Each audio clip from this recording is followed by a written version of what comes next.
A-A-A-Yo, yeah, that's B-Eazy, that's the name. Way before the world knew he was running the game. Laid the groundwork, built the foundation strong. Been influencing the whole scene all along. Now everybody gotta give that man his praise. A living legend for the rest of his days. Oh, he deserves all the accolades, yeah. B-Eazy, B-Eazy, gotta give that man his praise. A living legend for the rest of his days. Oh, he deserves all the accolades. B-Eazy, B-Eazy.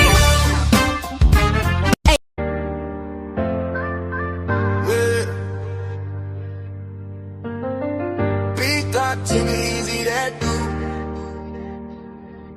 B-Eazy Dat Dude. Yeah, they know the name. Stacking up the paper, but having money ain't a thing. Standing on business, burning hotter than a flame. From the block to the boardroom, you gotta stand the rain. B-Eazy Dat Dude. Yeah, they know the name. Stacking up the paper, but having money ain't a thing. Standing on business, burning hotter than a flame. From the block to the boardroom, you gotta stand the rain. Big block engine with 26 inches on the chrome I ride. Started at the bottom, soared to the top and still on the ride. Air handshake solid, seal the deal airtight. He gave you the blueprint to grind and get your hustle right. Money in the vision, it was dirty but he washed it clean. Turned a dollar to a dream, now he living like a king. From the late nights grinding to the early bird moves. Ask around the city, he really that dude.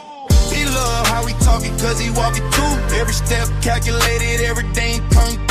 From the hood by the views, yeah, the rooftop views. He the bridge between the struggle and the good life view. Never fold under pressure, shine like a diamond in the sun. Every loss was a lesson, every win is hard won. Now the crowd chant his name when he steps in the room. B-Eazy Dat Dude, yeah, you know he's the truth.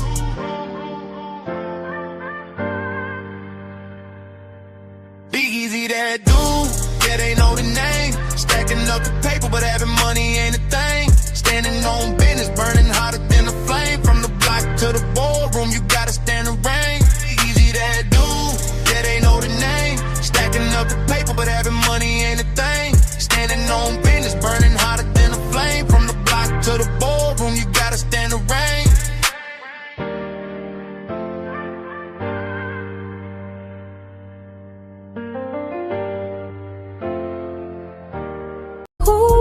B-Eazy.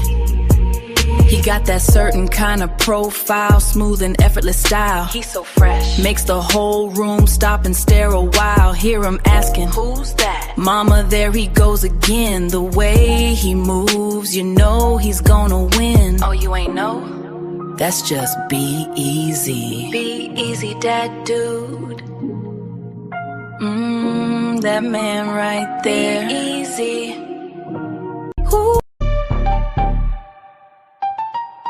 Yeah, yeah.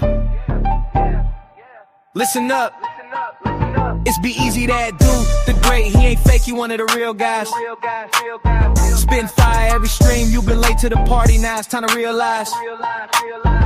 From Pittsburgh to around the world, yeah, the flow is elite. Every beat that he slide on turns into straight heat. Came up from the grind, selling box on a laptop, running up a bag, feel like he hit the jackpot. Got the luxury visions, ambition vivid, never bluff. Purses, progress, persevere when the going gets tough. B-Eazy Dat Dude, got stripes in the game. Every rhyme, every line, they gon' remember the name. From the streets to the stage, the energy don't fade. Legend in the making, yeah, history's what he's laid. Mic in his hand, heart in the flow and soul on every beat. Dropping knowledge, power, bravado, his legacy complete. Hustle amplified, lyrics electrified, that's the truth. B-Eazy Dat Dude, established with certified proof. Feel the bass, feel the vibe, let it ride through the crowd. All the words, every hook, man, he keeps making us proud. King of his lane, rising above every feud. All hail the one and only, one and only, one and only. B-Eazy Dat Dude.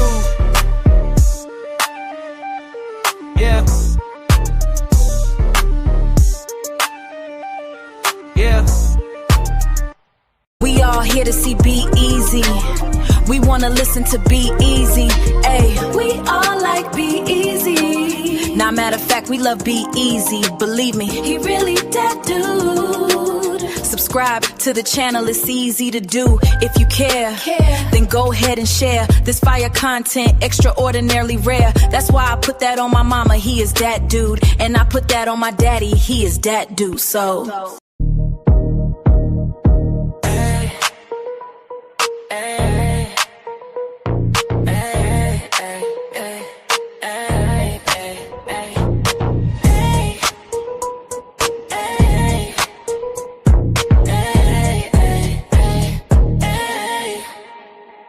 always do it big. You know who it is. B-Eazy, B-Eazy, B-Eazy that dude. He on his way to the top and he ain't about to stop. You thought he would flop and didn't wanna give him props. The things you dreaming about he already did do. Now it's time to soak a game he about to give you. Like, share, follow, and subscribe. Hit the notification bell to tune in when he goes live. Make a contribution if you feeling the content. Tap into the realness if you tired of the nonsense. I mean, no disrespect, ain't trying to sound rude, but the world already knows that B-Eazy's that dude.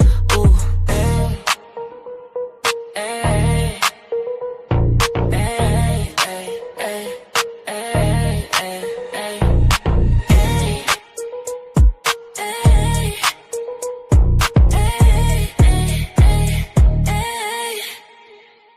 Hey yo, who is that dude? Oh girl, that's just B-Eazy. Oh boy, that's just B-Eazy. Well, who is B-Eazy? Oh, you ain't know, he been a pro for show, all about the dough.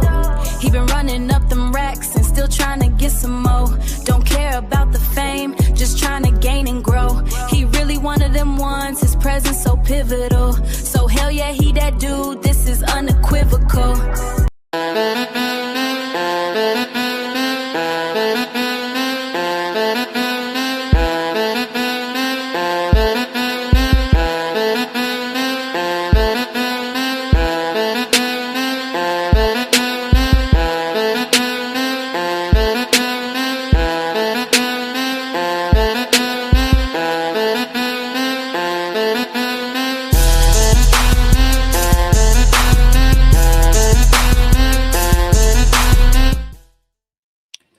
Turn your radios up. Turn your radios up. Y'all know what this is. Y'all know who this is. B-Eazy Dat Dude. An impromptu stream back with another one. This one is gonna be a banger. It will ruffle some feathers. So it will be a doozy. I don't like to keep y'all waiting. So before we get this thing started, you know, I gotta hit ya. If you know the song, sing along. Yeah, you're right. 私も地元民。と言っても実際世代です。もう友達できたの？うん。ぶったファンのこっち見ない。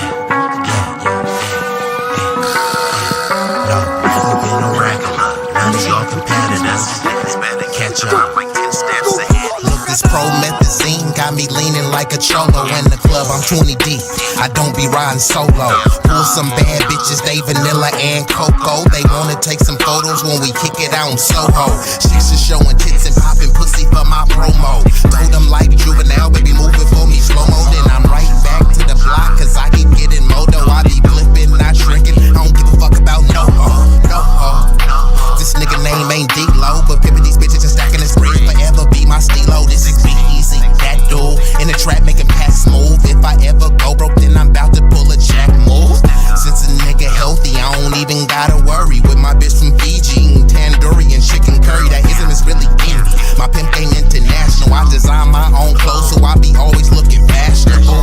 Here's a couple facts about me that y'all didn't know. Some of y'all be getting bread, but I be getting bigger, dawg. I got bigger guns and a whole lot of bad. And we are activated, and we've already been joined by some illustrious guests. The outstanding Big O slid through. John Sin, one of the dopest and the coldest with a pen, aka John Sinatra. Mr. I won't be here for a long time, but it will be a strong time. And we've got none other than the sensational, the sophisticated, and the illustrious Sincere. And who else we got in here? We got Mr. Nassau County, the East Coast finest, Mr. Roger Meadows. Hey, Roger, where Brooklyn at? And we've been joined by an illustrious guest, Miss Jackie Gaines. Where you been hiding at, Miss Jackie? So we got the humble, the thoughtful, the talented, and creative Miss Jackie Gaines. And it looks like we got some random people in here. So salute to y'all, to the randos, the Randy Savages that came through. So we gonna get right into this thing. And she said, happy belated birthday. I appreciate that. So salute to the hardest working mod on YouTube, Vibrant Lowell, and salute to Melanated Agenda and Mr. 350, Big Rig Slaps. All of the people that wished me a happy birthday. It was Malik, Clemmy, some other people. So if I forgot some names, salute to y'all. I had to take a sabbatical.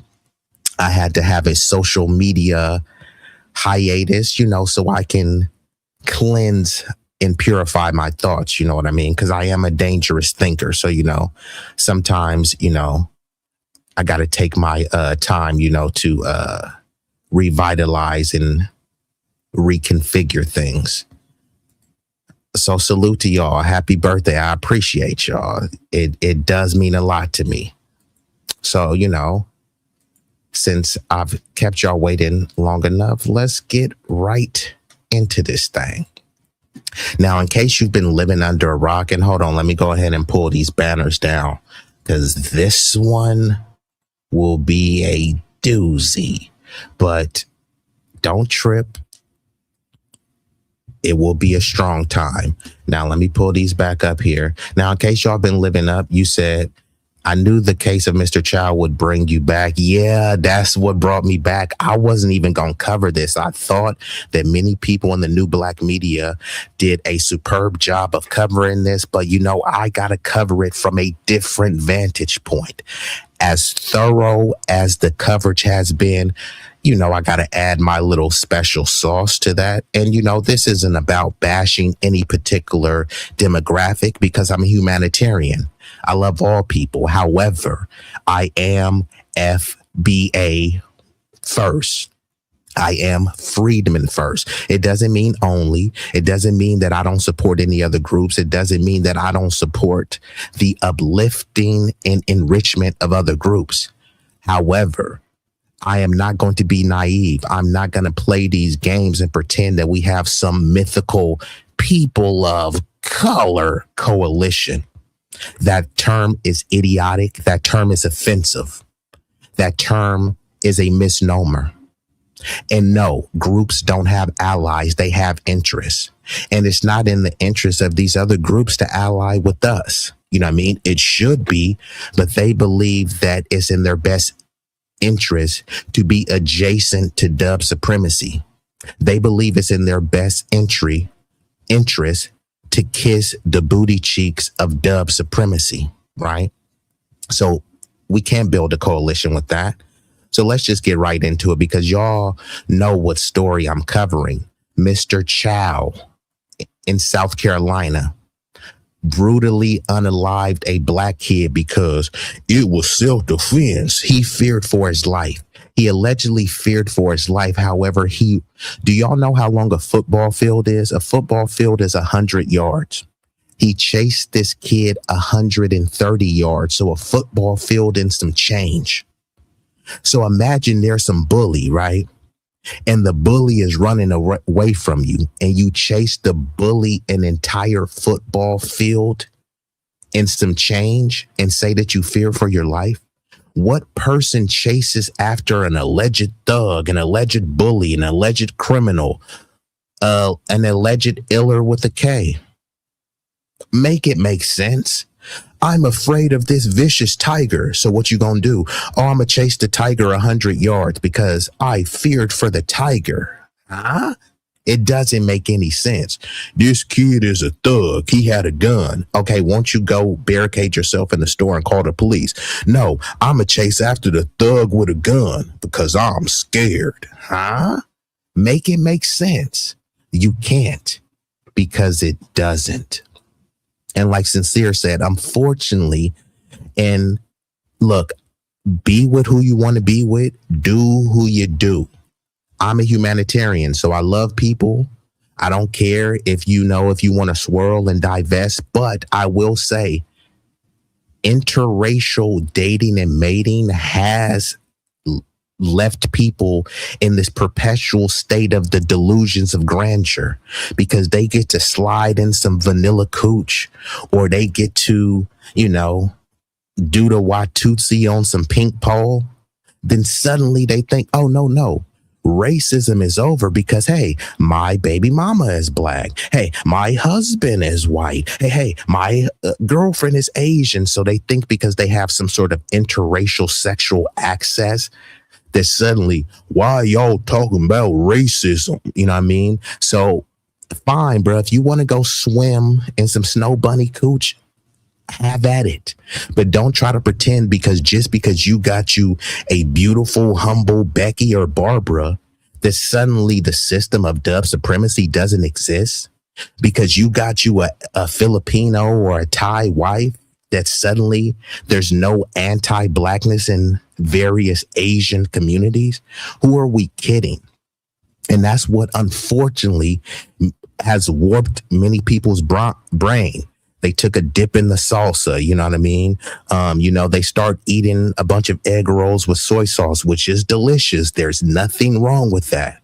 But then when you start saying, hey, I dipped my egg roll in soy sauce, so that means all Asians love me. Nah, bruh. So unfortunately, that has led to many of the demise and destruction of certain parts of the community. And she says, hello to everyone. And yeah, we missed you, Jackie. Where in the Sam Hill have you been? So you said his actions were intentional. That would be running like you're training for the Olympics, a football field. I digress. And that's what I'm saying. He chased them further than a football field. But we're going to get into it. Over 130 yards. Most people cannot run end to end from a football field without being tired and gassed. That's extremely intentional. So we're going to get into the video. And this video you can watch uninterrupted on, I think it's TYT Sports.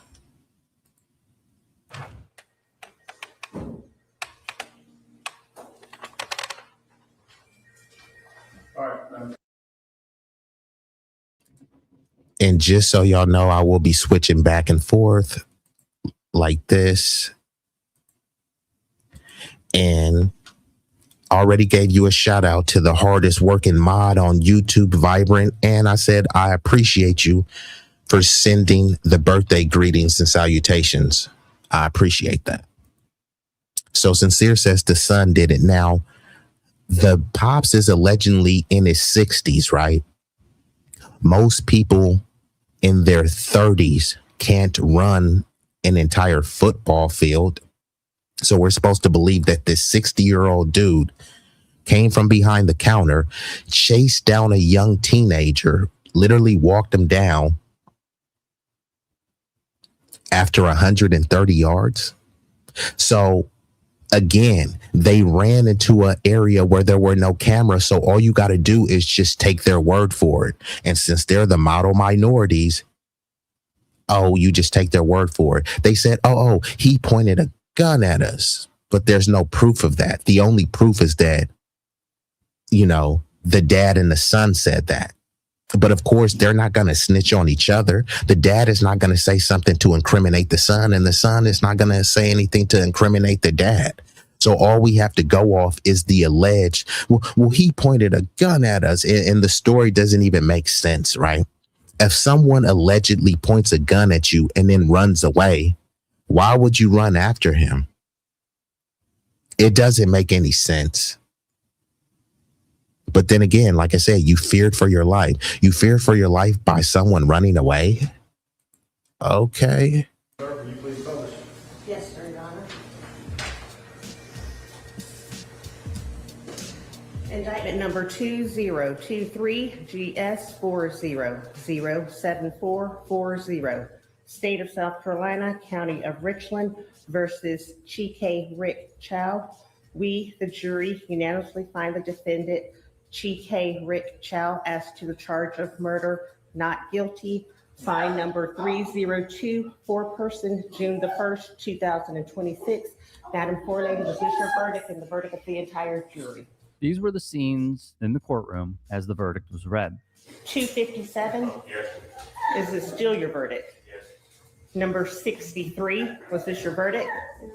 Is it still your verdict? Yes.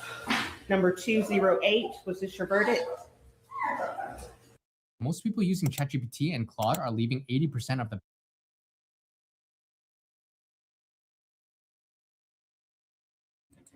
So hold on, let me just fast forward this ad. Of the slain, Cyrus Carmack Belton, reacted in shock and horror at the South Carolina jury finding Rick Chow not guilty of murder. His mother walked out of the courtroom knowing she and her family will not receive any semblance of justice with this decision. Help me! Lady Uber. Damn, they did it! Oh, y'all running like our black ass. Look. Now look at this. So these are the cops that are posted at this gas station to protect the owners from the community backlash. Now, there's alleged that this dude Rick may have sold or transferred the ownership of said gas station. So he's trying to say, hey, don't destroy the gas station. I transferred ownership, but did he really transfer ownership, or did he just have someone else work there to say, hey, I didn't shoot the kid, so don't wreck this business. You know what I mean? Well, I don't know.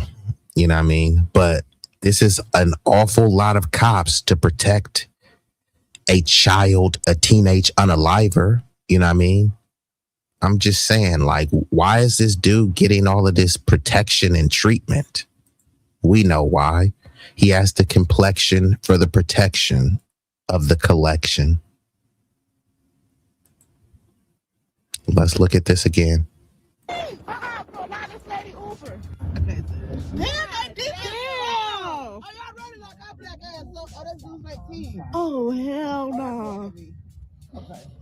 I hope she got that. Okay. We still gonna burn the store down. Fuck! It's really, I'm sorry, man. It's not kids who understand. Locally, the cops would protect the shop, which claims to be under new ownership. So one thing I want to say, the lady said, hey, we still gonna burn the store down. And I seen that the gas was $3.95.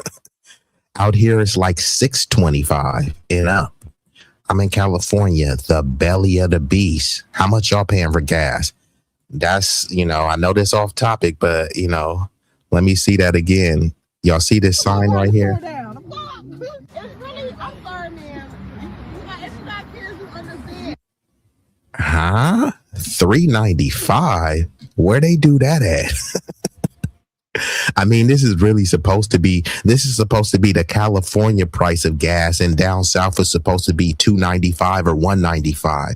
Instead, in California, the cheap gas is like $5.95. The cheap Chevron and Shell gas is like $6.26.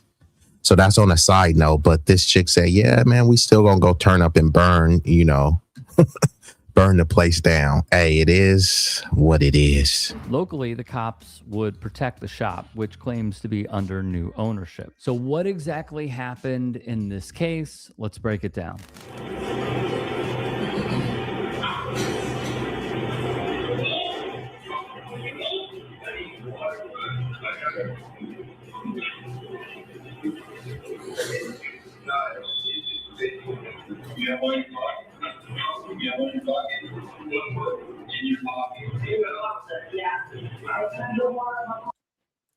So this is the audio, so it may be a little bit hard. And like I said, I'm going to switch back and forth like this.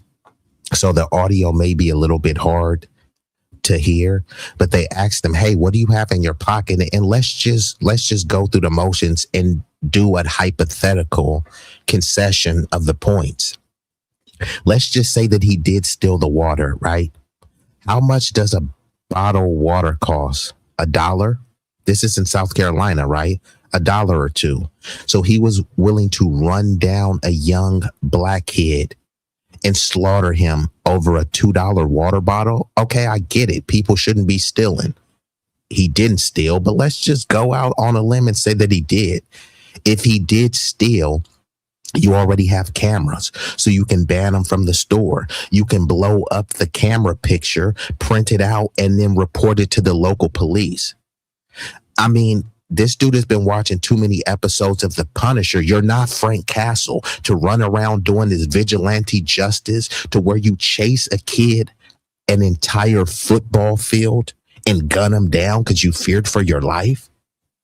If there was a mythical boogeyman and the boogeyman start running out of your house, are you going to chase the boogeyman because you fear for your life? It doesn't make any sense. There's a grizzly bear outside. The grizzly bear starts running. Here, let me chase after the grizzly bear because I fear for my life. There's no context where this makes sense. The only way they're trying to make it make sense is because a black kid was gunned down. And take the black kid out of it, right? If this was a Jewish kid, if this was an Asian kid, if this was an undocumented immigrant, what would the saying be? They wouldn't just be saying, oh, yeah, well, he feared for his life. And then they're trying to say, but he had a gun. They didn't even see the gun, right? He had a gun that they claimed fell out when they were running. So if he had a gun and the gun fell out, then clearly he was no threat.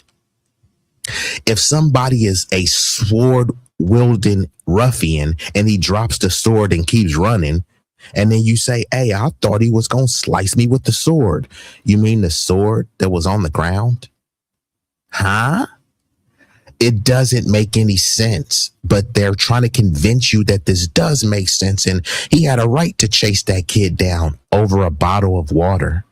The same thing that they try to make about George Floyd. Hey, George Floyd, he was high off fentanyl and he had a counterfeit 20. Okay. There's no punishment on the books that said if you allegedly have a counterfeit $20 bill that someone gets to knee on your neck for 9 minutes. There's no punishment that says if you're high off fentanyl, we arrest you and knee on your neck.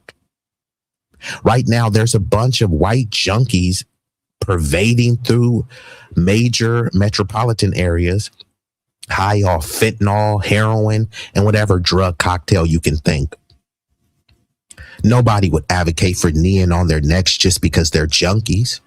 How many times have people in this chat worked in a retail place? What happens when somebody comes in with a counterfeit bill? Hey, sorry, sir. Sorry, ma'am. I can't accept this.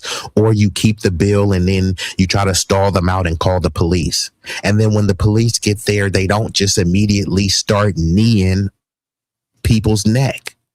So there's no context where these things are justified. They only try to justify them when it happens to black people. Nobody thinks if there was some Jewish person and you run them down and shoot them in the back, that this person would get off. But, you know, when it's a teen, then they start talking about, well, why did he have a gun? If the dude was so afraid of him having a gun, he shouldn't have ran down on him. But it looks like we've been joined by sunlight from the Sunshine State, shining brighter than a diamond in a building.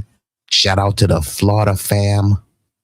You said you're gracing us with the intelligent conversation today. Yes, this one is much needed. Let's get back into it, though.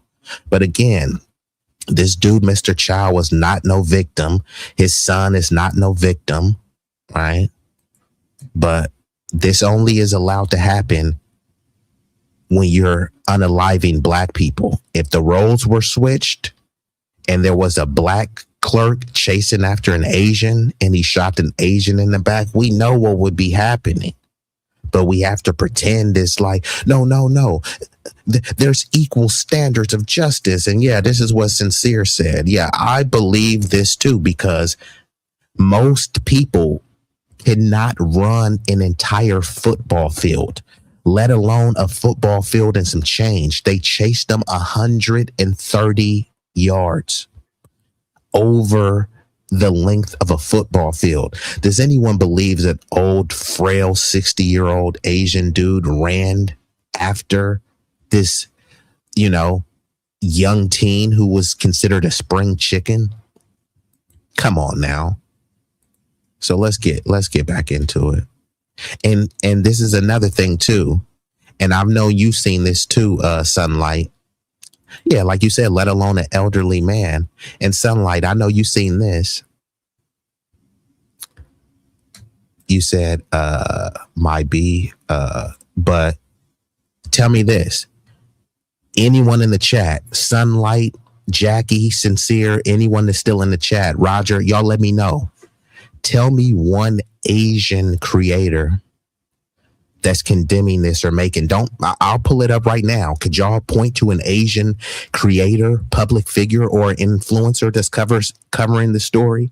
Because remember, stop Asian hate. Like you heard politicians, public figures, athletes, actors, all sorts of people were talking about Asian hate. And then they were framing it as if it was just black people just attacking Asians for being Asian. And notice that Asian hate, it only lasted for 2 years. Literally, the Stop Asian campaign movement, they stopped their movement in 2022. So hold on, y'all mean that y'all were only receiving undue amounts of hate for 2 years? Meanwhile, we have been receiving hate for centuries. Make it make sense. They get a crime bill, which they try to frame. No, that wasn't for them. That was a C-19 hate crime bill. Yet they mentioned Asians 14 times. They didn't mention anyone else. They specifically denounced Asian hate. That year that they denounced Asian hate, guess who was the leader in hate crimes? And actually, you know what? Hold on. I got to hit y'all with the scholarship. Some people think, oh, I'm just jaw jacking. No, everything that I say can be empirically proven. So don't trip. I'm going to hit y'all with the scholarship because I ain't just jaw jacking. Give me uno momento. Bada boom, bada bam. Let's pull this up in real time. And don't worry, I'm going to make it bigger for y'all because I like to hit y'all with that scholarship. Hold up. I just got to switch the page to make it bigger for y'all. Hold up. Let me know if y'all can read that. And I'm going to pull the comments down real quick just so I can make that bigger. Stop Asian hate. Yeah, towards black people. And just to be clear, I'm not talking about every single Asian person. You know what I mean? I'm only talking about the contingent of hateful people. And like Jackie said, I haven't seen anything. People love to use that goofy term, which don't ever refer to me as a POC. I don't know why you would ever call yourself a POC. They try to convince us that, yeah, POCs, we're in this together. Okay, fine. Where are the POC content creators talking about this? They always talk about the black community has an accountability problem. Okay, cool. Where are the Asians taking accountability for this? Now, I'm being facetious because this was the act of an individual. Why should every single Asian ethnic group have to take responsibility for this? I don't know if Mr. Chow was Chinese or Korean or something else, right? So should Filipinos have to take responsibility for what this Chow dude did? Should Cambodians? No, that would be ridiculous. However, that's what many of these non-black groups do. If some musty, crusty Jamaican or Senegalese or Sudanese immigrant does a crime, then every black person has to answer for it. It's like, I don't know that nigga, bro is an immigrant from a different background, different culture, different lineage, but because he has a certain similar amount of melanin, then somehow the entire black community has to answer for it. Not the Jamaican community, which he's from, not the Haitian or the Senegalese community, the nebulous black community. And that's the same thing with the Asians, right? If a Chinese person is running an illicit massage parlor, why should Filipinos have to answer for that? Well, they all Asian, right? Like, come on now. Nobody really keeps this logic only with us. And this is why there's a whole delineation movement. Foundational Black Americans, look, we have our own issues, right? We have our own mess to clean up. So if we're committing a crime, then we have to hold ourselves accountable for that crime. Now, we're not going to hold ourselves accountable for some Dominican dude who identifies as being Latino and Hispanic. I know Black Papi. And then some Dominican tether does a crime and say, see, that's the Black community. No, that's a Hispanic that did that crime. Same thing with Cardi B. Cardi B is up there slutting it up, thotting it in the streets. Cardi B said, I know Black. Okay, fine. She's not Black. So her doing all this slutty thought culture is Latino culture. Don't try to put that on Blacks, but that's what they try to do.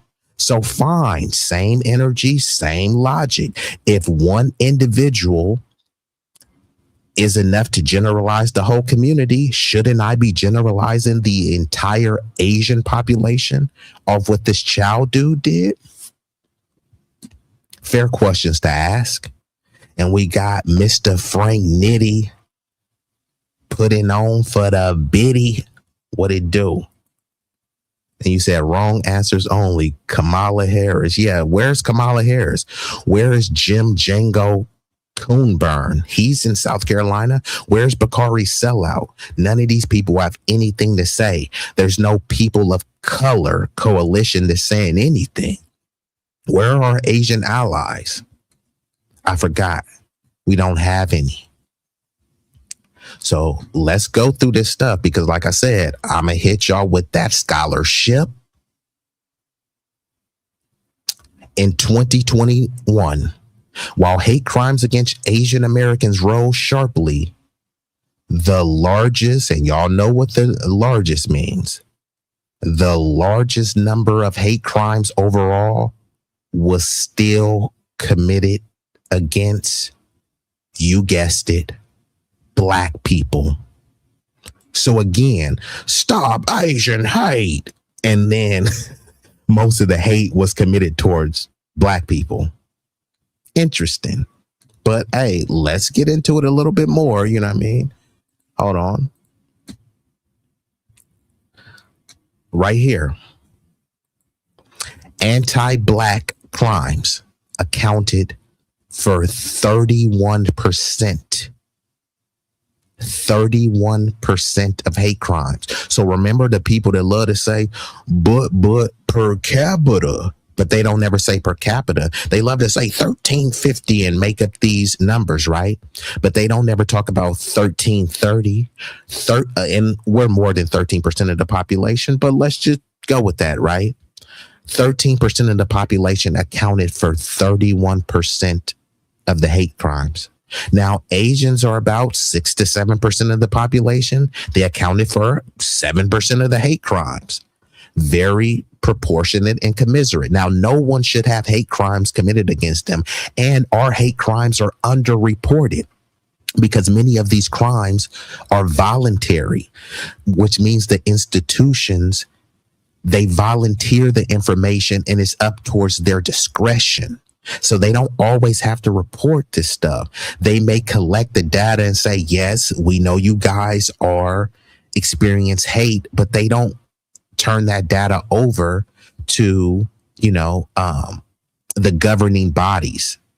But again, they passed the C-19 hate crime bill. They tried to make it, no, this is an all lives matter hate crime bill. They specifically denounced Asian hate 14 times. And then they allocated not just millions, hundreds of millions to specifically Asian institutions. And all while they were doing this, the leading hate crime victims were Black people. Now, look, this is what they try to do, right? They say in 2020, there was 167% increase. But still numerically fewer than the incidents targeting Black people. So they even puff up the numbers. Oh my God, Asian hate. You said, they said, oh my God, Asian hate. Look at the increase. They increased the hate over 167%. So you're supposed to look at that number and say, oh my God, how could they do that to Asians? And then when you look at the numbers, you're like, oh, hold on. Actually, most of the hatred is towards Black people. But who is most of the sympathy for? Non-Black people. Make it make sense. So again, this is the other thing, right? Y'all see this right here. The Stop Asian Hate movement was largely a response to the sharp rise in anti-Asian violence in 2021, including high-profile attacks such as the Atlanta spa shootings. That wasn't Black people. Despite heightened visibility of Asian-targeted hate, the total number of hate crimes against Black people remained the highest among all racial categories. The perpetrators, because remember, Stop Asian Hate. Who were they blaming? They were blaming Black people, and they were just generalizing Black people. Many of those people were not even Black. They were just melanated people. I know Black Papi. They see a melanated person and say, yeah, he was Black. No, that person was a melanated immigrant or a melanated tether. That person wasn't a foundational Black American. We have our own issues to deal with. We're not picking up anyone else's filth and dirt. Everyone has to hold your own nuts, hold your own lineage, and hold your own filth. If we're committing crimes, then we need to hold our community accountable for that. But I'm not about to be holding my community accountable for someone outside the community tethering and committing crimes in the name of flat Blackness. Hell to the no. Because Asians, right? If there's some Filipino or some Cambodian in the Bay Area that does a drive-by, do you think Koreans are going to say, we need to take accountability for the Filipinos? Do you think Japanese people are going to say that they need to take accountability for the Filipinos? Do you think any other Asian group is going to take accountability for what some other ethnic Asian group is doing? No. So if there's some Haitian in Florida doing crimes, that's Haitian culture, right? If there's some Jamaicans in New York cutting up, that's Jamaican culture. And if there's some foundational Black Americans in Alabama or Memphis cutting up, then that's FBA culture. We need to be distinct, and we need to disaggregate the data so we can know truly who's doing what and who's not doing what. But y'all see this on the screen, and if you can't, I'm gonna read it for you. The perpetrators of the anti-Asian hate crimes were overwhelmingly white. 74.6, which is 75. 75% of incidents were committed by white assailants. But when they were saying stop Asian hate, were they blaming white people or were they blaming Black people? 75% was committed by white assailants. But guess who they blamed? Black people. Most of the hate crimes committed were against Black people. But guess who they said we need to have empathy for? Asian people. It was a white dude who said Kung flu and the China virus. It was white dudes who were committing all these. But then if a Black person said, hey, man, if you don't like it here, go back to China, they were charged with a hate crime because that's considered an incident. So look at these, right? You see how they interchange the words. They'll say perpetrator of Asian hate crimes with 74% of incidents. So which one is it? So they conflate crime and incident because a hate crime could be someone getting bashed over the head, but then they also considered a hate incident of someone saying, go back to China. Okay. How many times have Black people been told, go back to Africa? I'm not African and I've never been to Africa. That's not xenophobic. But if you tell a Chinese immigrant who actually is from China and does have a home in China, go back to China. Somehow that becomes xenophobic.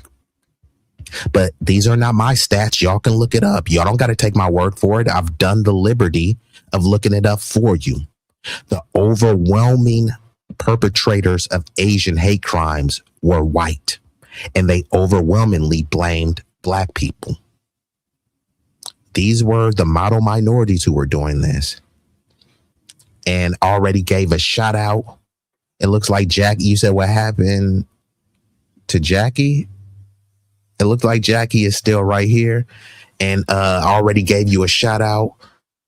Mr. 350, Big Rig slap slid through, but let's get back into the video though. So yeah, y'all can't never let no other people hold on. Oh yeah, you said Big Rigs was supposed to deliver a message. Oh, I didn't get that message.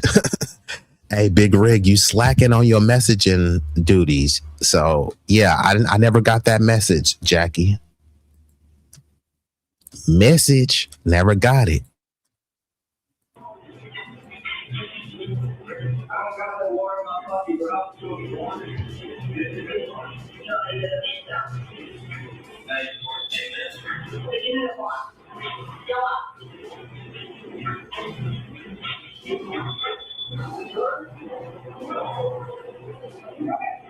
You're chasing a 14-year-old child.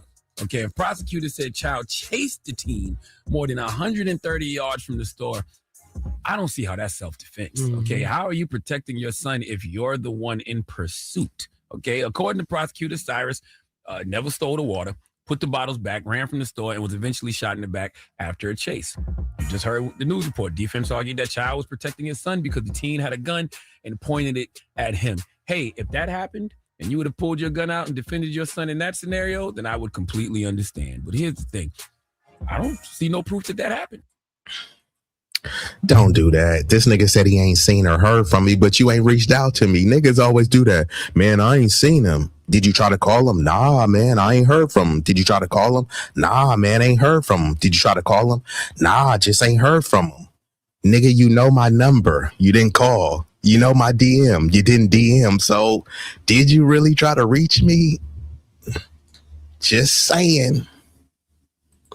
Nah, he ain't off the hook. He on the hook. How's he off the hook? He has my number. Didn't call. Didn't text. He has my DM. Didn't send me a DM. So no, he's on the hook. And matter of fact, since bro Lightweight tried to play me with like,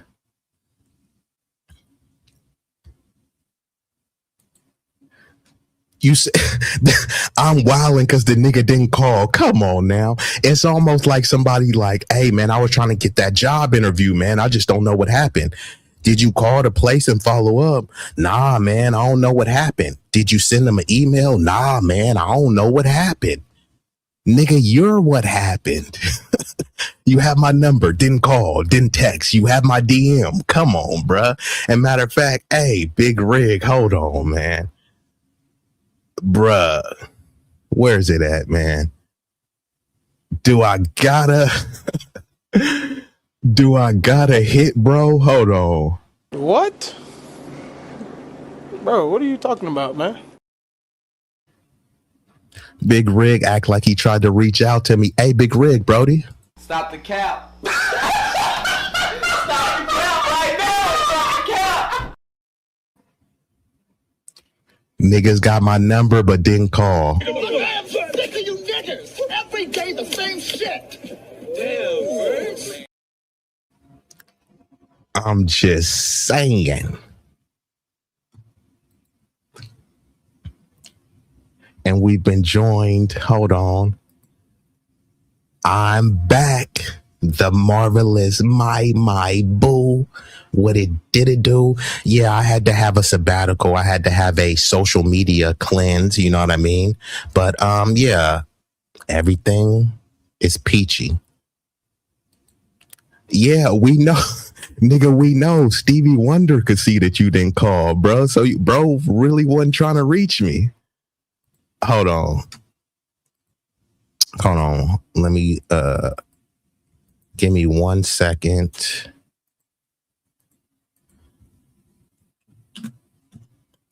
Okay, so now let's get back into it. Okay, and if that young man did that and ran away, why would you run after him? Chow accused a 14-year-old black boy, Cyrus Carmack Belton, of stealing a bottle of water. That's what happened. That is his claim. The Post and Courier reported an investigator confirmed the teen stole nothing from the business. A forensic pathologist would testify about the bullet path through the victim, which struck him in his lower back and pierced his heart, confirming he was in a bent over position. What's good, bro? Is that really you? Nobody can rap quite like I can. I'll take a muscle-bound man and put his face in the sand. Shout out to LL Cool J, man. Hey, shout out to him, and I think bro just celebrating quite some time with his lady too, like hella years with his wife too. So salute to good for him. That man. love story. He well, I ain't gonna bring that up, but damn, that's how you murder me though on your link, bro. I come drop through, talk to Jackie. She got a bone to pick with me, and you just blast your nigga, bro. Hey, shout out that to accountability is a motherfucker, boy. Nigga, I'm over here waiting to do some blood work and shit. You know what I mean? I'm like, let me see what this nigga talk about, man. You know, I ain't seen him in a minute. I got a little minutes to spare and shit. Hungry than a motherfucker. And I'm like, what the fuck? This nigga eating me up, but you was right. So look, check it out though. I got something on my behalf. Goddamn. So, you know, I knew it was your B-Day. I blasted you. You know what I'm saying, on the YouTube. Ain't heard from him. Didn't see him. I'm like, okay. Couple days go by. Me and John, we chopping it up in the chat. I responded to that. I responded to every because first of all, you didn't not your B-Day one. I did the one that you did on the one that you did on your community post. I didn't. First of all, you didn't tag me. You just said B-Eazy. I don't know how to do that, dog. Yeah, because I didn't see that one, and then when I did see it, I responded to everybody in there. I think it was like I didn't know that because that's what I was saying. I was like, damn, everybody, shit, you had more motherfuckers wishing you happy birthday than me. I was like, damn, this thing ain't even responded yet or nothing. I'm like, damn. Yeah, no, I seen it days later because you didn't tag me, and then when I went back and seen it, I think it was like Clemmy, Malik, Quantum, Melanated, Quantum, and I responded to each and every one. Oh, good shit. Okay, well, shit, I'm slipping on my update. Hey, speak of the devil. What the hell, Quantum? Hold on, I got it. This shit. Oh, damn! Dr. Fresh. Wait a minute. I know you. Wait a minute.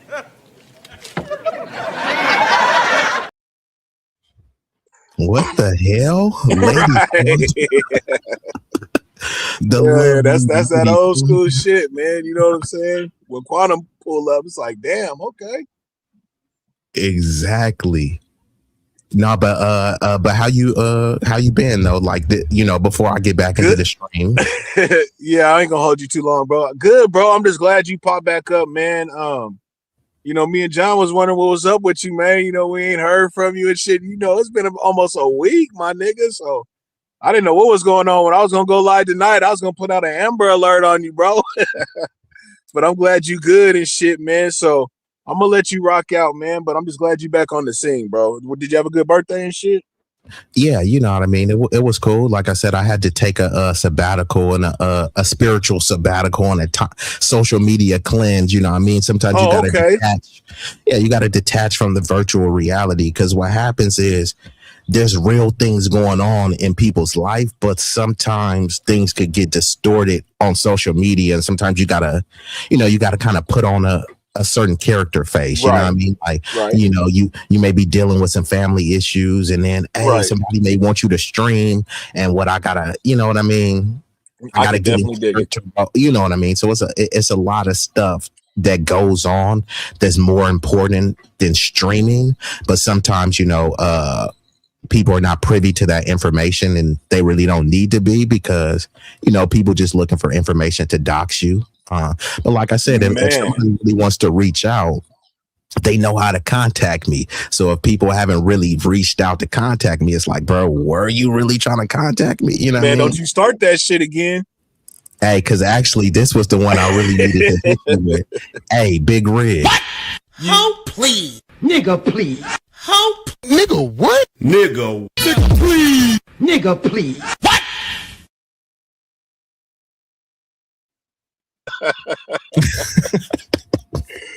So, man, hey, you have a fucking great stream, bro. I gotta get, you know what I'm saying, ready to do this bullshit. How these motherfuckers poke me and shit. So, okay, man, I'm glad you back though, my nigga.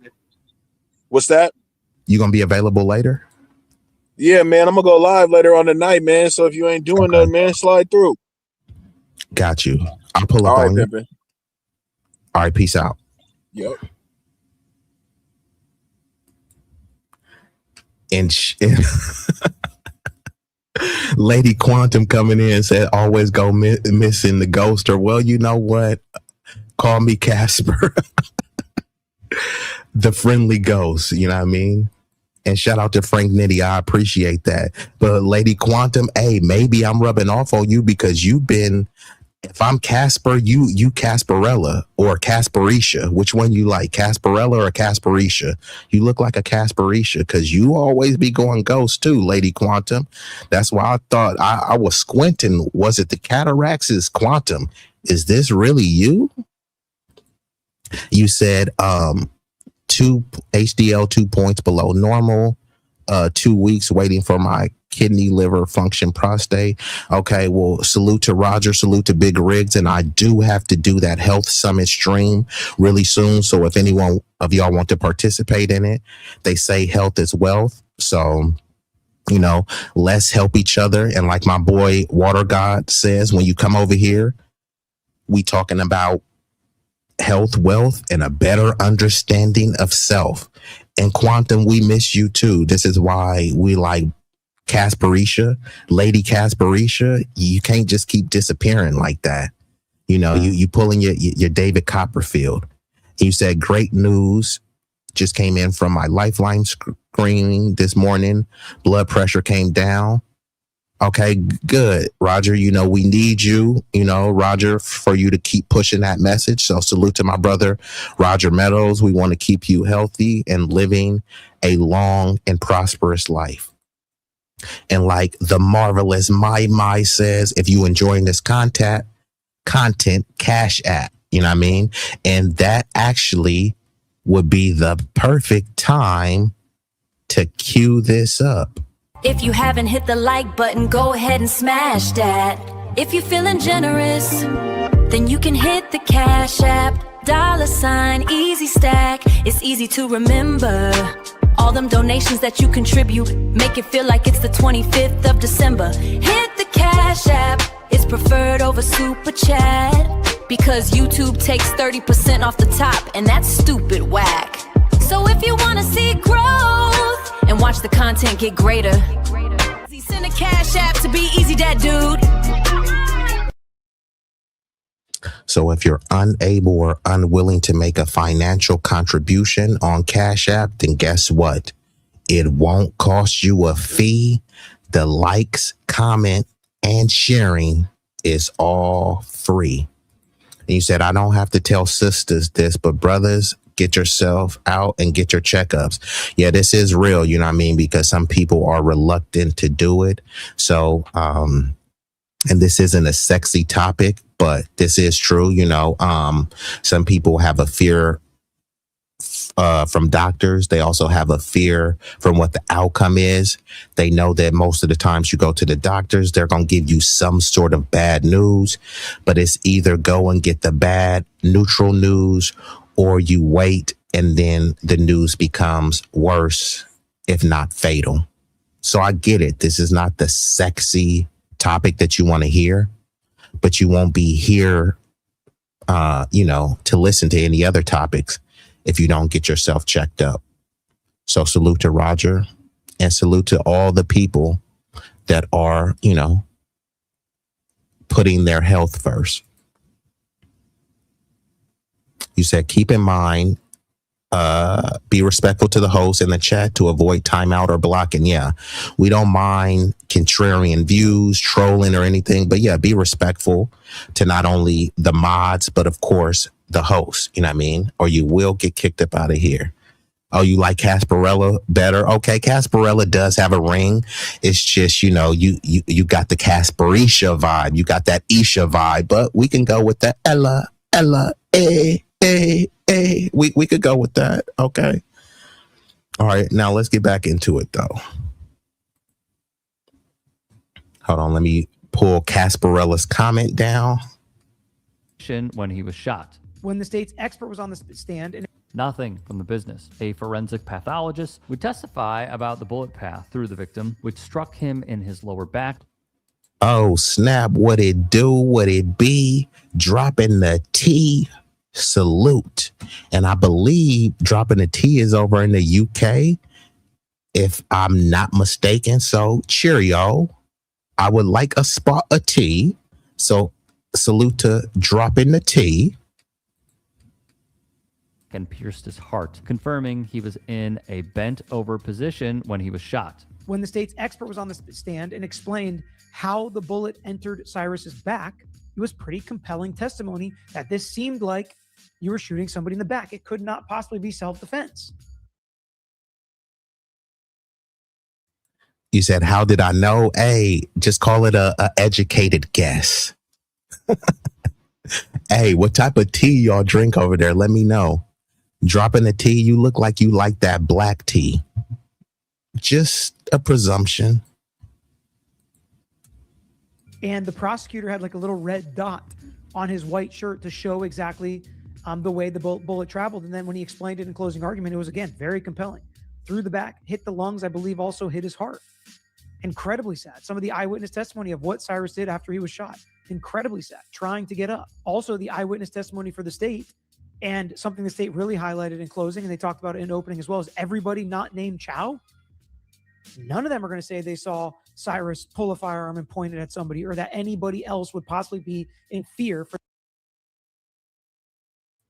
See, I knew it. You got that look. And salute to everybody. When I grew up, I wasn't a big tea drinker, but there are many health benefits to drinking not only black tea, green tea.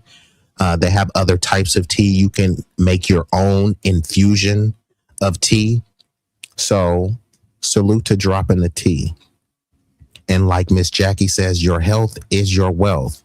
So salute to Miss Jackie and everyone that is on their health journey, whether it's to, get your blood pressure lowered, lose some pounds, whatever it may be. We can all help and assist each other so that we'll still be here 10, 20 years from now, to talk about all the joys of living.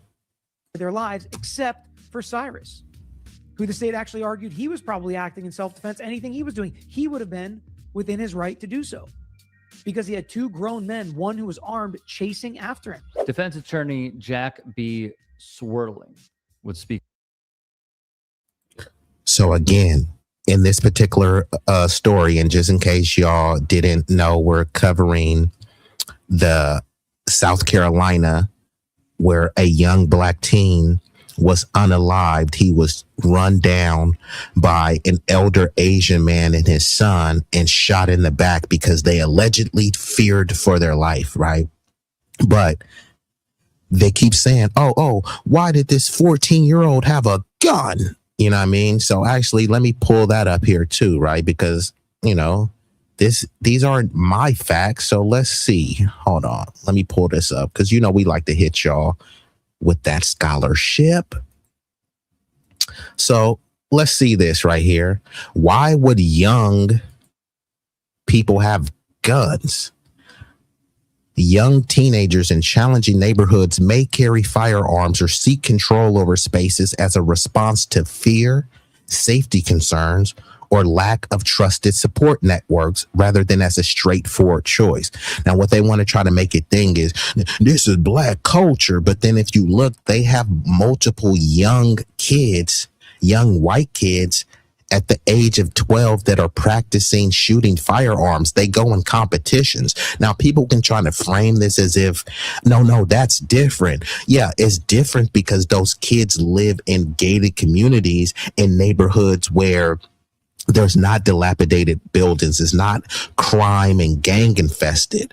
So those kids, they really don't need to have a firearm, but many of those young kids are more tactically trained than this young kid.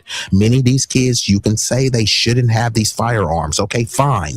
Legally, they shouldn't have those firearms, just like legally Kyle Rittenhouse shouldn't have had that firearm. But then people start making all excuses for him. He was 17 and all this stuff. You can say what his age was. Legally, he was not permitted to have that firearm. Now, some people, once they grow up in these rough neighborhoods, they believe it's better to have it and not need it rather than need it and not have it. So many of these people, all they love to say, what about Chicago? They say Chicago, Oakland, Baltimore. They say these cities are a war zone. Guess what people have when they're perusing through war zones? They have advanced military weaponry. So they hype all of these areas up. Oh my God, it's crime and gang infested. So if it's gang infested, that means there's a bunch of criminal gang ruffians running roughshod on the streets. That would mean that somebody needs some sort of tool, equipment to protect themselves. Now, people are looking like, yeah, I may get caught with this. Yeah, I may go to jail. But some people say I'd rather be judged by 6 than carried by 12. And that essentially means I'd rather be judged by the jury than be carried, in my casket. And this isn't to say that, hey, this excuses it. This is an explanation. Many people that are whining, they never lived in these areas. And if they lived in these areas, they would be petrified to walk the street. So if you're petrified to walk the street, guess what makes you less petrified? A firearm. Now, I know people, man, you should need one. No, you shouldn't need one. But the reason why you need one is because there's no opportunities there. The buildings are dilapidated and the cops are not doing anything. The cops come after the crime is committed and take a report. They're not preventing any crime. You know what I mean? So this is why people say, hey, I'm going to take matters into my own hand. If I'm in a crime infested area and some kids run up on me, I don't have time to pull out my cell phone, unlock it, right? Because everyone's phone has a lock. So you either have to unlock it with your 4-digit PIN or unlock it with your finger. Then so you unlock it with your passcode. Then you dial 911. And then as you're running from some people that are aiming guns at you, you're supposed to say, yes, they're chasing me down the street. What block are you at? I don't know what block I'm at because I'm running from them. It's like, come on now. What would be a more viable way to protect yourself? Pulling out a cell phone and calling the cops, or pulling out a firearm and saying, hey, look, bruh, I'm not a killer, but don't push me. I don't want to harm you. Just walk away or I'm going to have to blame you. What do you think would be a more effective tool? We know what the answer is, but they've convinced you that having a cell phone is just good enough to walk around Chirac. But none of these people would dare walk around Chirac. Well, there's people that live there. So let's see. Teens growing up in neighborhoods with high levels of violence, isn't this what they always say? What about Chicago? Okay, well, it has high levels of violence, which is why these kids are fearing for their life. They fear for their life, and what you want them to do is, yeah, y'all fear for your life, and all you need is a cell phone. The ops is running up and doing drive-by, not with cell phones, but with guns. And you're supposed to, they say fight fire with fire. They don't say fight fire with a cell phone. So this environment can create intense stress, fear of harm, and social pressure to appear strong or capable of self-protection. They love to say that these kids are growing up in fatherless homes, right? So if it's a fatherless teen growing up in a home, how is he going to protect his mom? He's a fatherless, scrawny little teen. He can't fight. So how is he going to protect his family? He's going to get the great equalizer. It just kind of is what it is. It's a concrete jungle.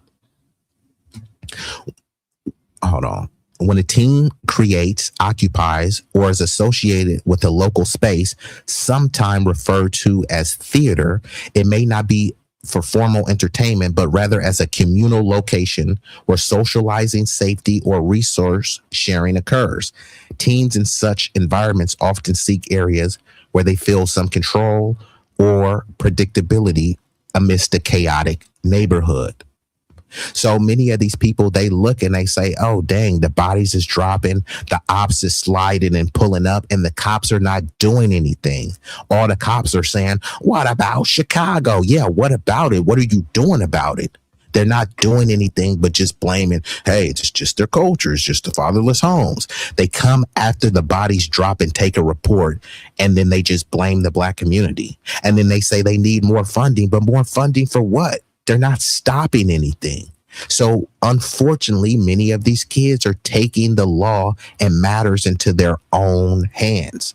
They wouldn't have to if these people were pushing for more responsible gun ownership, right? They should be saying, hey, look, we're going to empower the men of the community or the citizens of the community to be able to protect that community, because we know that the cops can't get there in time. And this will be in your legal rights to do that. So, yeah, we can go down the rabbit hole. He shouldn't have had a gun. Okay, yeah, he shouldn't have had a gun. But then they also shouldn't have chased him over the length of over a football field to gun him down. Speak with the media. My heart goes out to them, but 14-year-old kids should not be roaming the streets of Columbia or South Carolina with semi-automatic pistols loaded and ready to fire. Andy Chow was following him out of the store and down the street. We always took the position that Rick Chow, the defendant,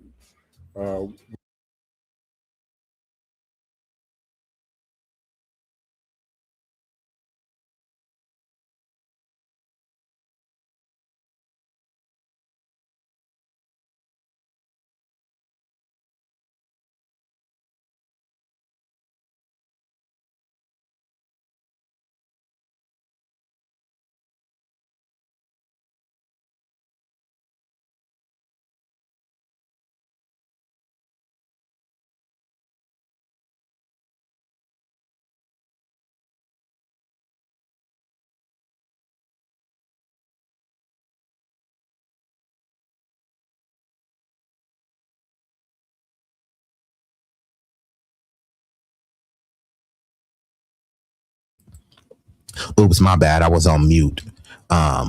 So just like you said, dropping the T, they didn't fear for their life. So my apologies, because I was cooking, but I was on mute. It's like if a grizzly bear broke into your house. A grizzly bear breaks into your house and runs into the forest. You chase after that grizzly bear and say you fear for your life. How? If you feared for your life, you would stay in the house and lock the door. If these people feared for their life, they would have stayed in the store and locked it up.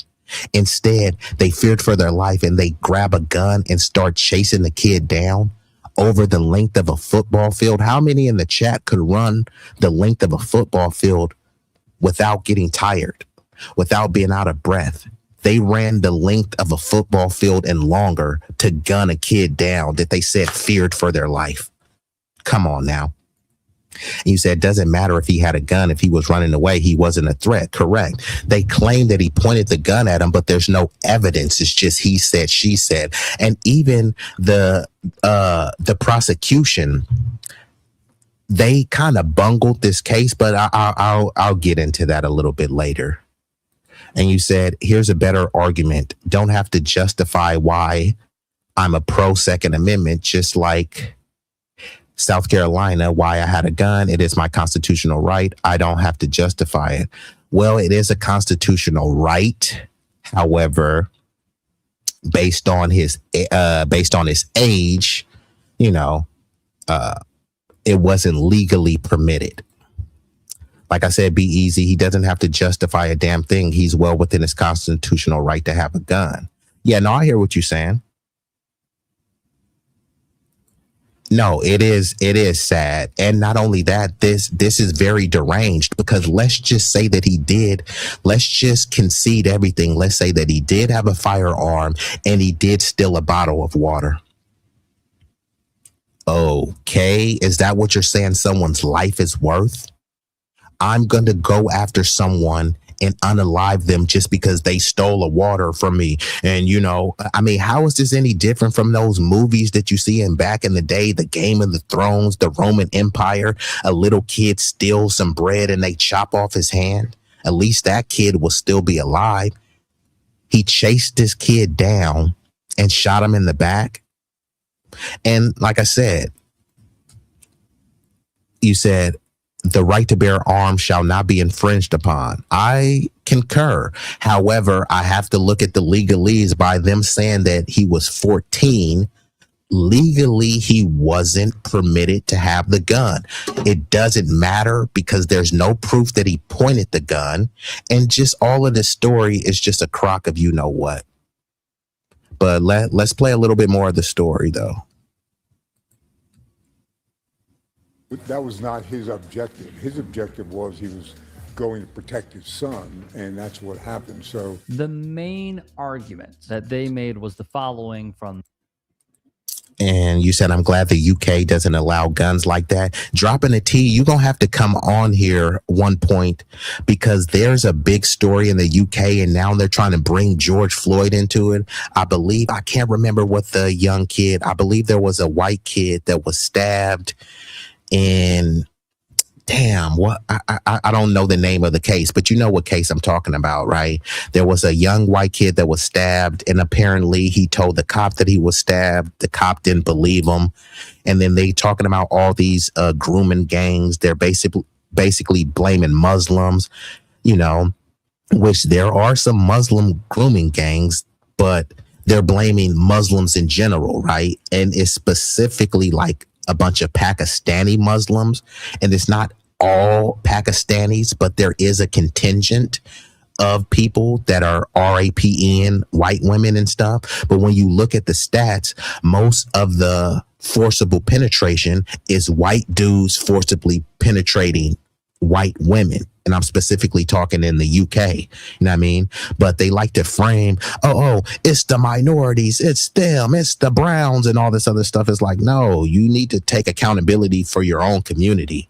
But I know the UK doesn't allow guns like that, but I do hear that they do have a problem with knives. So there are a disproportionate amount of stabbings. So I don't know if that's propaganda or not, but I love to talk to people from there versus people that are on the outside looking in. And the same thing that how they propagandize these, grapist Muslims, it's the same thing that they do to black people. What about black on black crime, fatherless homes and all this other stuff? Okay, what about these Pakistanis? Are they growing up in fatherless homes? Is this just their culture? And then if you say that about them, then what about the white people? What culture is theirs? Who raised those people? So there is a lot of propaganda in the UK to try to blame everybody except for the W's, but crime has no color.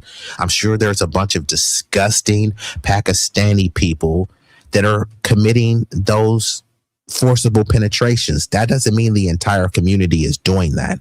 And this is why these blanket terms are a form of ethnic and cultural erasure, but it's a weaponized term as well, because there's no race called Muslim. There's many black Muslims, but when you say Muslims are doing this, they have a caricature of what they think a Muslim looks like. Someone that looks like Bin Laden or Aladdin. But is that what all Muslims look like? Not all Muslims are brown. There's many white passing and actual white Muslims. There's Asian Muslims, black Muslims. So when they just say Muslims are doing this, you're demonizing and generalizing the whole group. But it's like, no, you're really talking about specifically Pakistani Muslims. But You know, that's the racial and ethnic propaganda that people fall for. You said, my bad, I wasn't getting at you. I'm just saying that's my argument. Oh, no, I didn't take it like you was getting at me. I was just, you know, trying to clarify and be objective with my analysis. And like my says, be sure to hit the like button. Look, it won't cost you a fee. The likes are free. So let's just get back into this thing. The prosecution and the defense. Prosecutors said Chow acted in anger because he wrongly thought the teen had stolen 4 bottles of water from the store. A defense lawyer said Chow fired to defend his son only after the teen pointed a gun at him. Furthermore, NBC News would report on the defense's argument that prosecutors acknowledge Cyrus had a semi-automatic pistol, but they say it fell on the ground during the chase and he never threatened anyone with it. Prosecutors said Chow chased the teen. Again, they acknowledge he had a semi-automatic pistol, but they say it fell on the ground during the chase. So make this make sense. He allegedly pointed it at them and then start running away from them. If he pointed it at them, why didn't they take cover? Why didn't they run and lock up? Instead, they said, hey, he pointed a gun at us. Let's go after him. Right? Chase them for more than 130 yards. Now, mind you, if he did have a firearm and he turned around and pow-powed them, wouldn't he be justified? He has 2 angry men chasing after him, and they love to talk about impulse control. Where was this child dude's impulse control? He was angry because someone might have stolen water. I get it. That's annoying. But do you want to kill someone because they allegedly stole a bottle of water? Apparently this guy does, and this isn't the first time of him firing shots. But again, where are our allies? Where are the POC allies speaking up? Can anyone point to any content creator that calls themselves a POC and that uses that term that is holding this community accountable? You won't find it. But when it comes to black people, if some crusty, musty, dusty nigga in Chicago does a drive-by, what about Chicago? The whole black community has to answer for it. I don't know that nigga. And he was locked up. He was held accountable. Was this child dude held accountable? No, he wasn't. More than 130 yards from the store. Defense attorney Sean Kent started out by completely reframing the case. He told the jury this case is not about a bottle of water. It's not about a shoplifter. It's about a father who saw a gun pointed at his son and had to make a decision. According to Andy Chow, the store owner's son, Cyrus pointed a gun at him. Andy testified that he saw a gun. He yelled, "He's got a gun." And then his father, Rick Chow, fired a shot. And the defense attorney asked the jury a simple question. If Rick Chow wanted to execute this kid over a $1 bottle of water, why wait 130 yards? Why chase him the length of a football field before firing? The defense argued that he did that because something changed. And what changed, according to the defense, is that Cyrus pulled out a gun and pointed it at Andy. Now, here's something important I don't want you to miss. Both sides, the prosecution and the defense, agreed at the charge conference to take lesser includeds off the table. That means the jury had one decision to make: murder or nothing. No manslaughter, no reckless homicide, no nothing else. I think the prosecution made a gigantic mistake in the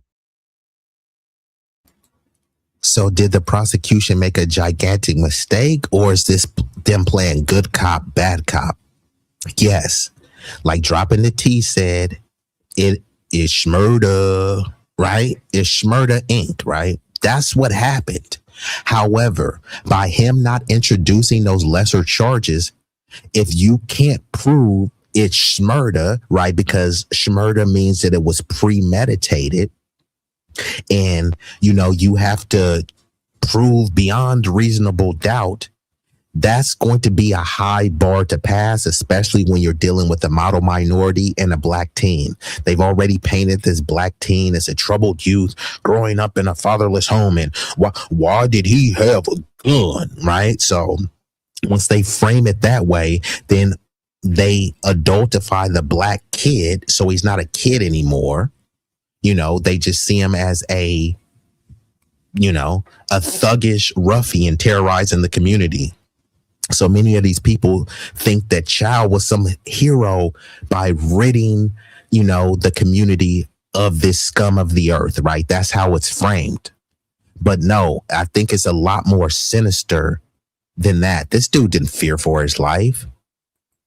But the prosecution, I believe they were in on it because, okay, if you wanted to charge him for murder, why didn't you introduce manslaughter and any other charges? They just pretended, no, we're going to really go after him hard. And they know how hard it was to get the jury to convict on a murder charge, right?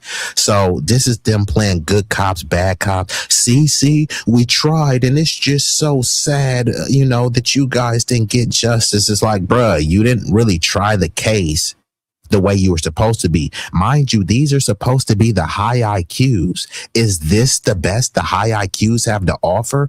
There were multiple charges that they could have done. They only put the murder charge. And then, oopsie, my hands are tied. Nothing else we can do.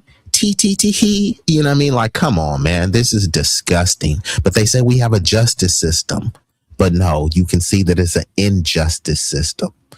And, I know people will like to be like, oh, well, what about, and why did he have this? If you take all of this stuff and say it was a Jewish kid who allegedly stole some water and allegedly had a gun and he was gunned down in the back, nobody would find this ruling as acceptable. Nobody would find this jury decision as acceptable. The only reason that it's acceptable is because it was a young black kid who allegedly had a firearm. Okay, have y'all seen some of these gun competitions? You go to the gun competitions, all of the kids are white.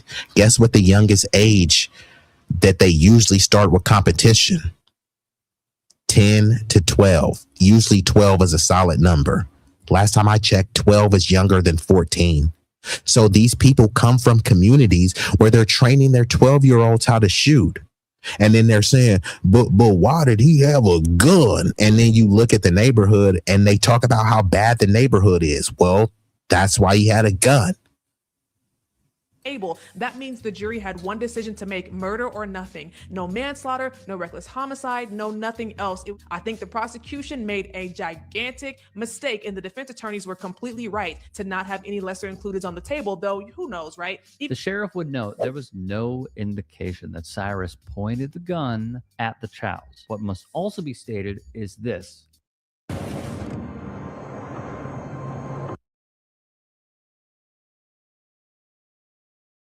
Has a history of using his gun. On May 4th, 2015, Chow confronted a woman who'd grabbed 2 cases of Bud Light and a package of boiled peanuts and then left without paying. According to a redacted incident report, the 2 struggled outside the store and the woman threatened to shoot the store owner. Chow then took hold of the beer and the woman's purse, which contained the peanuts, wrote CBSNews.com. The woman got into her car to leave. Chow pulled out a .45 caliber Glock and fired approximately 6 times at the passenger side window. No one was injured, thankfully, the report said. Then on October 12th. So again, somebody he alleged walked out with a pack of beers and some peanuts, and he fired at them 6 times. Now, luckily, nobody was injured in that case. But again, where's the reckless endangerment? Why wasn't he charged? We know why he wasn't charged. Because he probably shot at a black woman. Most of the times they set up shop in black neighborhoods. So that's why these people don't care. They're not doing us a favor by setting up shop there. Many of these people, not all, but many of these people don't even like black people. The only reason why they set up shop there is because the dubs, the white people that you wanted to kiss booty to, they didn't want you there. That's why you're there. As much as you want to live next to Becky and Barbara and Brad, they really don't want you there. And if they do want you there, you need to behave like the model minority that they think that you are, that you perceive to be.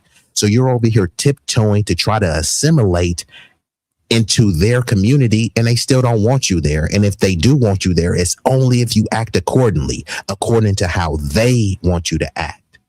And one of the ways to ingratiate yourself to the dominant society is to show how anti-black you are. It wasn't no black people or black nation that dropped an atomic bomb on any Asian nation. It wasn't any black people that came up with the term yellow peril. It wasn't black people that came up with the Chinese Exclusion Act. Remember when Muhammad Ali, he said that I'm not going to go fight in the Vietnam War. They never called me niggas. And guess what? When the Vietnamese start coming over here in droves, guess what they start calling black people? Niggas. So, and this goes for all of the Asian groups. And it's not every single individual Asian. It's the collective of the ruling, the elites and the leadership class of said groups. And it's unfortunate, you know what I mean? Because I'm a humanitarian. I love people of all racial and ethnic backgrounds. But people of these respective groups, they don't really speak to this. There's only one person, and I'm going to play her video, that I know is she's very prominent for calling out the bigotry and the anti-blackness in the Asian community. And this is the thing. People try to pretend like we're going to have some coalition. How can we have a coalition when you won't even tell the truth about the anti-blackness in your community? See, with black people, we're supposed to put all our cards on the table. We're supposed to publicly talk about fatherless homes. We're supposed to be publicly talking about welfare queens. We're supposed to publicly be talking about bonnets, publicly talking about what about black on black crime. We're supposed to publicly talk about all this stuff.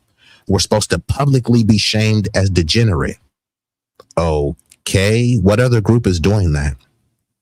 Asians, have you ever seen a yellow Asian? I haven't. Have you ever heard an Asian talk about yellow on yellow crime? Have you ever heard an Asian talk about Asian on Asian crime? What do you think Chinese people are doing in China? They're committing, this is why they call them a repressive regime. Now, whether you believe that's propaganda or not, right? But if they were repressive, that means that they would be committing crimes, atrocities, and heinous acts on other Asians. But find me one video of any Asian influencer or public creator talking about Asian on Asian crime. And then they talk about accountability. We're the only ones holding ourselves accountable publicly. You got a litany of Sambos, tethers, and tap dancing coon. What about black on black crime? Every day they saying black people ain't ish. Black people are failing. Black people are at the bottom. Black people are this. Black people need to do this. Black people don't need to do this. Psychoanalyzing us. You have non-black people, non-freedmen people from outside of our community criticizing us. Fine. Show me the videos of the Asians criticizing this Chow dude's behavior. Don't worry. I'll wait.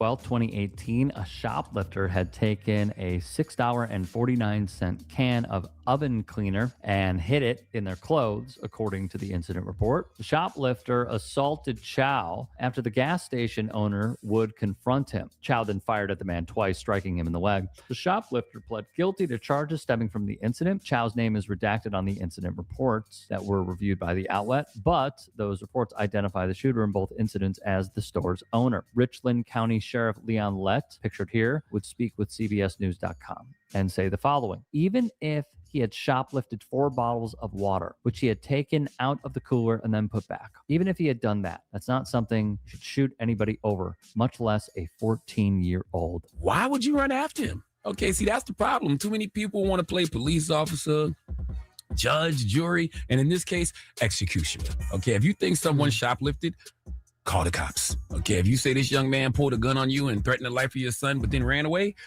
call the cops. Okay, every situation does not require escalation. And this was clearly one of those situations. Okay, why turn a minor dispute into a permanent consequence? Nobody should lose their life over something that could have been handled with a phone call to 911.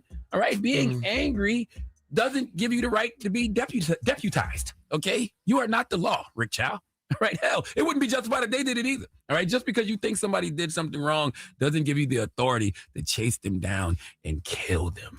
Hey, I appreciate you watching. Now, if you can, please do become a channel member by going to youtube.com.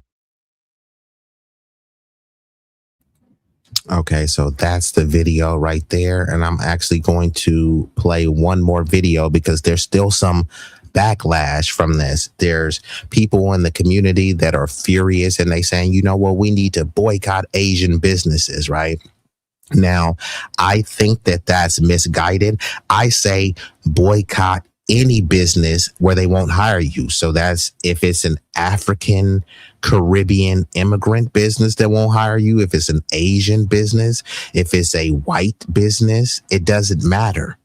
If it's a foundational Black American business and there's a bunch of Sambo sellouts running there, boycott any business that won't hire you, right? Because many of these places, they just see the community as an extraction hub. They don't care about the community. They only come there to extract resources. They don't want to live next to you. Most of the time, the food that they serve is not food that they would serve to their own pets. So why would you even shop with them? And this isn't about any hate. It's just about self-preservation. It's about group economics. So if we're at the bottom, right? How are we going to get from the bottom? By patronizing everyone else's business, right? Hey, when I grew up, there were all sorts of people in the hood. There was an icy lady, you know, and she sold ices, she sold nachos, she sold a whole bunch of other stuff. We're going to have to start getting back to that. If you love Chinese food so much, you have Google. You can go on YouTube. You can go on Pinterest. You can follow My Boo's channel if you want to see some snacks. Make your own daggone snacks at home. Stop trying to go out. You know what I mean? Hey, you want to get your nails done? First of all, who are you getting your nails done for? Because the dude that wants to get inside that box, he don't give a dog about them nails. So you're not really doing it to attract men. You're doing it for some sort of glamour vibe that's really not hidden like that. Man, right now, I've seen some fly press-ons where I look, I'm like, oh, where'd you get your nails done? Oh, these are just press-ons. Right now, if a dude was about to say, hey, baby, you want to go to Roof Chris? Oh, damn, but your nails ain't done. Stay at home. So you don't have to get your nails done. So why are you doing it? Why don't you save that money? You don't have to be getting weave from these people. And if you are, how about you create your own weave network so you don't have to go to them? You know what I mean? And this isn't about, hey, you know, hate this group or hate that. I'm just saying all these other groups, I'm in California. So California is what they call a melting pot. Mostly Asians, mostly Hispanics, right? I'm just saying, like, in terms of the Latinos, like, they're not going to a bunch of, if there's a Latino taqueria and a Black taqueria, which one do you think they're going to go to? Right? And this is every time. If there's an Asian restaurant and a Black restaurant, which one do you think they're going to go to? And then all these people tell you, well, why do you got to make it about race? No, I'm not making it about race. I'm making it about survival. I'm making it about preservation. It doesn't need to be a hostile act. But see, this is the thing. In a Black neighborhood, there's an Asian business and they're allowed to set up shop. There's a Mexican Hispanic business and they're allowed to set up shop. See, in Black neighborhoods, they're not really Black neighborhoods because we're so inviting and everyone just gets to come in and be an extraction hub. Now flip it. Tell me the Black businesses in Chinatown. Don't worry, I'll wait. 0 Black businesses in Chinatown. Find Little Mexico, Little Cuba, Little Havana, and tell me where the Black businesses are. So in Black neighborhoods, it's filled with Asian, Hispanic, and other non-Black businesses. But when you go to these isolated racial ethnic enclaves, they don't want anything to do with Black people. So then when Black people say, okay, fine, if they don't want to hire us, we just need to boycott it. Then it turns into, you're xenophobic and you hate us. No, y'all the ones who hate us. Y'all won't even hire us. But you want to talk about hate? And then they say, oh, no, we didn't want to hire you because you don't speak Spanish. Huh? Like, so you come to an American neighborhood and say, hey, you know, there's no official language. So either you speak Spanish or we ain't going to hire you. Hey, there's a bunch of Asians around here. So either you speak Mandarin or we ain't going to hire you. And somehow that's not xenophobic, right? That's just them trying to preserve their culture.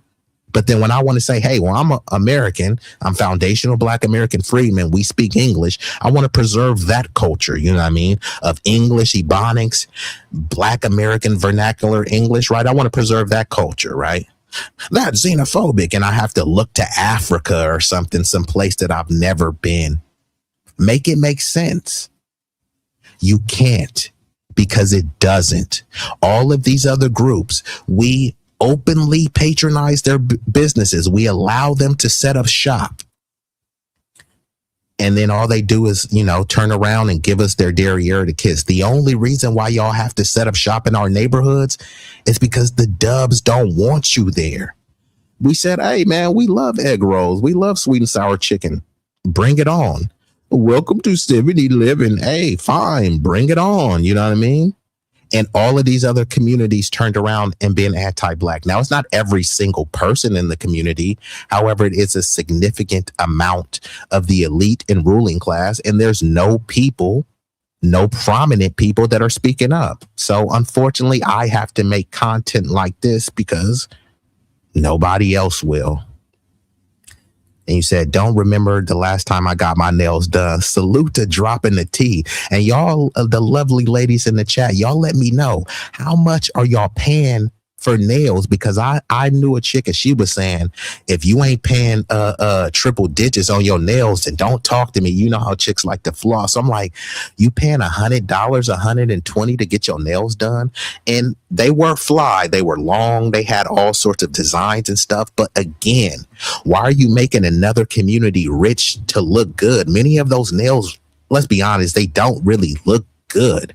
You over here eating some Buffalo Wild Wings with some long nails. It's like, that's a little bit disgusting. I always wonder, how do you really wipe properly? You can barely hold your cell phone. You can barely hold a pen, but you're holding everything else properly, right? I'm just saying, how do you really wipe down there? You know, just curious. But what I'm saying is, when a dude is trying to holler at you, hey, baby, you're beautiful. I want to take you out to lunch. I'm going to buy you some flowers. Oops. I ain't going to buy you no flowers because your nails ain't done. Huh? You've never heard that. A dude is about to pull down the panties. He's getting close to the cooch and say, oh, hell no, your nails ain't done. That's never happened. So once you keep getting the nails done, who are you doing it for? I understand it's a special occasion. It's your birthday. It's your anniversary. Those are appropriate occasions to get your nails done. But every week you talking about you need a feel. Every 2 weeks you need a feel. No, you need to get out of your feelings and embrace your inner beauty. You weren't born with those nails. So just saying. You said, make it at home is healthier. That's what I've been doing. Yeah, man. If you want to get a smoothie, make it at home. You want some coffee? Make it at home. You want a Frappuccino? Make it at home. All you got to do is go on YouTube or Pinterest, TikTok. They'll show you how to make those same Starbucks Frappuccinos that you love at home. You can make it even better because they may give you one shot of espresso and then you want another shot. They charge you like $5. You can have unlimited shots of espresso. You can have extra syrup, extra froth, extra milk, and you can do it all for cheaper. But many times people try to do that. They go to Starbucks and Dutch Bros just to flex on the gram. What's more of a flex? You spending a bunch of money that you don't have, or saving money and making more healthier quality things. Just saying.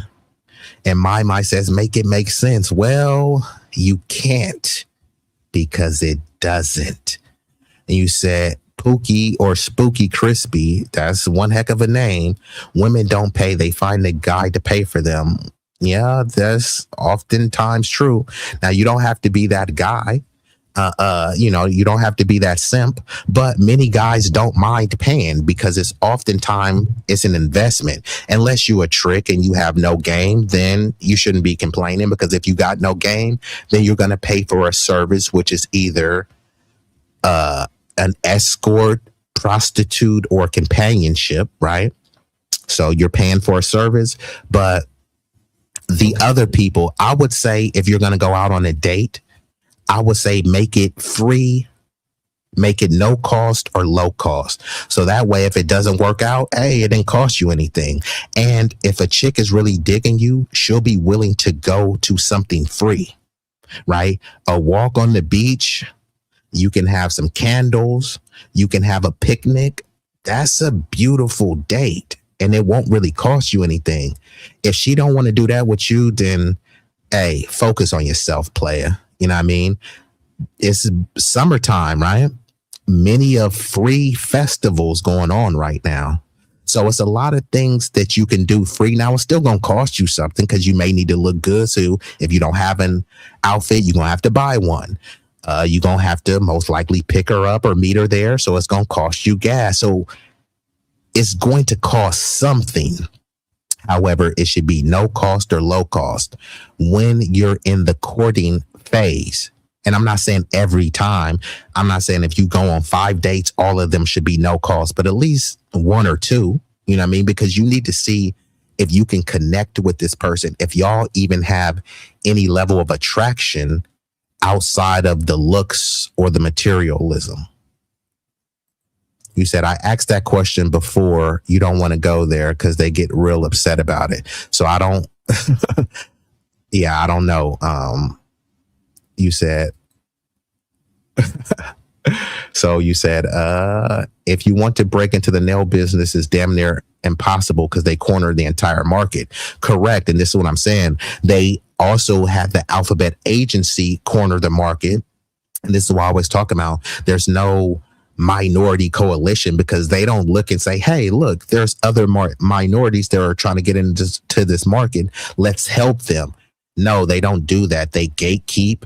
And I've had people that are trying to break into this market, and they've told me that, you know, they upcharge them. If you're black, they're going to upcharge you versus if you're white or Asian or something like that. You know what I mean? So they corner the market, and you keep, if other people want to make them rich, fine, but you don't need to make them rich, especially with the nails. The nails are just a vanity thing that doesn't do anything for you. Like when you see a beautiful, think about all of the actresses, right? Think about whatever beautiful actress that you like, whether it be Halle Berry, Megan Fox, just throw some random names, right? Do you think, oh, this actress is so beautiful? I wonder what her nails look like. Huh? You don't really think of that. Now, no one is saying that she should have some crusty, ashy, scabby, peeling nails, but to try to do all these elaborate nails, it's just like you're taking food from your family's table, and for what, right? Because if it's to attract men, which is not, because no man is asking, oh, I want her 5'5" with brown eyes and 9-inch nails. Nobody is saying that. But I heard if you want to play, you have to pay. Well, yeah. Well, you gotta pay to play, and if you're on my team, you gotta pay to stay. I see that YT break did wonders for you. Yeah, like I told you, I had to have a social media cleanse, a spiritual sabbatical, but now I'm back and better than ever. And you said they use bidets. Who use bidets? If you want some gumbo and you live in Texas, make it at home. Shout out to Spooky Crispy, because yes, this is the thing. If you want some gumbo and people like to say, oh, I'm craving Chinese food, we'll make Chinese food at home. Oh, I'm craving tacos, we'll make it at home. All you have to do is just look at the recipe. Okay, they put a little cilantro on here. Okay, they just grilled the meat and did this. Okay, they put a little. It's like, bruh, it's not rocket science. You try to pretend as if you don't have the time, but then you just spent 3 hours playing Fortnite. You spent 2 hours on TikTok Live. You spent 30 seconds jerking off in the corner. You know what I mean? Like, come on, bruh. You've had the time. You just mismanaged your time. So, yes. But in terms of the boycott, you need to be boycotting any business that wouldn't hire you. But not only that, the boycott is not about any type of hatred. Some people do have hate in their heart. I'm not pushing, promulgating, or promoting that. I'm saying from an economic standpoint, from a cultural preservation standpoint, it just doesn't make any sense. If you're at the bottom and you're struggling to get from the bottom, helping enrich other groups is not helping you, right? Always say this: if you need to clean your room and your room is a pigsty, but then your neighbor's room is disgusting, and the neighbor's room is disgusting, and somebody in 2 cities over room is disgusting, and you're helping everyone clean their room. And guess what happens when you come back home? You come back home to a dirty, disgusting room. And all those people that you helped clean their room, they're not going to help you. They're going to ask you, hey, why is your room messy? And if you say, hey, my room is messy because I was helping everybody else clean theirs, you know what they're going to say? Stop making excuses. So don't make any excuse. Clean your own room. Okay, fine. The neighbor's house is messy and they need to clean their room. Let them clean their own room. We have our own issues to deal with, right? We have our own problems. We have our own health disparities and issues to deal with. How are we going to ever deal with them if we're always focusing on everyone else? I know a lot of people love to talk about Gaza. Hey, it's horrible what's happening with the genocide.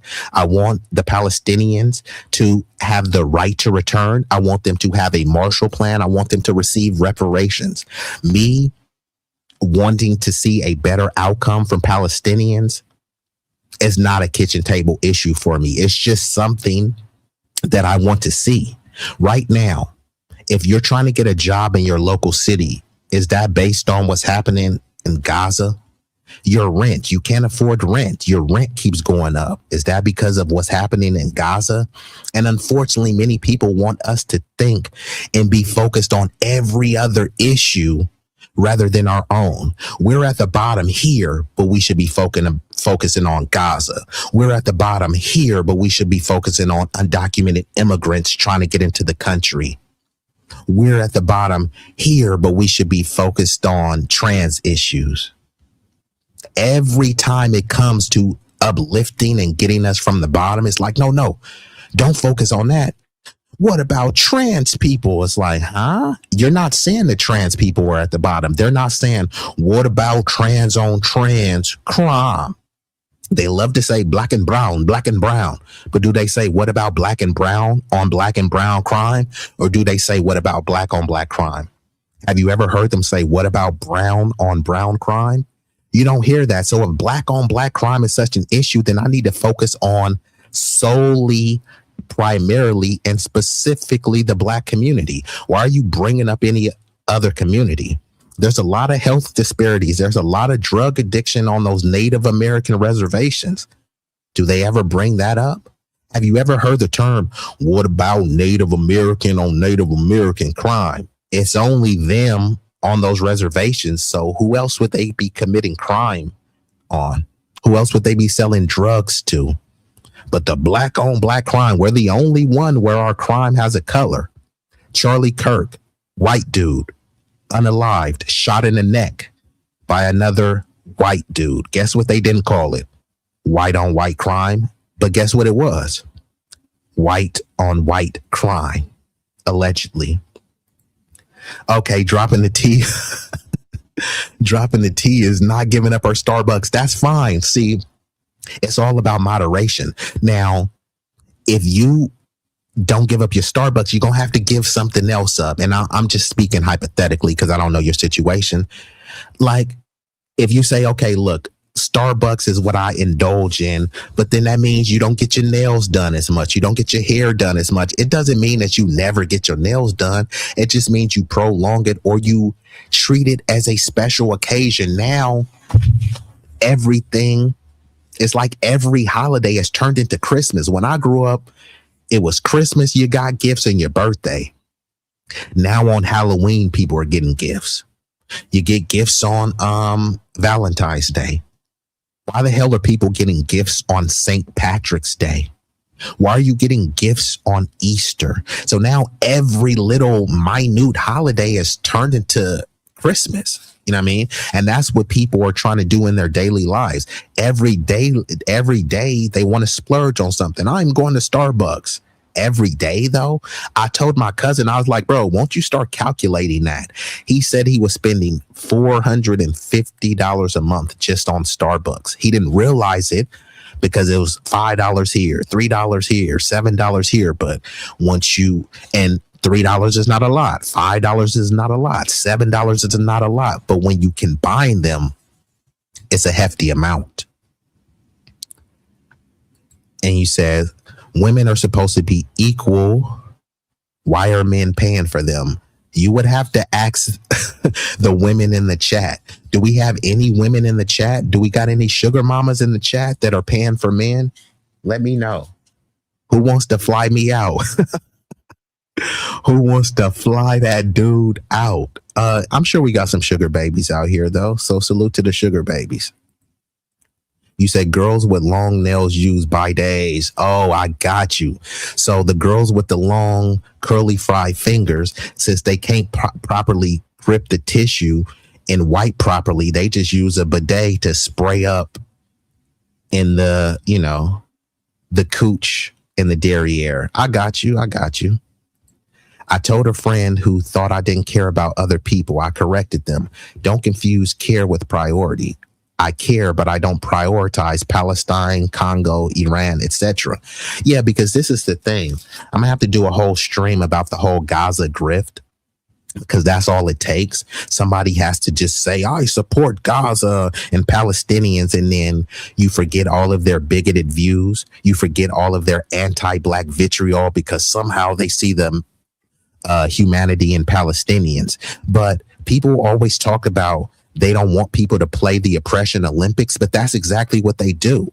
They'll try to say that, hey, y'all should be worried about what's going on in Palestine because they have it worse than you. But then when I look at from a pure statistical standpoint, hey, the people in Congo have it worse than Palestinians. Many of the people in Sudan have it worse than Palestinian. So if I am going to put my focus, shouldn't my focus be on the Congolese people who have it worse than Palestinians? Palestinians are getting wall-to-wall coverage about how horrible the genocide is. Are people in Congo getting that? Are people in Sudan getting that? No. And I've talked to people, and I've even tagged your girl Kim Iverson, and I said, okay, you got all this sympathy for Palestine. What about Congo? What about Sudan? What about Haiti, right? And she said, oh, well, she said something on the lines, I'm paraphrasing. Well, the U.S. tax dollar, basically, we're not sending them billions and billions. So all of the people that pretend as if, you know, they just care about the human beings, they only care if we're sending money, because that's what they always say about Israel. We're sending all this money to Israel. So you only care about the genocide if the U.S. is funding it. But if you see a genocide in Sudan, oops, we're not funding it. Don't care. You see a genocide in Congo, we're not funding it. Don't care. And a lot of times we are funding it through proxy groups as well. But like I said, if it's just sheer numbers, the numbers in Sudan is like 10 times what happened in Palestine. They say Palestinians, they say what? 1 million displaced. I don't even think they said that much, but let's just go with 1 million displaced. They say in Sudan, 10 million displaced. What's the bigger number? If you just look at the sheer numbers, they say, oh, hundreds of thousands allegedly were slaughtered in Palestine. The death toll in Congo is in the millions. What's a bigger number? Millions or hundreds of thousands? So just from a sheer humanitarian priority standpoint, I should be more focused on Sudan, Congo, and all these other places. But is that what's happening? No, it's just Gaza 24/7. Gaza, Gaza, Gaza. Palestinian. And many people, unfortunately, the lefty lunatics are expecting us to prioritize a foreign nation over what's happening in our own country. And let's just say that we were 100% stomping for Gaza, then who's stomping for us? Clearly, we don't have any POC coalition. So we have no Asians stomping for us. We have no Latinos stomping for us. We have no Africans and Caribbeans stomping for us. And instead of stomping for ourselves, we're supposed to worry about Gaza. Okay. I prioritize domestic over foreign, state by state over national. Yeah, this is me. And then this is what people try to say, you're wrong because all politics are foreign. You know what I mean? Like, no, they're not. But I'm going to transition into this video because there is this Asian dude who was furious at black people. And he says that, hey, you know, you guys, because some people are saying, hey, we want to boycott. And like I said, I think that just a blank Asian boycott, I think that's misguided. I think it needs to be targeted. And this is where delineation comes in. Don't shop, excuse me, at any place that won't hire you. So when they just say Asian, there's a lot of people that are Asian. Vivek Ramaswamy is considered Asian. Chinese people are Asian. Filipinos are Asian. Cambodians are Asian. So what, just boycott every Asian group because of what this Rick Chow dude did? That I don't agree with. I say boycott the business regardless of their racial or ethnic background if they won't hire the community and if they don't have a history of standing up for the community. It's not about hate. Because they say all these other groups stick together. Well, then let them stick together and we can stick together by not, giving these people businesses. It should make you more resilient into creating your own business and finding ways to still uplift and help each other without relying on non-Black entities. So I'm going to pull up this video. But before I do, let me hit y'all with an intermission, about 1 minute for me to pull that video up. So I'll be right back. That was nasty, bro, like a nasty hoe. I got a nasty glow. My baddie, though, is a classy bro. I manage her and she escort international exports. I got hardware, my tech support. Really about that business, cause I'm that dude, but you just adore. Used to be on that block, equipped with a Glock. I sold all kind of dope. 10 toes down on the pavement. I send that bitch like an envelope. With a love letter, I love cheddar, so I grind hard. I be putting that work in, but I ain't punching no time card. When it comes to being a boss, nigga, I am the epitome. You keep hating, belly aching, but it takes more to get rid of me. I am full of energy, but I ain't feeling jittery. I'm just grinding, shining like a diamond, looking glittery. Literally, I just left the bank to deposit racks. Holla back, don't want no shoes and clothes because my closet's packed. I got hella different kicks just like Lionel Messi. Okay, and we're back at it. So this video is going to be from Hermano Ricardo Ignacio, and he's talking about Asian dares Black people to boycott Asian businesses. Now, you won't find a video of them saying, hey, man, this Rick Chow dude, what he did was wrong. And I stand with the Black community. We're a part of a minority coalition. These are my brothers and sisters. This doesn't speak for the entire Asian community. That was an Asian individual who committed an Asian. You're not hearing anything like that. Instead, what you're hearing is, oh, if y'all want to boycott us, then y'all just anti-Asian and all these other types of things. So let's see what dude has to say. You know what I mean? Mind you, these are the people that you're allegedly in a coalition with. These are the BIPOCs and the POCs, and we're all the same. And then when you see this dude, what color is he? He's not Black. He's not brown. He's not yellow. So what color is he? So you're supposed to call these people of color. It's just no one knows what color they are. Okay. If they say they have it worse, I answer with I'm one I'm on the verge of eviction and foreclosure. Someone found out they've been diagnosed by a debilitating disease. I can't feed my kids. Gaza. And it looked like you were writing a second story. But yeah, this is what I'm saying. Like, there's many people here that have devastating health outcomes, right? Dealing with all sorts of ailments, diseases, and sickenings. And then we're supposed to just put all that to the side because there's a genocide in Gaza, which I don't support. It's horrible. I'm not supporting the genocidal maniacs of Bibi Netanyahu and what they're doing. But some people are literally hooked up to a dialysis machine and you want them to worry about Gaza. And some people are worried about Gaza. It's just not their primary concern. But you got people like, whether it's Brianna Joy Gray, Butch Ware, all these people, Chris Smalls, all these people, they're willing to crash out for Gaza, but then you don't see them have a history of crashing out anything for foundational Black American freedmen. All they do is do lip service. I support reparations. I support this. And Roger, you already know what I told you about support. I don't care about support. I care about advocacy, because most of the times when people say they support something, they're saying it rhetorically. Hey, I support this. But what are you doing to make that a reality? I support Medicare for all. And then people be like, ooh, this person supports Medicare for all. I have to vote for them. Ooh, this person supports a genocide, a ceasefire. I have to support them. Okay, how are they advocating for it?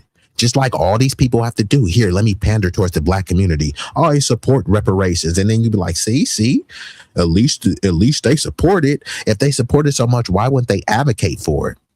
All you have to do is look at the Democrats. When they were talking about abortion, women's right to choose, right? They supported it, but they vehemently advocated for it. They had Planned Parenthoods in fertility clinics set up at the DNC.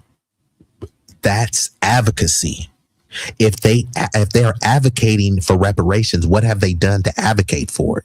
They've done nothing to advocate for it. All they've done are things that undermine it, which means they don't truly support it. Remember when Kamala was saying that she supported it, and then she turned around and said, I'm not going to do something that only benefits Black people? No. Right? So how was that support? Remember when they were saying, stop Asian hate? They supported it, but they didn't stop there. They advocated for Asian hate to be denounced over 14 times in this specific bill. And they advocated for not just thousands, hundreds of millions to be allocated to only Asian institutions. It wasn't no BIPOC institutions, wasn't no POC institutions. It was only Asian institutions, right? Nobody was calling them divisive. Nobody was telling them, hey, you need to worry about what's going on in Myanmar before we do something for y'all, right? It's only with us, but let's get into this. So here we have this Asian person daring Black people to boycott their businesses. They're calling our bluff. And like I said, I personally don't think this should just be made about Asians. It should be made about any person, regardless of their racial or ethnic background, that is not about the enfranchisement of the community. Don't shop where you wouldn't be hired. I love when the Black community says, let's boycott Asian businesses. Please do. We'll get rid of the Chinese takeout, the dry cleaners, the laundromats. Let's get rid of the liquor stores as well. Get rid of the Jordans you guys wear. So you heard that, right? The dry cleaning. When was the last time any of y'all got dry cleaning? The liquor stores. Okay, you're proud of the liquor stores? No, a lot of times people are shopping at liquor stores because they live in food deserts. There's no Whole Foods, there's no Safeways, there's no other place, so it's only liquor stores. And you're like, please boycott us. Well, a lot of that stuff we can just get from Amazon. Let's be honest, right? Like, okay, You know, people don't like Jeff Bezos, but at least Jeff Bezos is giving people jobs. There's a lot of black people that work at Amazon. So if you boycotted a non-black business and you shopped at Amazon, I mean, that would be an effect. So this person is over here trying to pop his collar. Oh man, I dare y'all. I dare y'all. Why is he so hostile? You know what I mean? But like I said, these are your allies. I love when the black community says, let's boycott Asian businesses. Please do. We'll get rid of the Chinese takeout, the dry cleaners, the laundromats. Let's get rid of the Chinese takeout, where some people say that they're not even, you know, it's alleged that oftentimes they're serving mystery meat. Now, I don't know. I'm just saying it's alleged. But many times, you know, from some people that I talk to, they say that, hey, they have a different menu for themselves. Do you think that different menu for themselves is worse food or better food that they're serving the community? I'm just saying. So this person is over here acting like they're doing us a favor. Chinese takeout. No, the customers are doing you a favor, right? Dry cleaning business, bro. A lot of people don't even iron their clothes anymore, let alone dry cleaning. And then you can just get a handheld steamer and do the same thing that a dry cleaner could do. So again, he's over here trying to say, hey, we'll boycott our businesses. Well, it's first of all, most of your businesses are in black neighborhoods because, like I said, the Dubs didn't want you there. They said, yeah, you're the model minority, but we don't want you guys living next to us. And even when they said that, many people in this community fought tooth and nail to be next to white mommy and daddy. So they used the black community as an extraction hub. Here, let's drain the resources, drain the economy, and then talk about, you know, test scores and affirmative action and things like that. So again, like, okay, fine. Like he's calling our bluff. I would say, yeah, you guys don't need to be shopping at any of these businesses, not because of this incident, just from sheer economic and cultural preservation, right? You want to be able to survive this AI storm. You want to be able to survive this influx of undocumented. So hold on. I didn't know you were still here, Jackie. I just got a steamer. I got a Wagner. It's a Wagner steamer. It was between that one. I was going through because they got some higher end ones. There's a McCulloch. They have a Bissell. But I got this steamer. It's called a Wagner. Man, I'm like, I should have been steaming a whole long time ago. I got more of the cleaner. So where you can like deep clean with like grout and all this stuff, but you could put attachments on there and steam. So if you got a wrinkled shirt and you put the steam to it, it looks good. A lot of people don't crease their pants. I mean, I'm OG, so I used to crease with starch and stuff like that. You know what I mean? Not on no Damon, starch to press, nigga. Starch, you know, you gotta go with the starch, but because like you can starch those creases, and then even after you wash your pants, I'm talking about like after 30 washes, my pants still had these crazy creases in it. So a lot of these young kids, they don't even know how to crease their pants. They don't know about ironing. They don't have an iron board or anything, and that's fine, but you can just get a handheld steamer and do that. But I had got a handheld one, and that one was kind of janky. It was like a Conair, but that one was used anyways. I had bought like a used one for cheap, so I just returned that one. But yeah, I got this Wagner steamer. That thing is a beast. And this one, I don't even think this is like the top tier pro level, but I love this thing. So shout out to Jackie and her steamer. I know, Jackie, you like to keep things clean, Miss Jackie.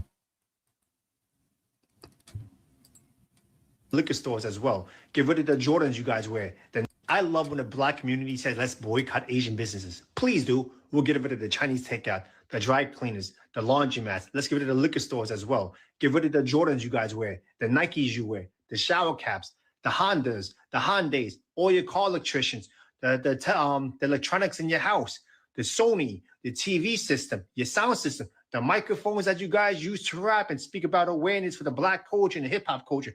Where do you think that's made in? That's made all in Asia. And here's another thing for you guys. You guys want us to leave the neighborhood so bad? oh, Asian people are not neighborhoods. We're in white neighborhoods. We have our own Chinatown. We have our own Koreatown. You think we really need you guys to benefit off and make money? A lot of us do go to college as well. You're being outworked by immigrants who barely speak English, and you're not embarrassed? Go to the bank, start your own businesses, and deal with your own people. So there they go again. You're being outworked by people who barely speak English. That's what he said, right?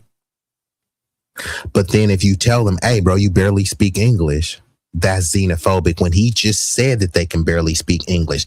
And he's talking about that they're being outworked. What are they doing that we haven't already done?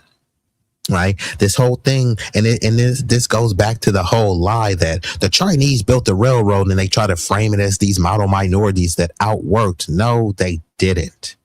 Chinese people built the least amount of railroad, yet they get the most amount of credit. Make that make sense. If you were, let's put it in sports terms. If there was someone who scored 100 points, no, let me do it this way. If there was someone on a team and they had a career lifetime of scoring 9,000 points, and there was another person who that had a career lifetime of scoring 600 points, which person do you think would be in the Hall of Fame? The person that scored 600 points or the person that scored 9,000 points? That's how it is with the railroads. Foundational Black American freedmen built over 9,000 miles of railroad. What's a bigger number?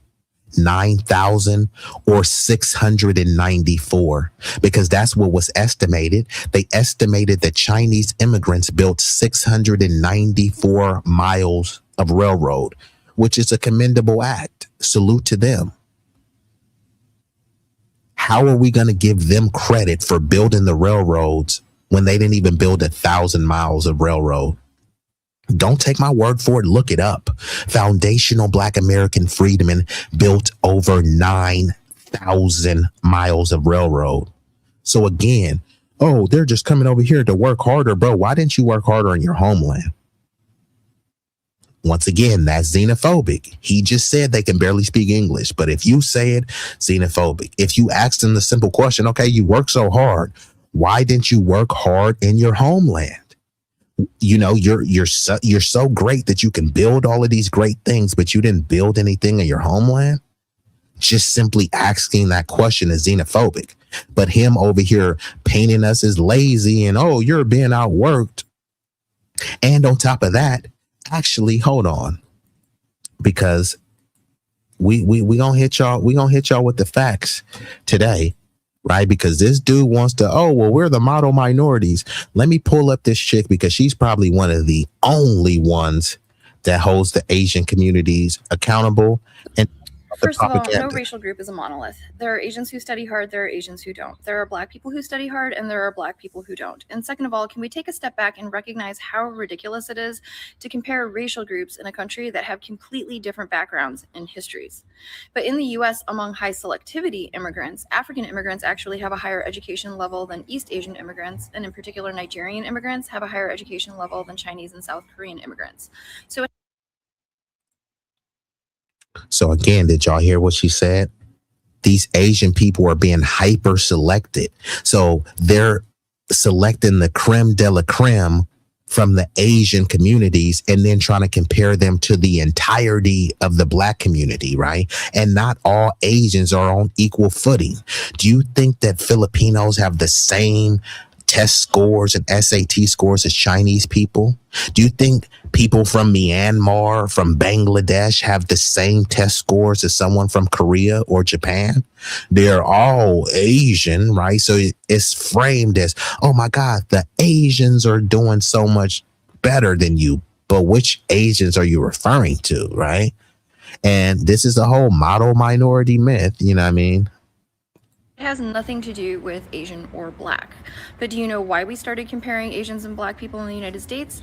It's because in the 1950s and 60s, when the United States was engaging in military actions in Korea, Vietnam, Cambodia, and Laos, bringing democracy to Asia and fighting against communism, as the civil rights movement gained in momentum and attention, people around the world started wondering, with all of the racism and injustice in the United States, who are Americans to go to any other country and tell them how to be? So the United States said, no, Chinese Americans and Japanese Americans are being great. You can look. They're not protesting. They're quiet. They're working hard. They're living their lives, and they're doing fine. The problem is the loud, angry, protesting Black people. So just like she said, the Asians, they weren't protesting. They were fine. They were silent. They were the model minority. So again, when they love to talk about civil rights, the Asian people, they were on some, hey, you niggas need to shut up because, hey, we're doing fine. So again, who is the Asian version of Martin Luther King? Who is the Asian version of Fred Hampton? You notice when they always quote a civil rights leader, they're always foundational Black American for the majority of them. The other ones are melanated immigrants who got on board with the foundational Black American freedom and struggle. All of they love to use the term minorities, right? Well, who were the other minority civil rights leaders? They keep telling you Medgar Evers, Thurgood Marshall, you know, all these people, right? And they all are Black. I'm just saying. And then when they do find these other people that were supposedly civil rights leaders, they weren't civil rights leaders at all. They talk about Cesar Chavez. He wasn't a civil rights leader. He was fighting for Chicano rights. They talk about Fred Hampton. Oh, what about the Brown Berets? Okay, where are the Brown Berets today?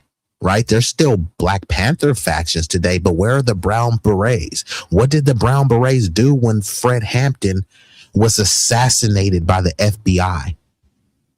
They didn't pick up the mantle. They start focusing on their own community. He was trying to have a rainbow coalition where he had people denounce racism at the door. Why didn't any of these groups pick up the mantle? This dude talks about Asians who could barely speak English outworking us. Okay, well, if Asians are working so hard and they're so smart, where's the Asian civil rights movement? And when they do have a civil rights movement, it's for Asians. Stop Asian hate. Okay, why isn't it stop POC hate? Why isn't it stop minority hate? When it was time to put the rubber to the road, they didn't give a damn about Black people. They only focused on Asian. So now when we say, okay, fine, it is what it is. 'Tis the season to hold your own nuts. Now it's turning into, you guys are being xenophobic, and Malcolm X and Martin Luther King, he wanted to fight for everyone. Okay, cool. Who is the Asian version of Martin Luther King? You can't find one. And then when they start citing their Asian leaders and then you dig into them, i.e. Gandhi, they all have bigoted views towards Black Americans. Meanwhile, again, Muhammad Ali, at the height of his career, they wanted to send him to Vietnam. He said, no, I'm not going to Vietnam because they never called me nigga. And guess what the Vietnamese came over and start calling Black people? Niggas. Name any Vietnamese or any Asian figure that has stood up for Black people like that. Don't worry. I'll wait. And do you notice how the States was engaging in military actions in Korea, Vietnam, Cambodia, and Laos, bringing democracy to Asia and fighting against communism? As the civil rights movement gained in momentum and attention, people around the world started wondering, with all of the racism and injustice in the United States, who are Americans to go to any other country and tell them how to be? So the United States said, no, Chinese Americans and Japanese Americans are being great. You can look. They're not protesting. They're quiet. They're working hard. They're living their lives, and they're doing fine. The problem is the loud, angry, protesting Black people. And do you notice how the model minority myth only ever goes in one direction to make Black people look bad? Because let's take the model Asian who studies really hard. Do you know who else they're studying much harder than? white people. In 2021, among 18 to 24-year-olds, college enrollment among Asian Americans was 60%. Among white people, it was 38%. And among Black people, it was 37%. So among white and Black people, it was about the same. But struggling white people do not get told you would be doing better if you were more like Asian Americans with their strong family values and their emphasis on academics. As a matter of fact, when Asians get compared to white people, Asian success is an indication that Asians are stealing opportunities and resources from white people and that we don't belong here. First of all, no racial group is a monolith. There are Asians who study hard, there are Asians who don't.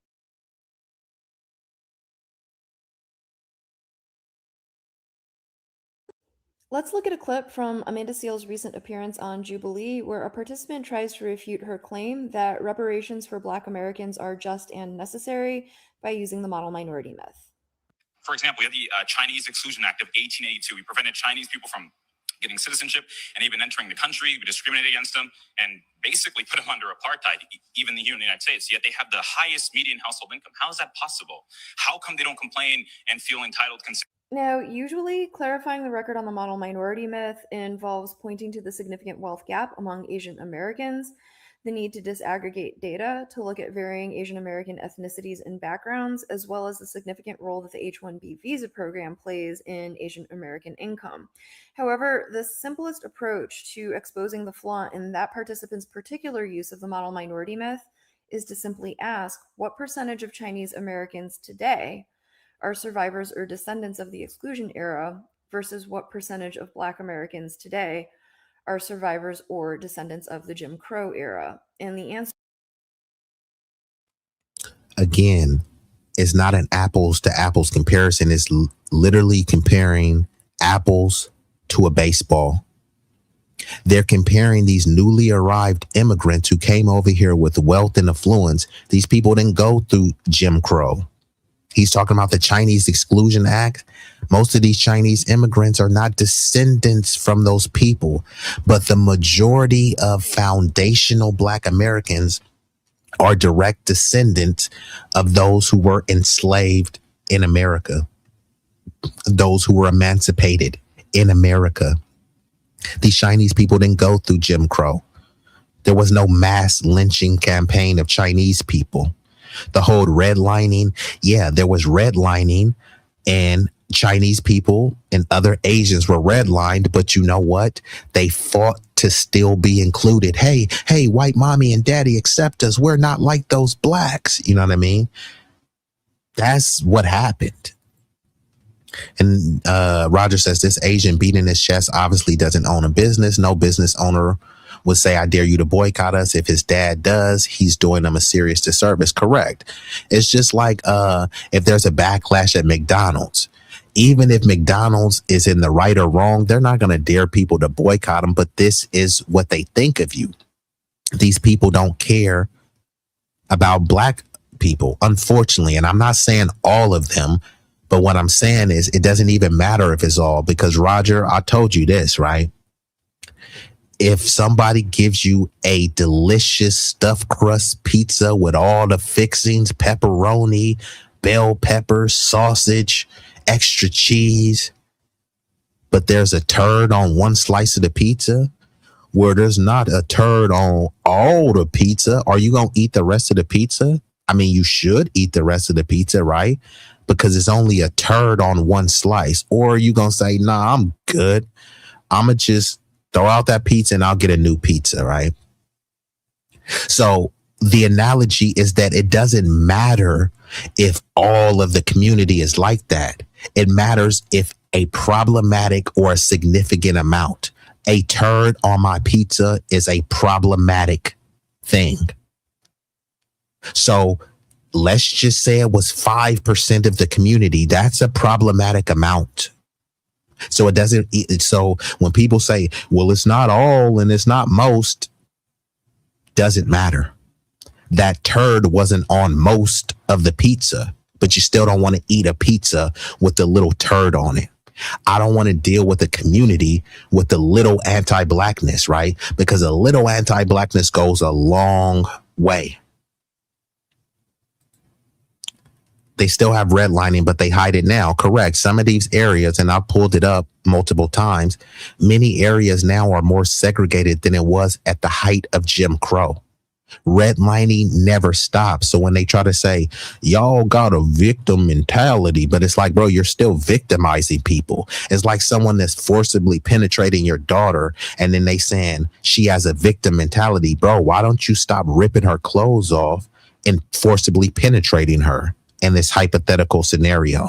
And then they want her, stop being a victim. Well, she'll stop being a victim once you stop victimizing her. They still have NIMBYs, not in my backyards. They're still redlining. They're still denying of loans, while at the same time saying, stop complaining about bigotry and racism and dub supremacy, while they're currently engaging in it.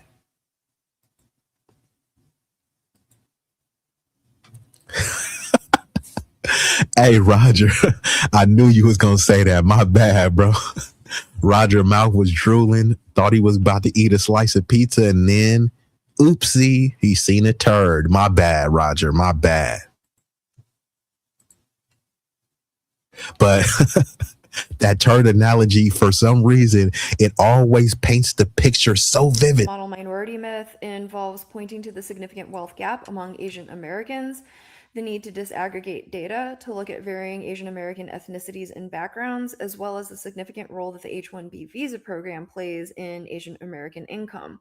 However, the simplest approach to exposing the flaw in that participant's particular use of the model minority myth is to simply ask what percentage of Chinese Americans today are survivors or descendants of the exclusion era versus what percentage of Black Americans today are survivors or descendants of the Jim Crow era. And the answer is significantly less than 10% of Chinese Americans versus significantly more than 90% of Black Americans. And that tells us a couple of things. One is that a reason why you may not hear Chinese Americans talk a lot about the Chinese Exclusion Act is that for 90% of Chinese Americans today, the Exclusion Act is no part of their ancestral history. For example, I am one of the less than 10%, and you do hear me talk about it. And the other thing is that high median income of Chinese Americans today cannot be used as an indicator of success or resilience or lack of harmful impact on survivors and descendants of Chinese exclusion, when over 90% of those Chinese American income earners were not impacted by Chinese exclusion. And for an example that people might be able to connect to on a personal level, in 1885, over 2 American residents of Tacoma were rounded up and forcibly expelled, and their property was destroyed in what became known as the Tacoma Method that was replicated in towns across the West.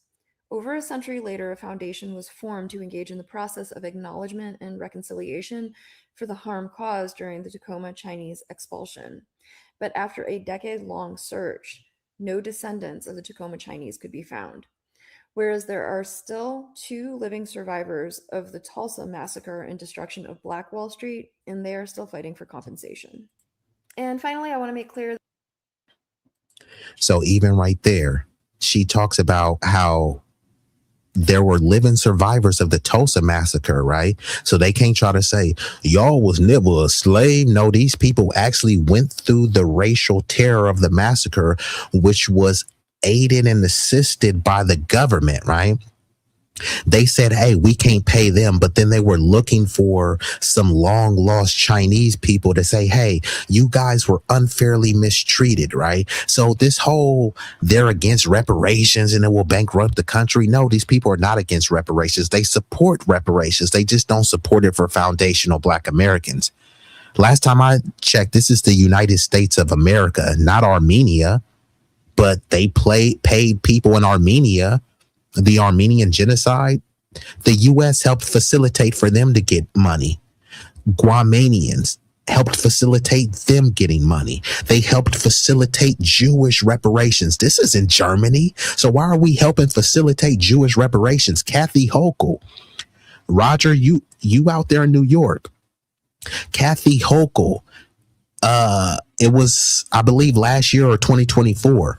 She allocated millions and millions to Jewish people who were alleged Holocaust survivors and their heirs. So their heirs didn't go through any Holocaust, but they said, you know what? You didn't go through a Holocaust, but your family members did. And since your family members are not here to collect this inheritance, the money goes to you.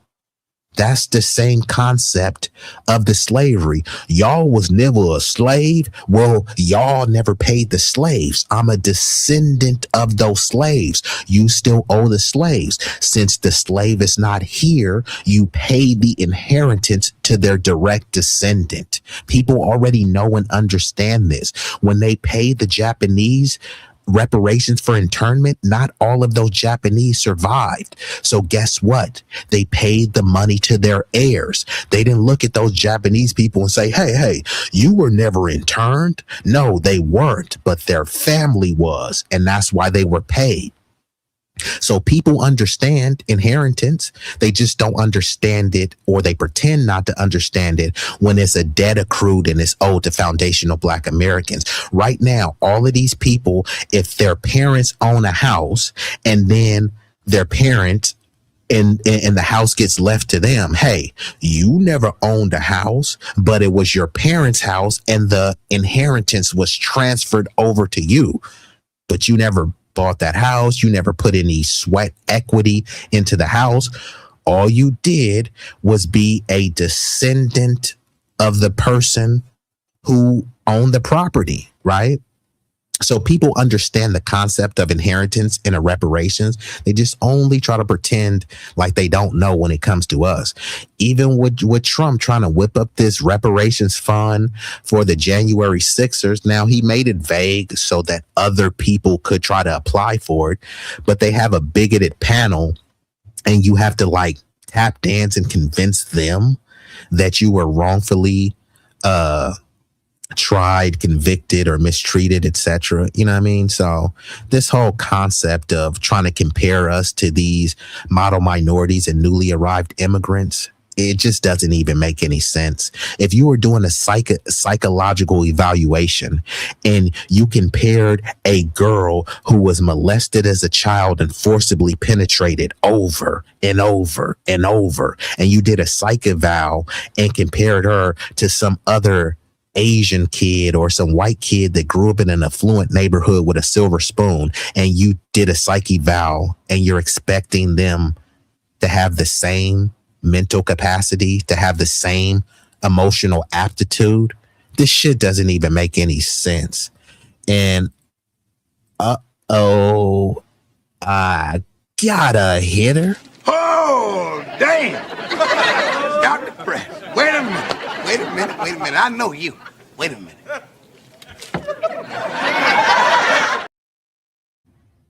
And we've been joined by an illustrious guest, Room Shaker, the ravishing, the radical, and the rambunctious Room Shaker in building. Salute to Room Shaker. Great to see you over here, and keep up the great content. Don't try to hurt these people too much. But let's get back into this, though. Appreciate you stopping by, Room Shaker.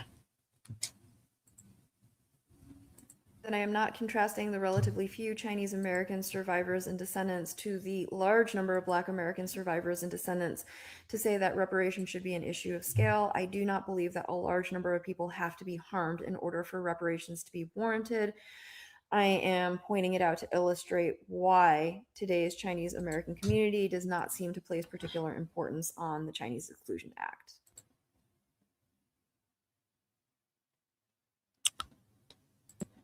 This may be the most important thing that I ever say.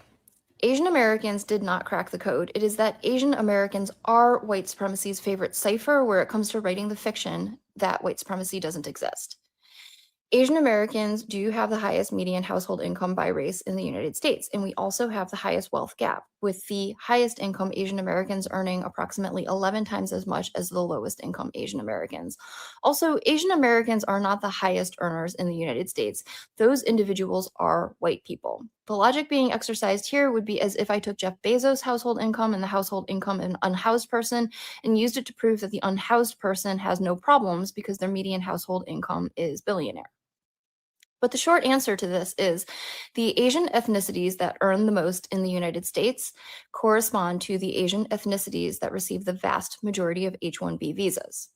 In case your next question was, if the United States engages in so much white supremacy, why does it provide so much opportunity to immigrants in the form of H-1B visas? And it's because employers can pay employees who receive H-1B visas less than they would have to pay their non-immigrant counterparts. So it allows employers to gain access to highly skilled employees. And for the most part, immigrants who receive H-1B visas are able to earn more in the United States than they may be able to earn in their countries of origin, even if they're being paid less than their non-immigrant counterparts. Another reason why the United States does this is exactly to get people like you to ask this question. If Asian Americans seem to be doing well in the United States, that would indicate that white supremacy doesn't exist. The negative implication is if Black, Brown, Indigenous, and other people of color are not able to do as well as Asian Americans, the problem must not be white supremacy, the problem must be cultural to those demographics. However, if you look at Asian Americans who came to the United States not through high selectivity policies like H-1B visas and student visas, it becomes apparent that they do struggle with lack of equitable access to resources. And for them, that has harmful outcomes, very similar to the outcomes experienced by Black, Brown, Indigenous, and other people of color. This may be the most important thing that I ever say. Okay, and like I said, we like to hit y'all with the scholarship in real time because many people, they don't really be listening to this stuff. And sometimes, they think that, I just be kind of jaw jacking, but I like to hit y'all with the scholarship and we bring it up in real time. But y'all don't have to take my word for it. Y'all can look this stuff up. Y'all was never a slave, right? That's what they like to say. Well, the people who are alive today, the majority of them didn't survive a Holocaust. However, many of their heirs did.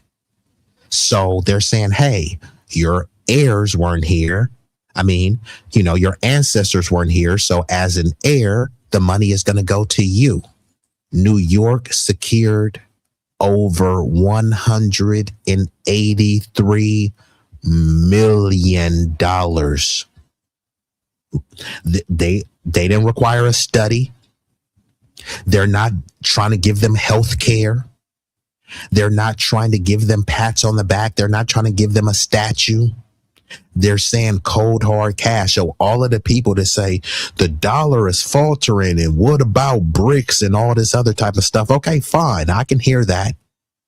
Did the Jewish people care about that? The Jewish people didn't say, yeah, we don't care about the declining dollar. Cut the check. $183 million. Last time I checked, the Jewish Holocaust didn't happen here. There was a foundational Black American freedman Holocaust that did happen. We don't got nothing. Shut up, nigga. We don't got nothing for y'all, but we got endless millions and millions for a particular ethnic group. Okay. The compensation is for Holocaust victims and their heirs. Their heirs are not Holocaust victims. So through the Holocaust Claims Processing Office, so they have a Holocaust Claims Processing Office, and the Holocaust that they're speaking of didn't happen in America. How is this not affirmative action? Oh, I forgot. People don't care about affirmative action. They only care if they can paint it as some sort of gotcha to point out some alleged unqualified Blacks. Now, this assist in reclaiming lost bank accounts. unpaid insurance policies, and looted cultural objects. So mind you, they're trying to do this for a foreign nation. This happened in Germany. They're doing this on also the behalf of many people in Israel, Germany, foreign, Israel, foreign. They're looking for lost bank accounts in another country, but they don't care about how they looted the Freedmen's Bureau in this country. Unpaid insurance policies. They don't talk about how many of these insurance companies, their first things that they were insuring were Black bodies. Looted cultural objects. How many of our objects, cultural objects, have been destroyed, looted, misclaimed, and reclaimed? So I'm just pointing out the hypocrisy. All these people that pretend that they're against reparations, they're not. Did many of you guys know this? Was there any outrage about this?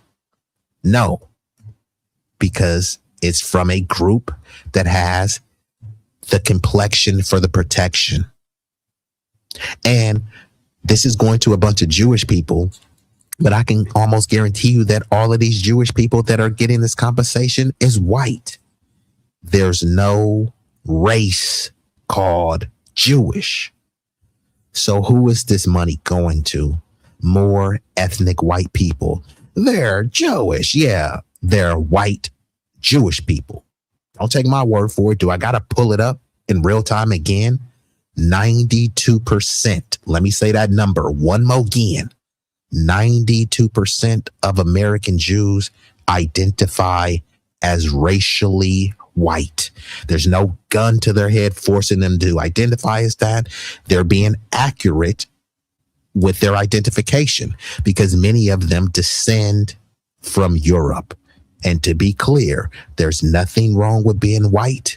There's nothing wrong with being Jewish. I'm just pointed out the hypocrisy that this nation, certain states and local municipalities have no issue doling out not thousands, not tens of thousands, not hundreds of thousands, hundreds of millions of dollars, just not to a specific group. And Roger says, New York wasn't involved in the Holocaust, but heirs got reparations. New York State profited from cotton, yet none for us. Figure that. I'm glad she did it because she handed over an argument to use against her. Yeah, Kathy Hochul is extremely anti-Black, but, you know, since we talking boycotts, where's Nina Turner and Jamal Bryant, who thinks anti-Black racism comes from whites? Yeah, this is why I kind of lose a little bit of respect for Nina Turner. I like Nina Turner, but Nina Turner is, as much as she says or pretends to be B1, she does to seem to be more D1, which is Democrat first. And while she'll occasionally call out the Democrats in a very vehement and vociferous way, she'll still be kind of subscribing to the lesser of two evils logic. Jimbo Django Clyburn is in South Carolina. What has he said about this?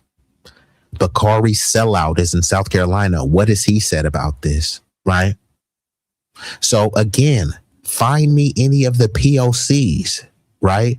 Find me all of these people that try to talk about where is actually Nick Cruz, RBN. Where's Nick Cruz at? Has Nick Cruz said anything about this? Has Rome, has Butch Ware said anything about this? Has Afeni or any of these people said anything about this? All of these people that claim they're socialists and communists, okay? Are you guys going to speak on this? No, they would say, no, this is being divisive, right? But then they'll talk about FBA all day, you know what I mean? How cowardly and pathetic could you be? But you already see this, so let me go ahead and pull this down. But like I said, we like to pull these things up in real time. Now let's get back to this, you know, arrogant, egregious Asian dude. I love when the Black community says, let's boycott Asian businesses. Please do. We'll get rid of the Chinese takeout, the dry cleaners, the laundromats. Let's get rid of the liquor stores as well. Get rid of the Jordans you guys wear, the Nikes you wear, the shower caps, the Hondas, the Hyundais, all your car electricians, the electronics in your house, the Sony, the TV system, your sound system, the microphones that you guys use to rap and speak about awareness for the Black culture and the hip hop culture. Where do you think that's made? That's made all in Asia. And here's another thing for you guys. You guys want us to leave the neighborhood so bad? Oh, Asian people are not neighborhoods. We're in white neighborhoods. We have our own Chinatown. We have our own Koreatown. You think we really need you guys to benefit off and make money? A lot of us do go to college as well. You're being outworked by immigrants who barely speak English. And you're not embarrassed? Go to the bank, start your own businesses, and deal with your own people. By the way. So again, he's over here saying, you guys are not embarrassed, bro. You're not embarrassed that you had to flee your homeland. You had to flee your homeland, bro. You over here trying to pop your collar. Oh, you guys should be embarrassed, bro. You should be embarrassed that you had to run from your homeland. These people say their culture is so superior, but no, you were failing. That's why you had to run. Nobody is okay. Imagine somebody is on a champion team and then you flee. You're on the OKC Thunder or the San Antonio Spurs, and then you say, no, I'm going to go play for the Kings. I'm going to go play for the Atlanta Hawks, a failing team. No, bro, if your team was winning and you're in a championship position, why didn't you stay on your team? All of these model minorities, we have our own towns and all this other type of stuff. So, bro, stick in your own town. I mean, what's the issue? There's not no Black people saying, oh, we don't want Asians in our business, bro. Every community, they come to the Black community first. When they bring in all these undocumented immigrants, where do you think they put them at? They put them in Martha's Vineyard. Martha's Vineyards has more than enough resources, more than enough space to house all those undocumented immigrants who came here illegally. And guess what? They said, hell to the no. Get up out of here. All of these people, they come over here and they set up shop in a Black neighborhood. And we've always been okay with that. You know what I mean? Now, should we have been okay with that? No, but we were okay with that because we seen them as, hey, look, they're minorities, we're minorities. But those people just saw us as an extraction hub. Unfortunately, we had a cooperative mindset, and these people had a competitive mindset. And that's what I'm saying. You got to snap out of it and you got to start compete. These people are not coming over here to hold hands and sing Kumbaya with you. They're coming over here to compete with you. So when these people say, hey, why do you make it about race? Well, these people, they don't just make it about race. They make it specifically about ethnicity. But what is the objective of a race? To win. They say that it's a social construct. Okay, fine. But if you adhere to the social construct, what is the point of you bringing up that it's a social construct? All Latino and Hispanic is a social construct. But what do people talk about? I'm a proud Latino. I'm a Hispanic, right? They're proud of the social construct. So don't tell me that it's a social construct when you're wearing it like a badge of honor. Your religious proclivities are social constructs. Saying that you're a Seminole, a Choctaw, a Cherokee, those are all social constructs. There's no race called Cherokee. There's no race called Choctaw. And if you agree that race is a social construct, then everything under race is automatically a social construct. That means ethnicity, nationality, tribal identification, etc. So the objective of a race is to win the race. Once you cross the finish line, is to be ahead of all the other competitors. That's what these people do. They come here to engage in a race war. Now, just because there's not a lot of bloodshed, then people think that, oh, no, it's not a war. Yeah, it's a soft, controlled war. It's a war of economics. It's a war of jockeying for position. I wish it wasn't like that. I mean, we were the ones, come one, come all, you know what I mean? We invite everybody and anyone to the cookout, but when's the last time you've been invited to an Asian cookout? When's the last time you've been invited to a Hispanic fiesta, a Jewish bar mitzvah? You don't get invited to these things, but we be willing to invite all of these people to our cookout. We'll see some person do a dance and say they're invited to the cookout. No, I don't say that, but many of us have said that. And these people will come to our cookout, extract from our culture, and then turn around and say, you niggas don't have a culture and you're dumb. You know what I mean? This is the world we live in, unfortunately. Hey, this guy is making this video as a response to the black community reacting to the Chinese guy that unalived the 14-year-old kid that allegedly stole the bottle of water, ran away, and got pew-pewed in his back, but a Chinese store owner that chased him. My thing is this: whenever the Latino community or lack thereof does something, performs something that is deemed anti-black, that is considered an attack against the black community, I don't think that the way to handle that is to dare black people to boycott us. Because the way that this guy is coming across is, oh, a little black kid was unalived by Chinese. So what? Oh, y'all gonna boycott us because of it? Oh, I don't care. Go ahead. Matter of fact, I dare. Y'all use so much of our product, I dare you. Let's face it. Everything that you have that's created your culture and or the tools that you've acquired, that you've utilized to create black culture was by using our work, whether it's your shoes, your clothing, as he says, your microphone, anything and everything that you utilize to create your culture was made in Asia. So what this sounds like more than anything is y'all think you can boycott us, but you can't. Too much of our product is being utilized by your people. And when a people has this much confidence and or attitude about the sentiment, then they don't ever feel like they have to apologize if they do something wrong against your community. And what there is to learn from this is a people. But mind you, these are the people that say that they have a superior culture though, right? And that they're more morally righteous than us. So if they're so morally righteous, like they expect black people to be thuggish and degenerate, right? But these are supposed to be the model minorities. Or is this dude behaving and talking like a model minority? Or is he talking like, you know, some deranged person that won't smoke with black people? So which one is it, bro? Because that's okay. Like if these people want to compete and they want to be against us, I mean, I wish it wasn't like that, but just say it with your chest. Stop pretending as if we're in this mythical coalition. See, it's time for people to say what they really feel about us with their full chest. Call us the N-word with the hard ER, not because that's what I want to hear, but this is what will wake people up to get out of this delusion, which there was an NAACP person. He was in Ohio trying to talk about black and brown, and the people booed him, not because they hate brown people. It's because when you go to any of these Stop Asian Hate or the AAPI community things, they don't mention black people. It's only Asian.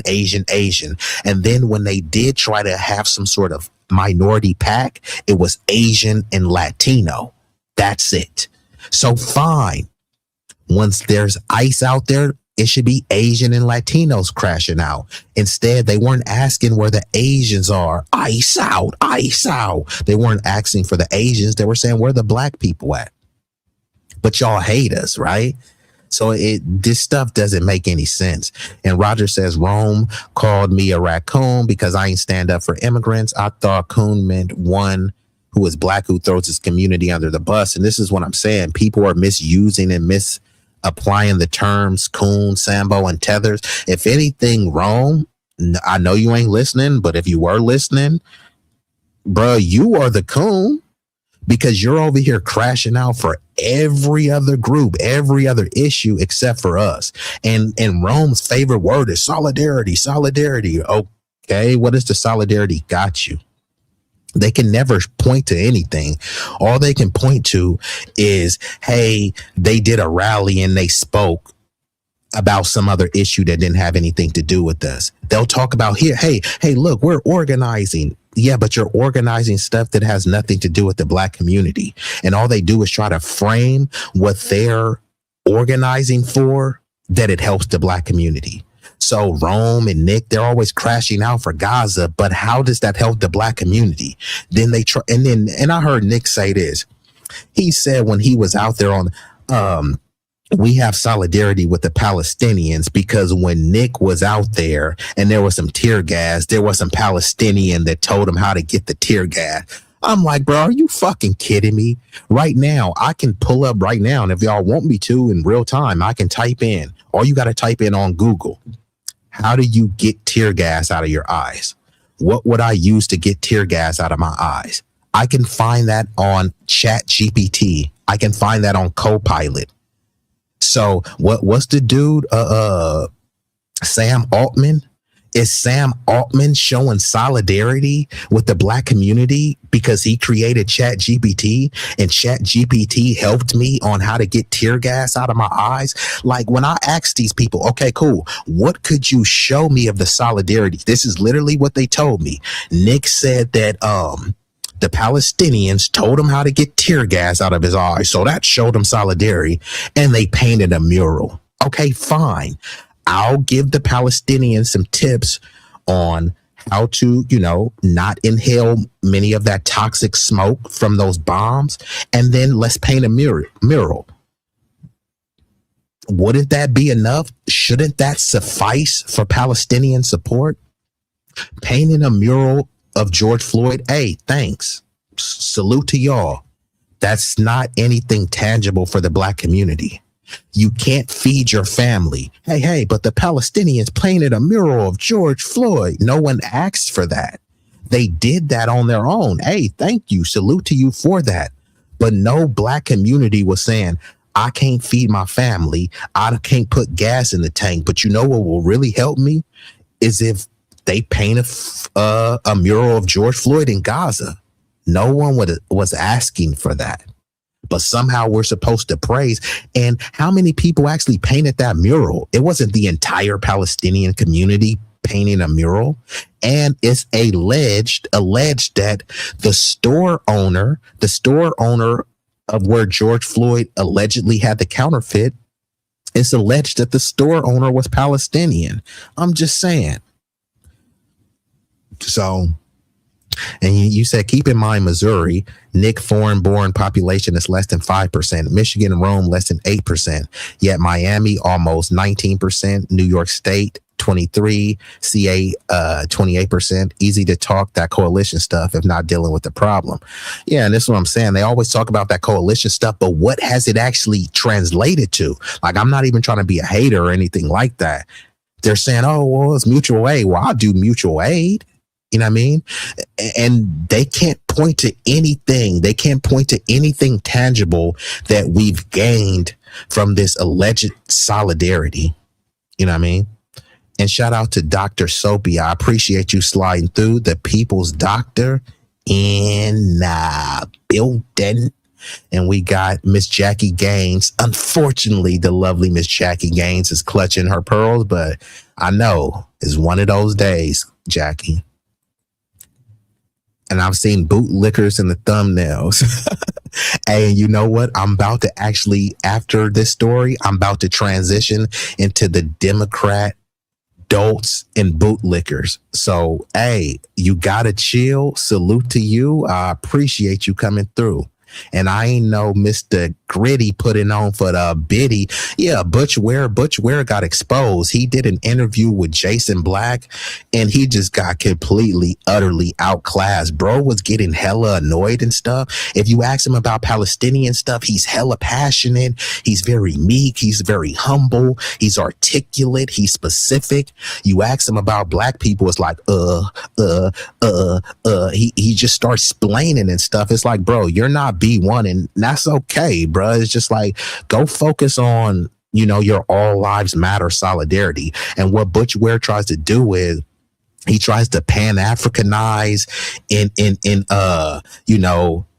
lefty. I'm gonna make up some words. He tries to pan-Africanize and lefticize. I'm gonna make that word up. He tries to transition and transform all of our issues into some sort of lefty Pan-African all lives matter issue. It's like, no, Butch Ware. We are standing on foundational Black American freedom and business first. We don't mind helping, uplifting, enrich other communities, but you have to, when you in an airplane and the plane is about to crash, who do they tell you to put the mask on first? Now you can see your beautiful daughter sitting over there. You can see your wife. You can see your neighbor who you've been friends with for 50 years. They still say put the mask on yourself first. Self-preservation is the number one rule of survival. So they love to talk about what about black on black crime, all of these stats where they say that you guys are at the bottom. So if we're at the bottom, we need to focus on ourselves. We need to put the mask on ourselves first so that we come up from the bottom, so that we can breathe and be able to help and assist other people. You can't assist anyone if your breathing stops. Your breathing is going to stop if you give the mask to someone else, which is why you need to put the mask on yourself. Your community is going to cease to exist if you continue to focus on everyone else. That's why everyone else has to hold their own nuts. That's what they've been telling us.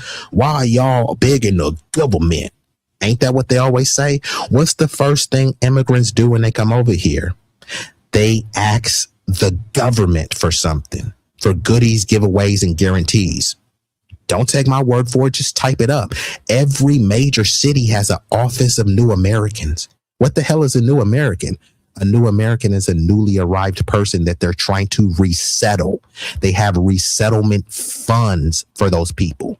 They'll pay a bunch of NGOs and then they say, hey, it wasn't government money, but where'd that NGO get all that money? And then they dole out resources. If they don't give them a direct check, they'll give them housing, preferential treatment on many things. In California, which is the belly of the beast for undocumented immigration, right?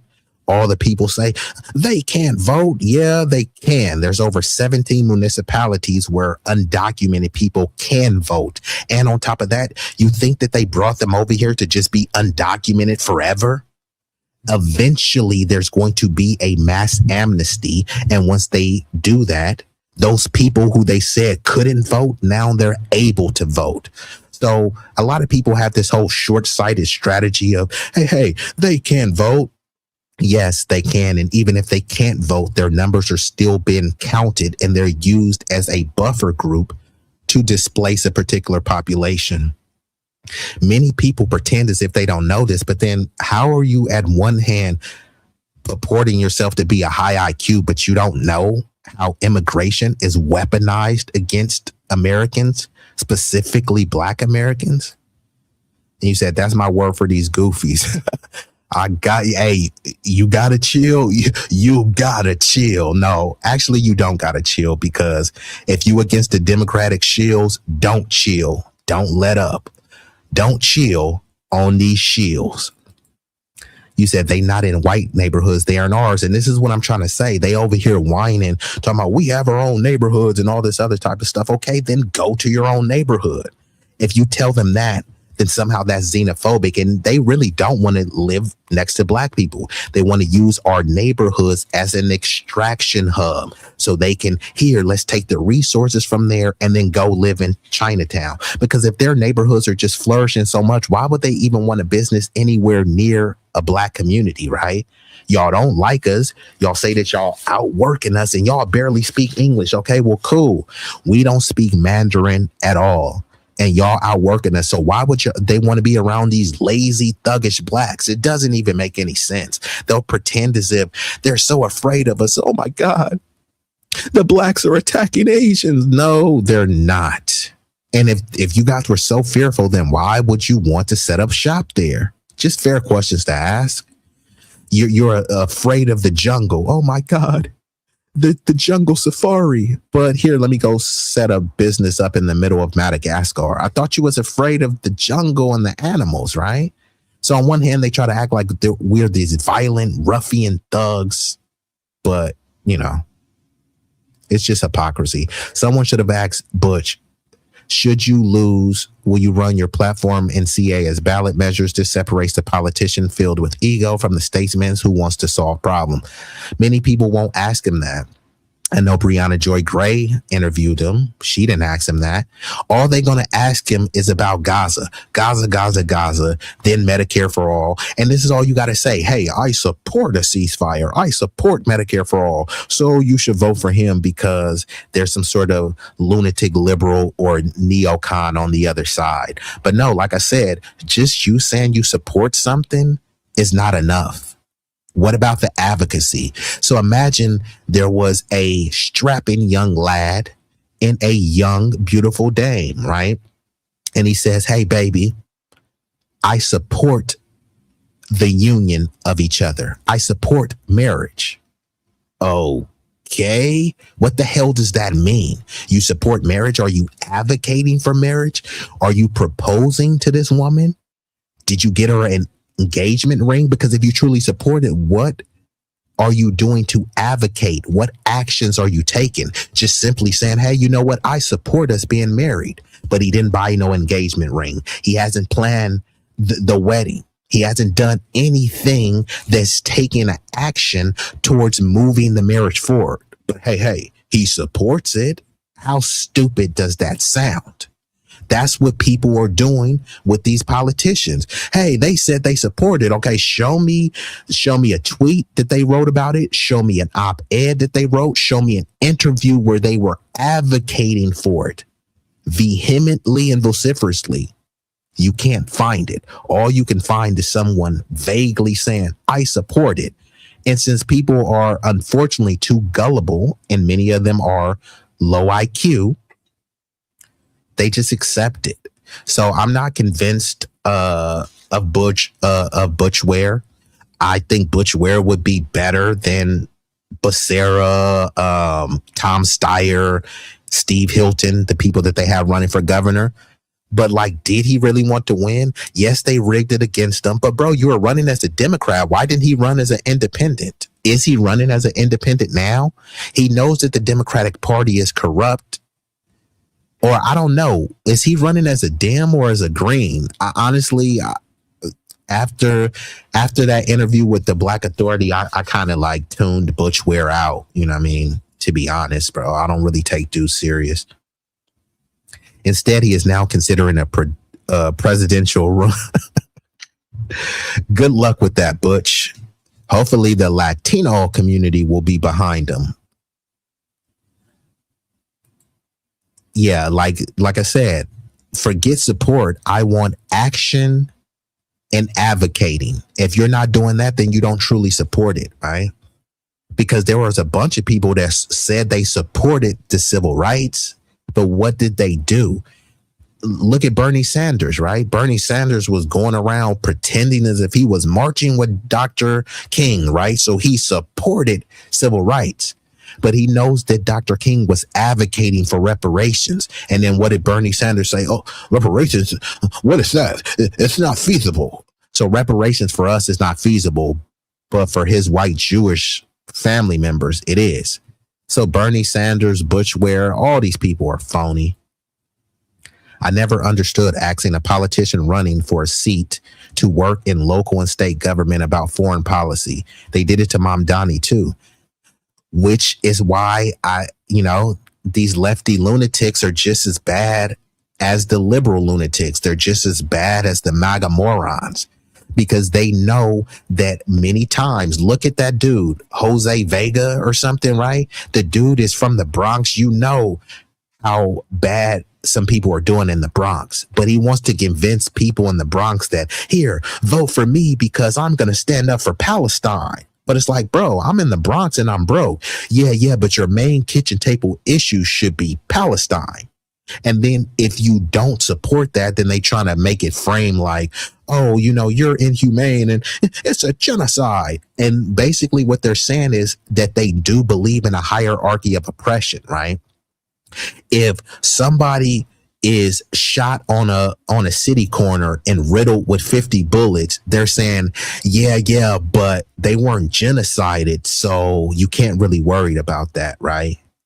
If there's a little kid that gets shot in a drive-by in Oakland, yeah, that's bad, but it wasn't a genocide. So then, okay, so if genocide is the standard, there's a worse genocide going on in Sudan. Yeah, but we're not funding that. So they always try to move the goalposts. First, they try to say, oh, yeah, it's horrific. It's a genocide. Look at the numbers. And then I point to a conflict or a genocide that has more astronomical numbers. And then they don't care. They pretend as if, oh, no, it's just about the babies. It's about the women and children. Well, I can point to you where more women and children died and they don't care. So this is why I call it the Gaza grift. All it takes is for someone to pretend as if they're standing up for Palestinians, and then you don't care if they've been anti-black in the past. Look at Candace Owens, anti-black. Dave Smith, anti-black. Tucker Carlson, anti-black. But all of a sudden, because they're standing up for Gaza rhetorically, then suddenly we have to just excuse all that. And we have to come together. Come together to do what? So he ran as a green. Okay, well, good luck to him. Did he have a lot of Latino support? Because bro was caping for open borders, but I didn't see a lot of Latinos stomping for him. There's a lot of Latino organizations, Telemundo, Univision. None of them have Butch Ware on. Neither of these people running for governor or mayor will do for our people. Yeah, correct. Karen Bass is trying to pander towards the black community, but that's only because she's in a runoff fighting for her life with some reality TV stooge named Spencer Pratt.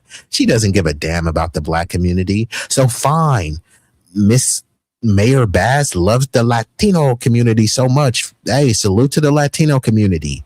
Let them get Karen Bass in. I don't really give a damn. Dave Smith, oh, fill me in after the bootlickers. Bro, I told you this a long time ago, Roger. You didn't know? Dave Smith is a staunch bigot. He did like a 2-hour interview with Nick the Prick Fuentes. No black people around.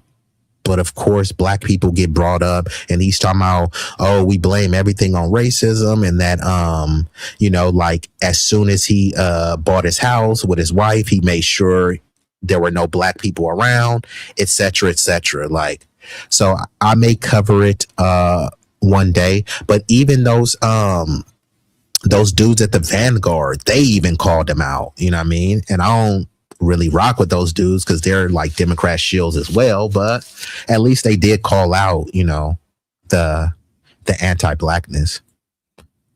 And Flournoy says a case of the tail wagging the dog is surreal. What were you talking about specifically?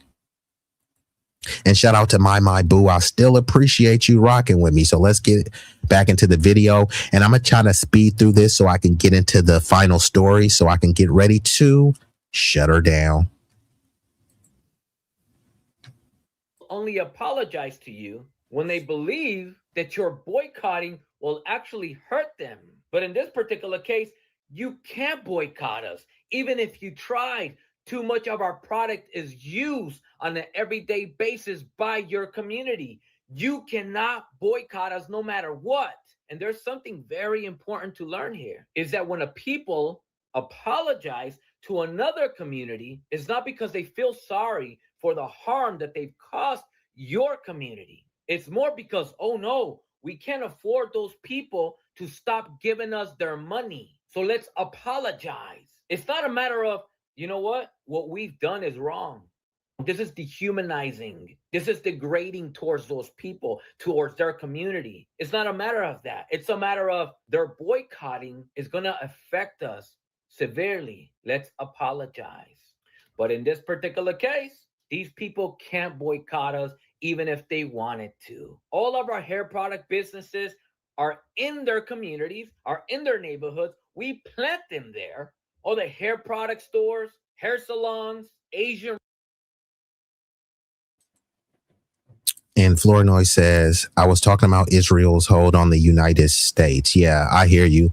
That's why I call it the United States of Israel. And many of the MAGA people are not MAGA, they're MIGA, making Israel great again. Or I say, making Israel genocidal always. And the marvelous my boo. Salute to you. And Roger says, that's right. Yeah, Roger, I tried to tell you, but I hear you. You got more pressing issues than to be worried about Dave Smith. And mind you, Dave Smith is a comedian, right? Allegedly. Can anyone name a funny joke from Dave Smith? Just at least one. Could you even name a knock-knock joke? So he's a comedian, but he has no funny jokes at all. And then on top of that, there's much more prestigious, much more eloquent and articulate people that know about Gaza. But somehow it's the same people over and over. Tucker Carlson, Candace Owens, Cenk Uygur, Dave Smith. It's like somehow these are the foremost thought leaders on Gaza. Like nobody really believes that. But this is how the media is trying to manufacture consent and propagandize you to make it seem like Dave Smith, who's like a D- comedian that no one knows, suddenly he's just a thought leader on Gaza. Okay. Restaurants and basically everything that he named. When they first migrate to this country, literally, whether it's Koreans, Vietnamese, people of African countries, Middle Eastern countries, Hispanic countries, they come. Now that's a good joke. Roger says, I got one joke from Dave Smith. It's Dave Smith. I would have to concur because Dave Smith is a joke. To Black American communities. And when they establish a business, they plan it in those Black neighborhoods to make money off of Black people, the same people that they discriminate against.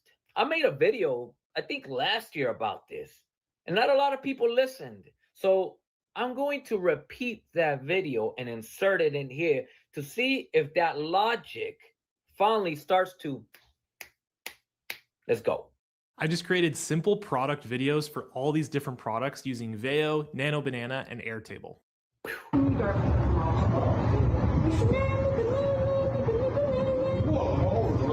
back to your country. Go back to your country. We don't welcome Black people. Black people should go. So here you have a pale Asian chick saying, go back to your country, like she can barely speak English. And when they say go back to your country, first of all, what country? Because usually they say go back to Africa, which there's no country called Africa. Africa is just a continent. And then in order to go back, that means you had to be there. I never was in Africa. I'm not African. You know what I mean?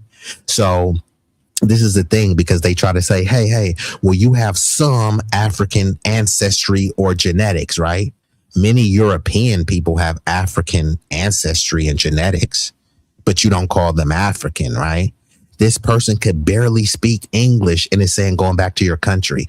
And we're just supposed to accept that, right? But if you tell an Asian person who's actually has a country to speak of, my homeland is America. So when you say go back to your country, I'm in my homeland. I'm in my country. This isn't her country, which is why she has this thick accent. And there was, during the Stop Asian Hate, right? There were some Black people who said, hey, man, if you don't like it here, go back to China. They charged them with a hate crime. This lady over here is calling Black people nigger, and telling them to go back to their country. We don't like Black people. And on top of that, I believe she has a white boyfriend. So there's a whole thing as well where there's some Asian women that just overly fetishize and fantasize over white dudes and vice versa. Like, I'll pull up a whole thing because this ain't me saying it. There's the Asian dudes that are saying this too, that some Asian dudes feel like, damn, I can't even get an Asian chick because many of them are worshiping white people. You know what I mean? And mind you, this woman is supposed to be a person of color. But what color is she? She's not brown. She's not black. She's not yellow. She's not red. So again, what color is she? This is how idiotic that term is. There was no people called colored in this country except for foundational Black Americans. Every other group that was labeled, categorized, or called colored, they said, I know black, papi. Don't call me colored. I'm not that. I know where I'm from. I'm Chinese. I'm Korean. I'm Hmong. Fine. Just stop. They should be the ones rejecting that term as well. They should be saying, hey, don't group us, don't call us people of color, you know what I mean? But instead, when they believe that there's a benefit to be gained, then suddenly they're like, yeah, we're POCs too. People will say that Asians are people of color. Which Asians? Are you talking about a dark brown-skinned Cambodian, a brown-skinned Filipino, or a pale-skinned Korean? Or a pale-skinned Chinese people? Look at those people from BTS, those little boy pop groups. All of those people are more pale than most white people, but you're supposed to consider them people of color? Huh? Okay, fine. I'll consider them a POC. Just tell me what color you are, because I'm a foundational Black American. But of course, my skin is not black. Most Black people are brown. Most Black people in America is what I'm talking about, are copper colored. Many of us are light skinned and we call them red, i.e. red bones. So we have multiple colors that we can point to. What color is this chick? She's a POC, but nobody knows what color she is? Okay. Go back to your country. Go back to your country. We don't welcome black people. Black people should go. Go back to Africa. You look so ugly with a dark skin color. 回到非洲去好吗？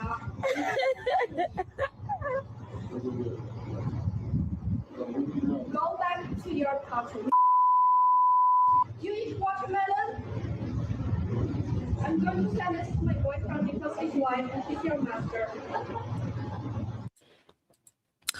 She said, do you eat watermelon? Watermelon is delicious. And in case you don't know, fellas, it's called nature's Viagra. I believe it has L-citrulline, so it may give you a little bit of boost down there. So, you can go from going 1 rounds to maybe 3 or 4. I don't know. But yeah, look that up. Watermelon is a delicious fruit. Watermelon is highly nutritious, but they framed it as, hey, are you going to go eat some watermelon, right? A bunch of Asians eat fried chicken. They probably eat more fried chicken than Black people. So these stereotypical tropes, how pathetic do they have to be? We're supposed to be upset about watermelon, a delicious, healthy fruit. We're supposed to be disparaged by saying, y'all eat fried chicken when everyone loves fried chicken. You see what I'm saying? Then she said, I'm going to go back to my boyfriend. He's white and he's your master, right? She can barely speak English and she's praising. And these are the type of people that don't just kiss the booty of white supremacy. They firmly place their hands on the cheeks, spread them apart, and lick up and down and all around. This is utterly pathetic. But this is supposed to be a model minority that we're in a coalition with. But can anyone answer me? What color is this chick? You eat watermelon? I'm going to send this to my boyfriend because he's white and he's your master.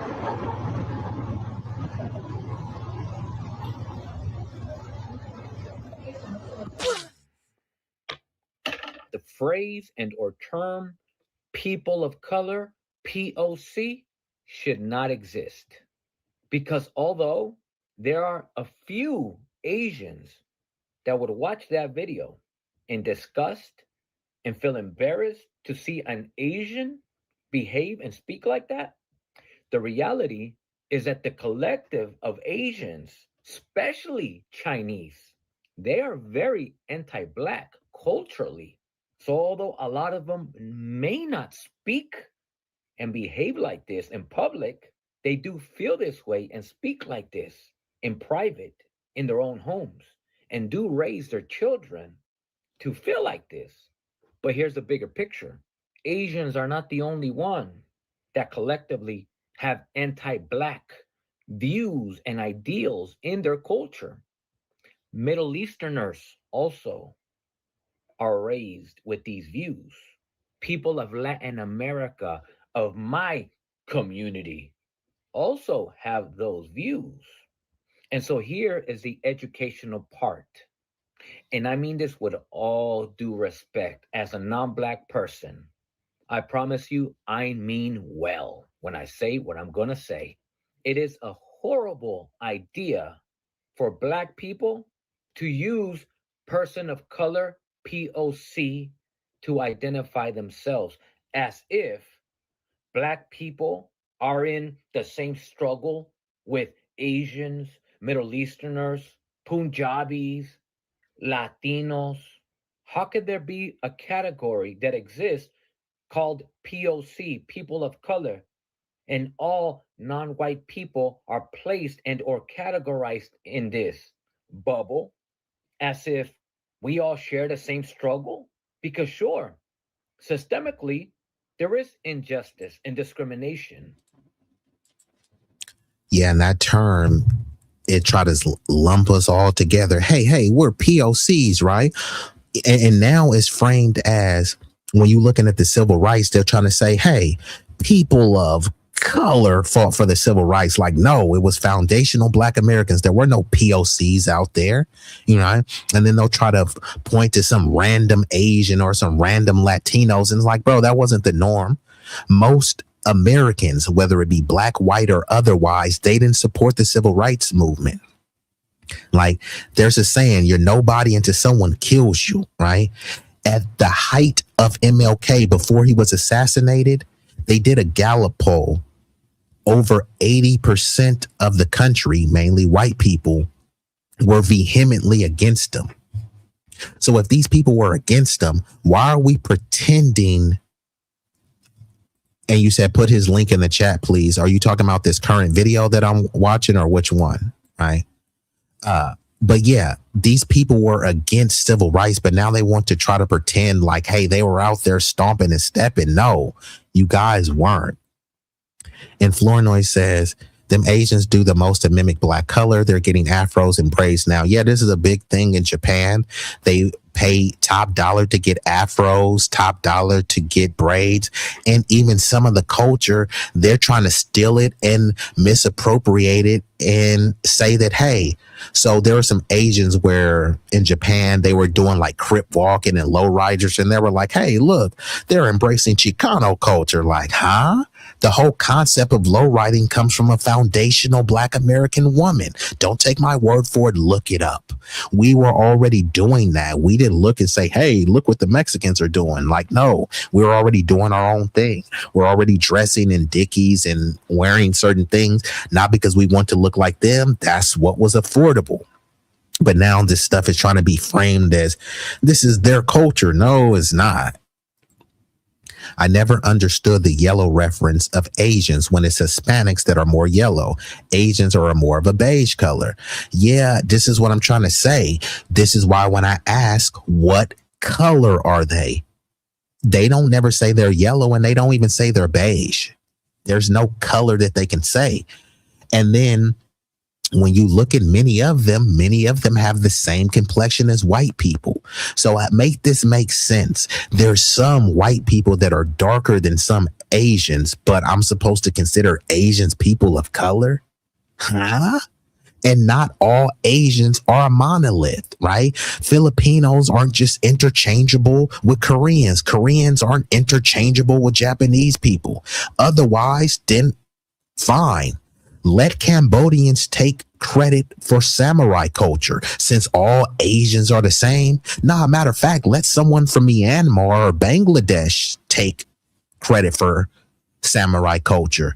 They're all Asian, right? They're the poster child of corny.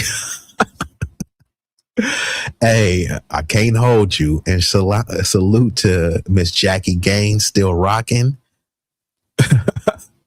And she said, flat ass. Yeah, flat ass. The face ain't hidden. Like, chick, you're not fine. I'm going to call my white boyfriend because he's your master. It's like you can barely even speak English. And me saying that, her calling us nigger, that's not an anti-black hate crime bill. But me saying, you know what? If you don't like it, then bitch, just go back to your country. That's xenophobic. Stop Asian hate. Like, you can't win. Okay, yeah, I'll send you the current vid. I love drinking watermelon water. It has a lot of electrolytes in it. Salute to you. So what type of watermelon water do you do? Do you like cut up watermelon pieces and just put it in there? Because a lot of the properties are actually in the rind as well. So people eat the rind and throw it away. But if you have like a juicer or something, there's a lot of the nutritious value that comes in the rind. And like I said, it's considered nature's Viagra, you know what I mean? So if you guys need a little bit of boost, you feel me? Drink some of that watermelon shot so you can go the distance, you know what I mean? So you can blow her back out. She'll love you for it. And you can thank me for it after that. Well, let's get back into it though. Against anybody that isn't white, systemically. But the reality is this.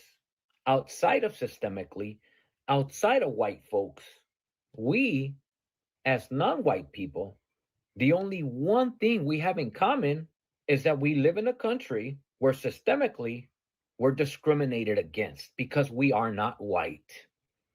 But aside from that detail, I didn't say most, all of these other cultures that are not black have anti-blackness in their cultures.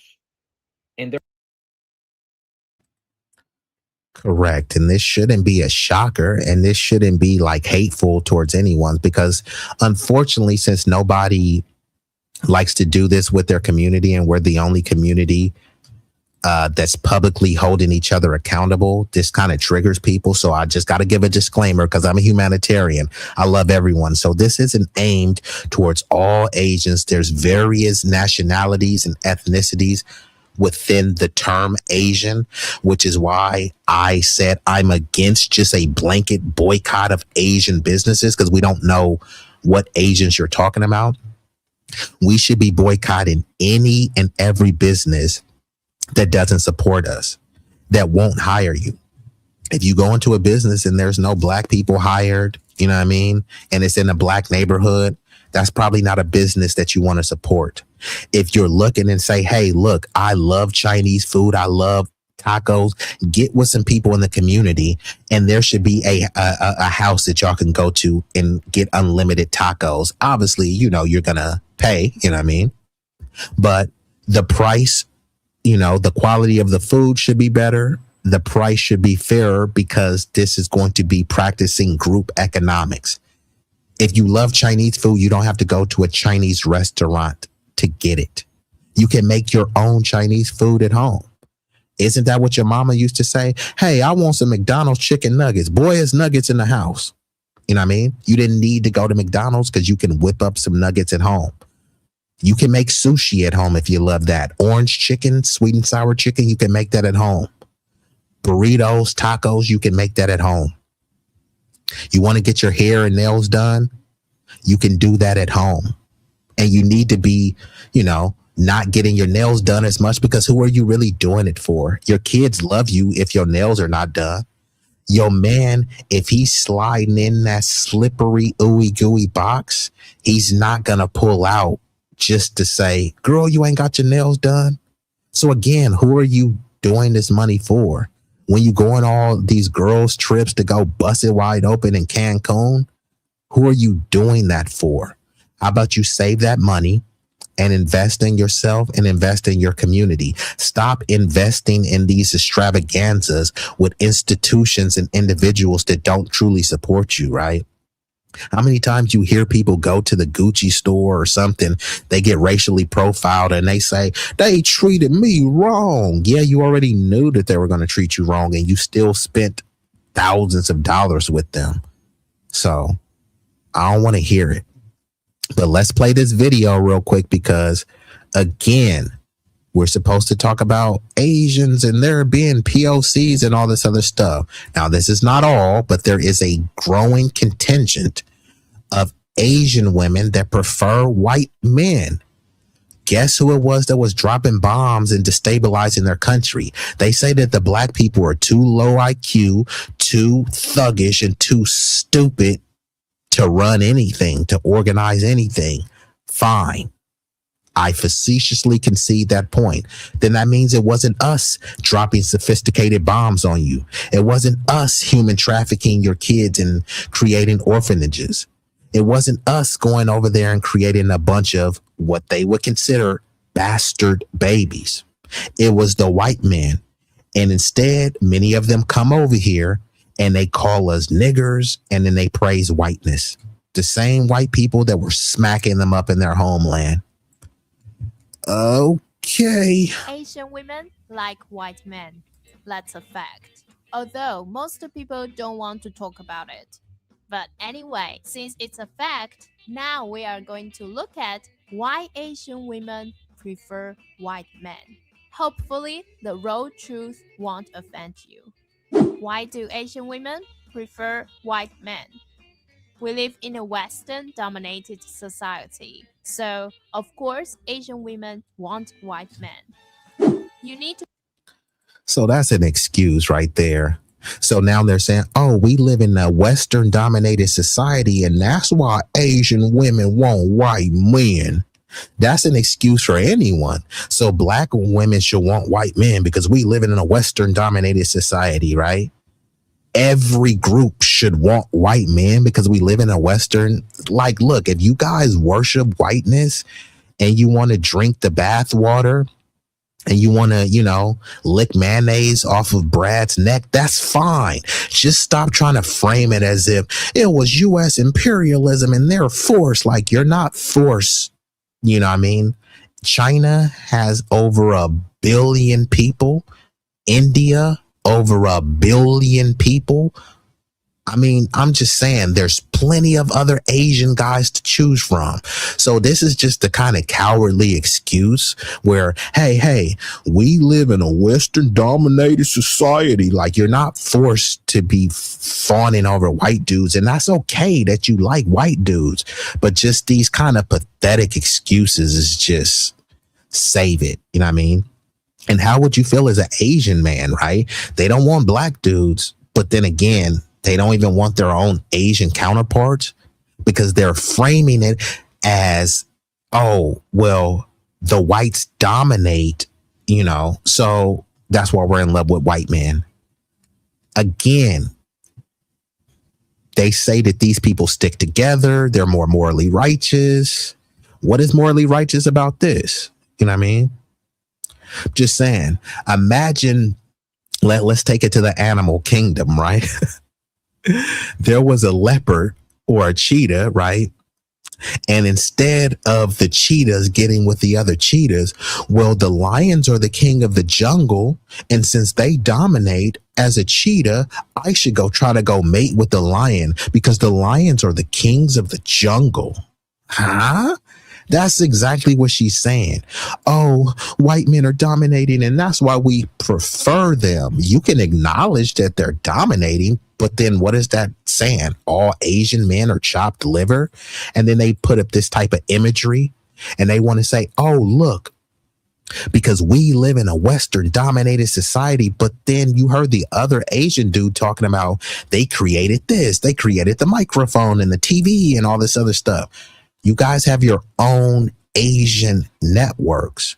But this is the thing. There's an obsession with whiteness. Look at Goku, right? Look at the Dragon Ball Z. Those are Asian characters. But when he gets his most power, guess what he turns into? A white dude. His hair turns blonde. His eyes turn blue. His eyes are no longer slanted. There's a bunch of Asians that pay surgery to make sure their eyes are not slanted. Every year, annually, millions and millions of dollars are poured into skin bleaching routines in Asia. But let me guess, it's because we live in a Western dominated society. This sounds like victimhood to me. If you love white zaddy, just say that. Stop pretending that you're forced because we live in a dominated society. Like, come on, man. But this, is the model minority morality. Asian women prefer white men.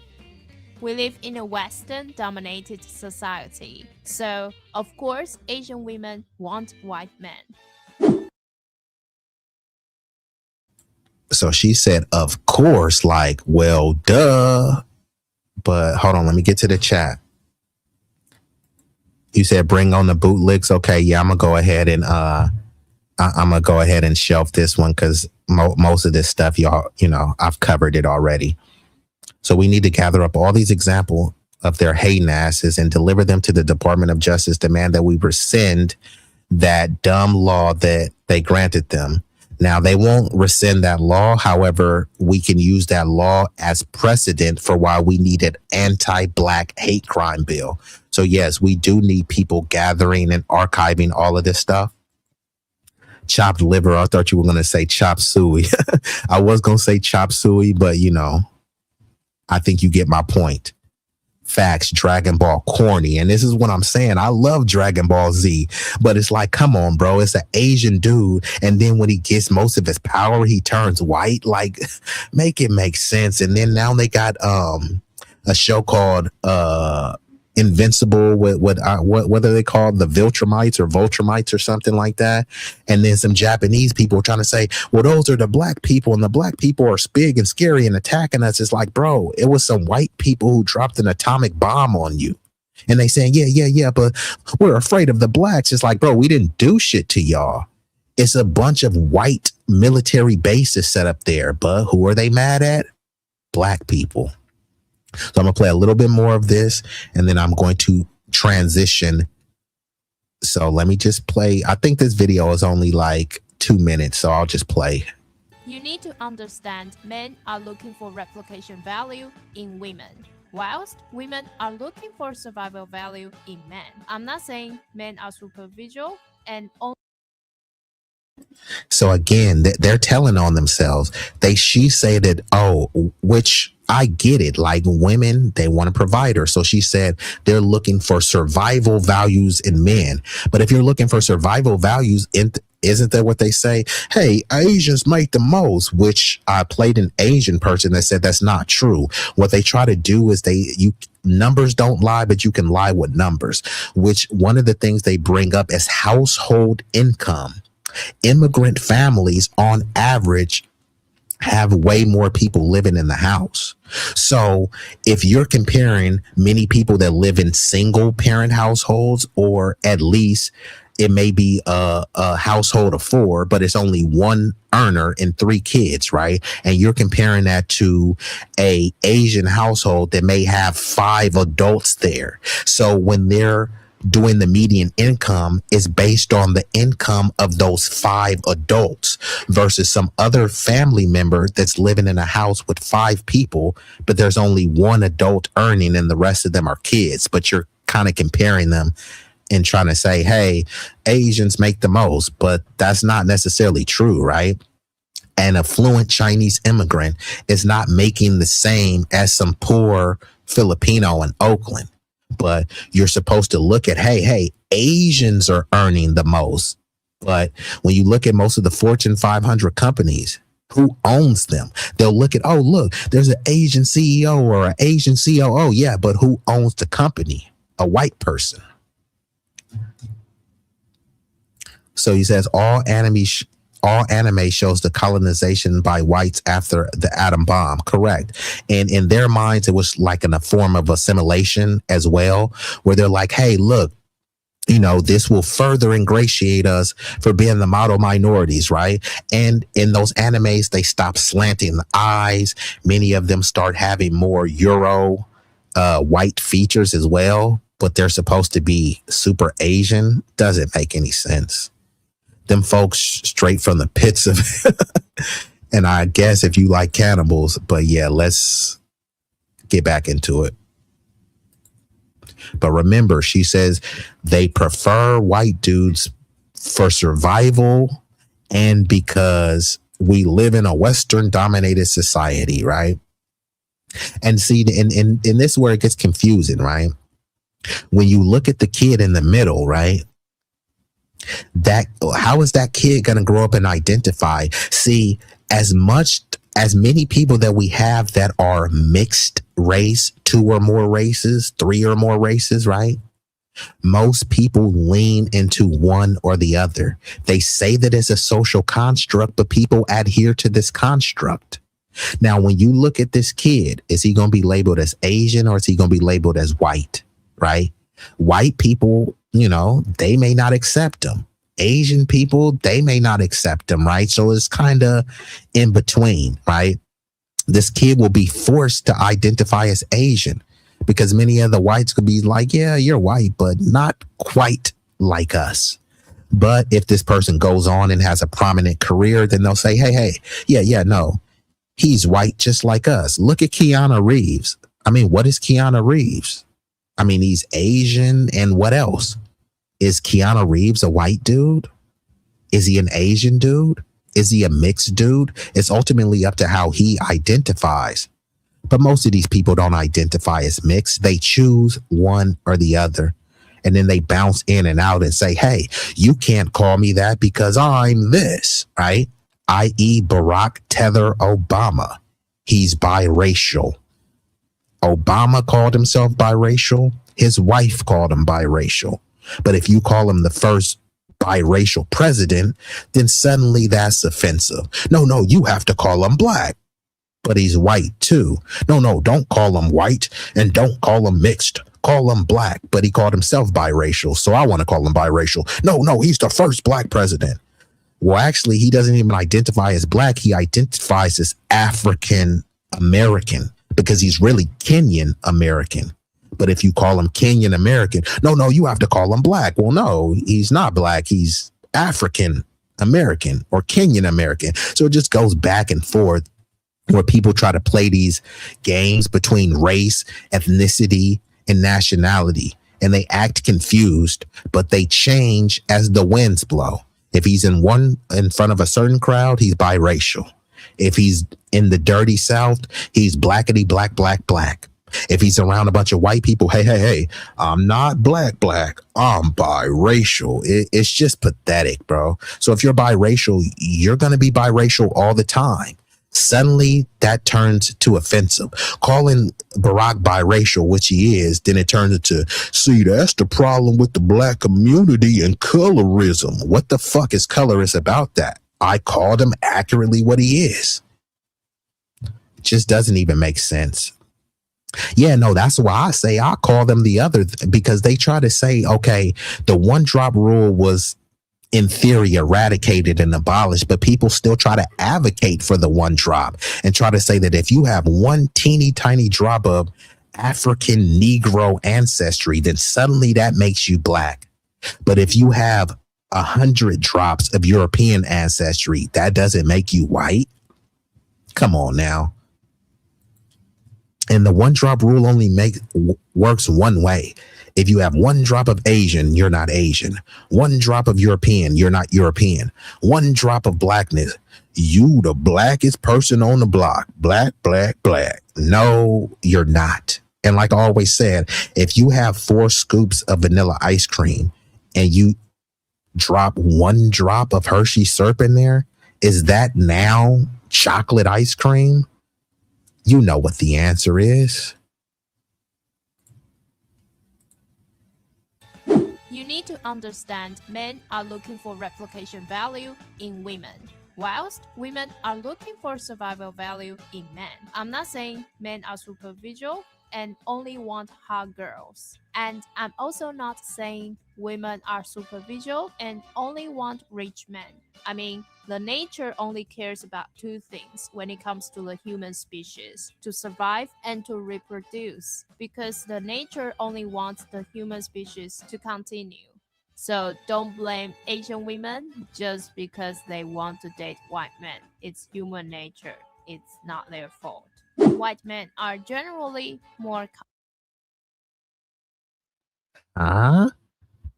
It's human nature. It's not their fault. It's not human nature for them to want to date white men. That's fine that that's your preference. That's fine that you want to get you a white zaddy. To pretend that it's human nature for them to want to date white men, huh? Like I said, the worship is unfathomable. But like I said, and then here that she said white men are generally more confident. So this is an indictment on Asian men because, mind you, they don't want anything to do with black men. So they're over here uplifting these white dudes, the same white dudes when they complain about their country being destabilized. It was white dudes that did it, not all white dudes. I'm talking about the plutocrats, the oligarchs, and the elites, right? But I would, yeah. And like Frank says, these are stereotypes, but this is the thing. Frank, if you said these stereotypes, you would be anti-Asian and you would be xenophobic. Here's this Asian person literally giving these tropes and stereotypes about her own men in favor of white men. And it's funny because the white men, they have tropes about Asian chicks, right? So it's just crazy, you know what I mean? That they allow these stereotypes, but only if white zaddy gives the stereotypes. And then she tries to frame this preference as this just human nature. This is how some of these niggas are with the snow bunnies, bro. It's some beautiful women out there of all racial, ethnic, and national backgrounds. So if you find a Sally, a Shannon, a Sarah, and she's beautiful and y'all hit it off, and as long as she's not anti-black and you ain't tap dancing and samboing, be my guest, right? I'm not the penis police. I'm not a vagina detective, right? Do who you do, right? But just don't disrespect and disparage your own community when trying to uplift. And that's what some cats do. I'm with Becky because she's more confident and she's more this. And then what happens is there's been instances where some Beckys have unalived these dudes and then they want the black community to come to the rescue. Nah, this nigga didn't even want no black chick. There was this Nigerian tether who said he wouldn't, I can't remember what he said, but basically he said if he was on his deathbed, he wouldn't touch a black woman. He got with a Karen, Karen got him up out of here. He unalived him. And then the community was some family they were saying, no, we need to come together. No, I don't care. It's sad, but no, I don't care. There was a bunch of chicks that was zaddy worshiping. This chick that went to Tanzania or whatever, she was zaddy worshiping, talking about how bad black men are. She went and got engaged to some W dude and then, was found hanging. Right. So all of these communities that try to worship all these people, and then when they get hurt, then it's like, hey, come to the rescue. Like, no.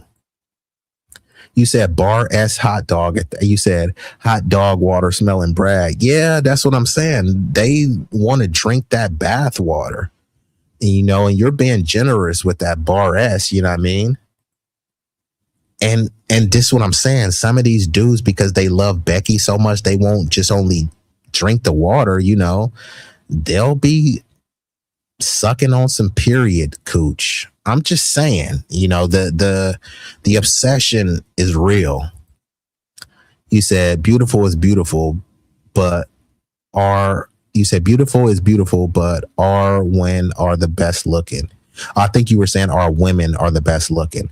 Yeah, and that's like, a matter of preference, is what some would say. I would concur with you, but other people will try to say, no, these W women or these other women are more beautiful. It's like, bro, is it really a competition? If you found you a beautiful woman that's suitable for marriage or suitable for a committed relationship, just be happy that you found somebody. You don't need to find a big booty Becky and say, yeah, she looked better than Keisha. It's like, nigga, aren't you happy smacking those cheeks from the bike? Ain't that what you like, hitting it from the bike? Instead, you bringing up, a black woman wearing a bonnet and all this stuff. Like, nigga, if you're sliding in some slippery, gooey snow buns, cooch, why the fuck are you talking about bonnets? It don't even make sense, bro.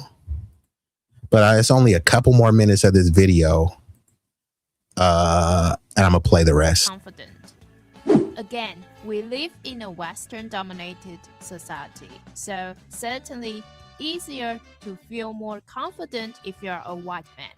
This is not about white supremacy. It's about what the reality looks like in life, your core confidence. And thanks, Mr. Troy. I appreciate that. You're going to want to stick around because this video is like only a minute left and then I'm going to transition.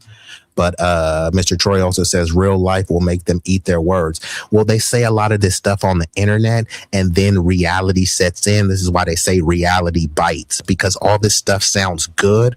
But then when you have to live up to the ideology that you're professing, it doesn't always work out that way, right? And then on top of that, this is the other thing, too. Preference is fine. Worship is not okay. So this is a form of dub idolatry where they're pretending as if, you know, the white ice is colder and the white men are just better. You know what I mean? But she's just shaming and shunning her men. Like as an Asian man, like, would this instill confidence in you? If she has an Asian son or an Asian brother, like, would they be confident about this? She's essentially indoctrinating them and socially engineering their mindset to accept, like, hey, look, yeah, even though we're Asian, but our preference is for white people. And you just got to understand. And then she's making excuses for it. People have reasons for their preferences, but these don't sound so much like explanations. They sound like excuses. Well, white men are more confident. So you mean that all white men are more confident than all Asian men? So she's just generalizing the white man, but all of her generalizations about white men are all positive. Meanwhile, the generalizations about Asians, because there's a flip side. If white men are more confident, then that means by default that Asian men are less confident. If she's saying that white men are the standard, then by definition and default, that means that Asian men are not the standard for her and for many people. And they want to convince you that, hey, this is okay because people just love who they love and all this stuff. Is like, is that really what's going on? Or is this a form of propaganda and social engineering? I do believe that, you know, people should love who they want to love. I don't really care about the interracial dating and mating and stuff. I care about the samboing, the tap dancing, the shillery, and the buffoonery. There's many people that are black with a black partner and they be tap dancing and cooning and buffooning. And then there's some people that may be a black person with a non-black person in their own code, and they're standing up for their community. They're putting in work for their lineage and stuff. I would respect somebody that is with a non-black person standing up for their community versus somebody that's with another black person and selling out the community. Just because you with, black love. Okay, I love black love. But if it's black love and y'all love to coon, what am I really praising and celebrating? So it's not really about the interracial dating and mating. It's about, are you on code for your people? And are you putting your sexual proclivities, intimacies, and fantasies before your entire lineage? That's something that I can't condone and respect. Makes you a real elf to feel more confident if you're a white man. This is not about white supremacy. It's about what the reality looks like in life. Your core confidence makes you a real alpha guy. And Asian women prefer alpha guys. White men perform better in the bedroom. This is not about the extra sexual performance. It's about a... Damn, I gotta... Man, is she a snow dragon bed wench? I'm just saying... White men perform better in the bed. I'm just saying, like, if she's saying white men perform better, she's saying that the Asians cat are not cutting it, right? Now, Mai Ling, Chung Lee, whatever her name is, right? So then if she get a dose of Wesley Pipes, if she get a dose of Brian Pumper, or, you know what I mean, Long Dong Dilver, whatever Mandingo BBC, if they run up in that Asian cooch and, blow her back out and beat that cooch to smithereens, or then she gonna start what? praising black people. There's a lot of black dudes that got swag, sauce, and confidence. There's a lot of black dudes that's putting that pipe down. So all of these like little superficial, arbitrary things, white men are more confident. I can point to you some black dudes that are more confident, more charismatic, more eloquent.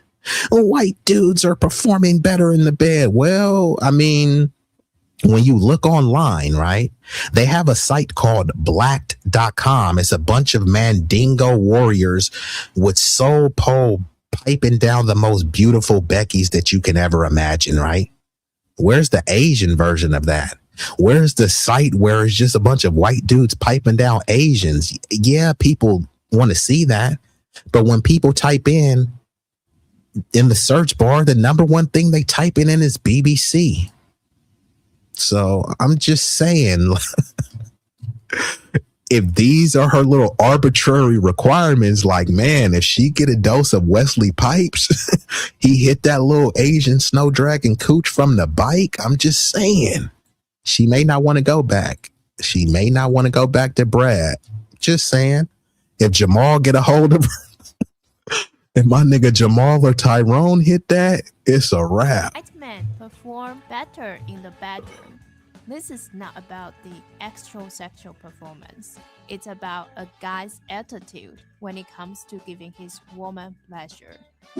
White men are likely to make things hot before the main course starts, but a lot of Asian men are used to being served by Asian women in bed, so they don't try very hard. And the result is many Asian girls prefer dating white men instead. White men give their women variety in life, unlike Asian men whose focus is usually on wealth creation.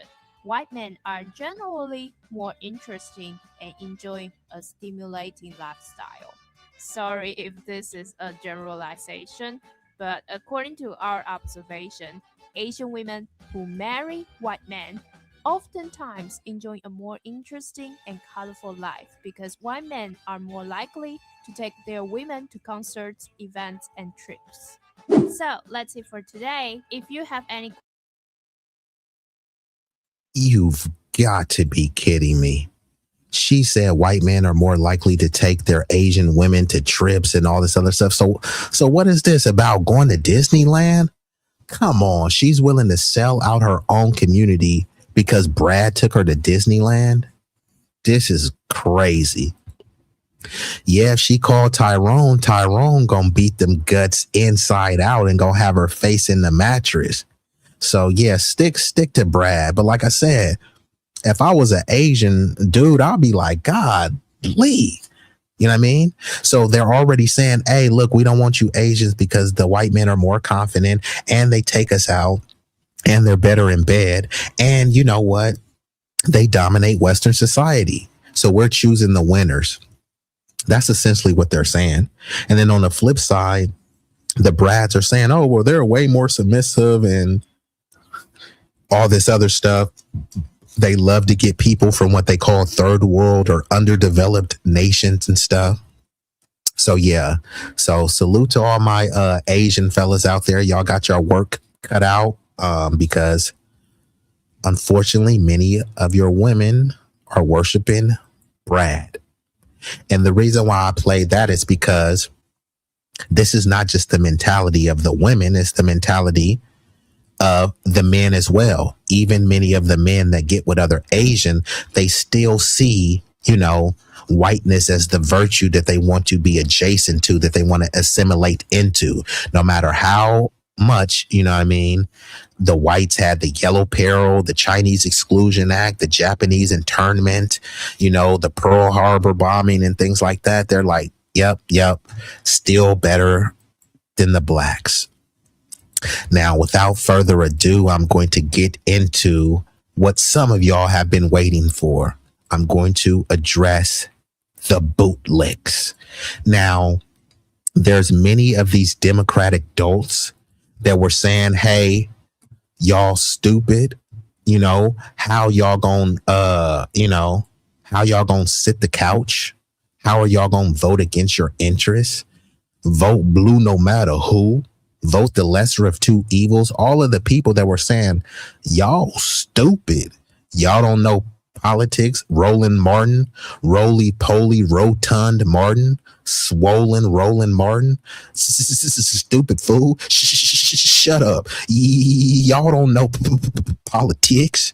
You know, roly-poly. He was saying all this stuff, but now many of his bootlick brigade are kind of starting to sound like the NBM. Let's commence. And fellow soldiers, I'm the professor, and this is the moment of truth. Flashback. We have identified at least 5 existing campaigns that are focused on getting Black people to do only one thing, not vote for the Democrats. And can you name one of those 5 campaigns? I mean, we put up from the report that you're saying that there's a conversation about reparations that has to do with it. There's a criminal justice conversation. Yes. There's an immigration. Go on. Reparations, immigration, reparations, immigration, and anything that has to do with the criminal justice system. So the reason that the targeting of Kamala around being a cop is important is because anything that hinges on criminal justice becomes a divisive issue. Very quickly, we're out of time, but how can people tell the difference between the real, genuine thing of Black Lives Matter and the ones that are just designed to make you not vote? How do you even tell? So you can tell right away by the language that they use most of the time. But if you see anyone who says basically tangibles or you're not getting our vote without us getting something back, you should start to pause and take a better look at what they're saying. Better look at those accounts and seeing what they're saying. A few moments later. So mind you, these are like our political, you know, not mine, but this is supposed to be the political pundit class that knows all the stuff. So all voting has always been about quid pro quo, which is why Miriam Adelson, Elon Musk, they dump millions and millions of dollars into these political campaigns. They're not doing it just for the sake of their goodness and virtue, right? They're doing it because they expect something from it, right? So the politicians are supposed to work for the people. The people don't work for the politicians. So yes, quid pro quo. Hey, you want my vote? Sure, I have no issues giving you my vote. But what am I getting out of it? Shut up, nigger. Vote blue no matter who. That's pretty much what they've been telling you. Or shut up, because if you don't vote for us, the Republicans is bad. That's pretty much what they're telling you. Vote blue no matter who. Vote the lesser of two evils. They give you 2 options. One is a supersized double-decker shit sandwich, and the other one is some vomit soup with Parmesan encrusted flies. And they tell you to choose one of those. Choose the lesser of 2 disgusting options. But if you choose to walk away, then they're saying, hey, what you did was you chose to eat a supersized shit sandwich. No, I said I'm not eating that, and I'm not eating the soup. That's why I walked away. And that's what they're trying to frame. Both of the options were horrible. When it was Biden and Trump, when it was Trump and Kamala, 2 horrible options. You walk away, and then they say you dumb for not choosing one of those stupid options. They don't call the politicians dumb for not pandering and running a better, well-organized campaign to actually get the votes from people, right? So it's just all of this voter shaming that, hey, you guys are too dumb. Y'all should have just blindly voted for not getting nothing. But no other group does that, right? The Latinos voted because they said, hey, look, this is what we're going to give to you. This is what we're pandering for. And then they said, all right, cool. I will vote for Donald Trump. Right? They did that because they thought they were getting something, and many of them did get something. They wanted deportations. They got deportations. They just thought it was going to be a different group of people being deported. But that's what they voted for. They wanted something. They voted for it, right?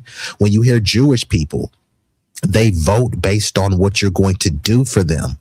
But they try to frame it as the Black community. Y'all ancestors died for the right for you to vote. Why do they always say that to Black people, right? Okay, cool. My ancestors died. What did the Asian ancestors do for the right to vote? What did the white ancestors do for the right to vote? What did the Hispanic ancestors do? They only talk about black people. Your ancestors died for the right to vote. Okay, what did the Latinos do for the right to vote? If it was nothing, then just tell me that. And if it was something, then just tell me that too, because I want to be historically accurate. But let's get back into it. Apparently, reparations are something that MAGA is in favor of. And now that we know, I think that it's really important for us to act on the information that we have received.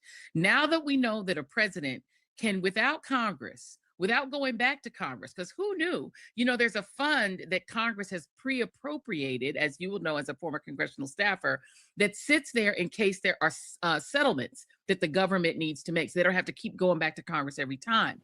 Donald Trump has now tasked. So again, she's over here saying, oh, as you know, they can tap into these funds. And Angela's just shaking her head as a former congressional staffer. So if Angela already knew this, then why wasn't she the one leading the reparations charge? Why would it have to be someone from the grassroots?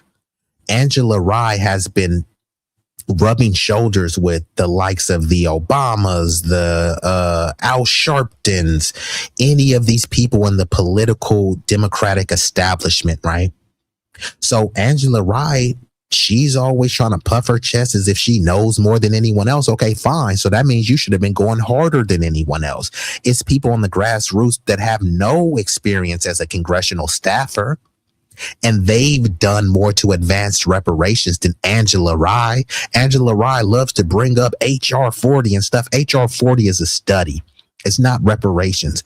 I just pulled up how Kathy Hochul gave over $183 million to Jewish people for reparations. And this was just a couple years ago. There was no study involved. His Justice Department to dip into that settlement fund to the tune of, and you gave me this information, $1,776 in order to give reparations to the insurrectionists.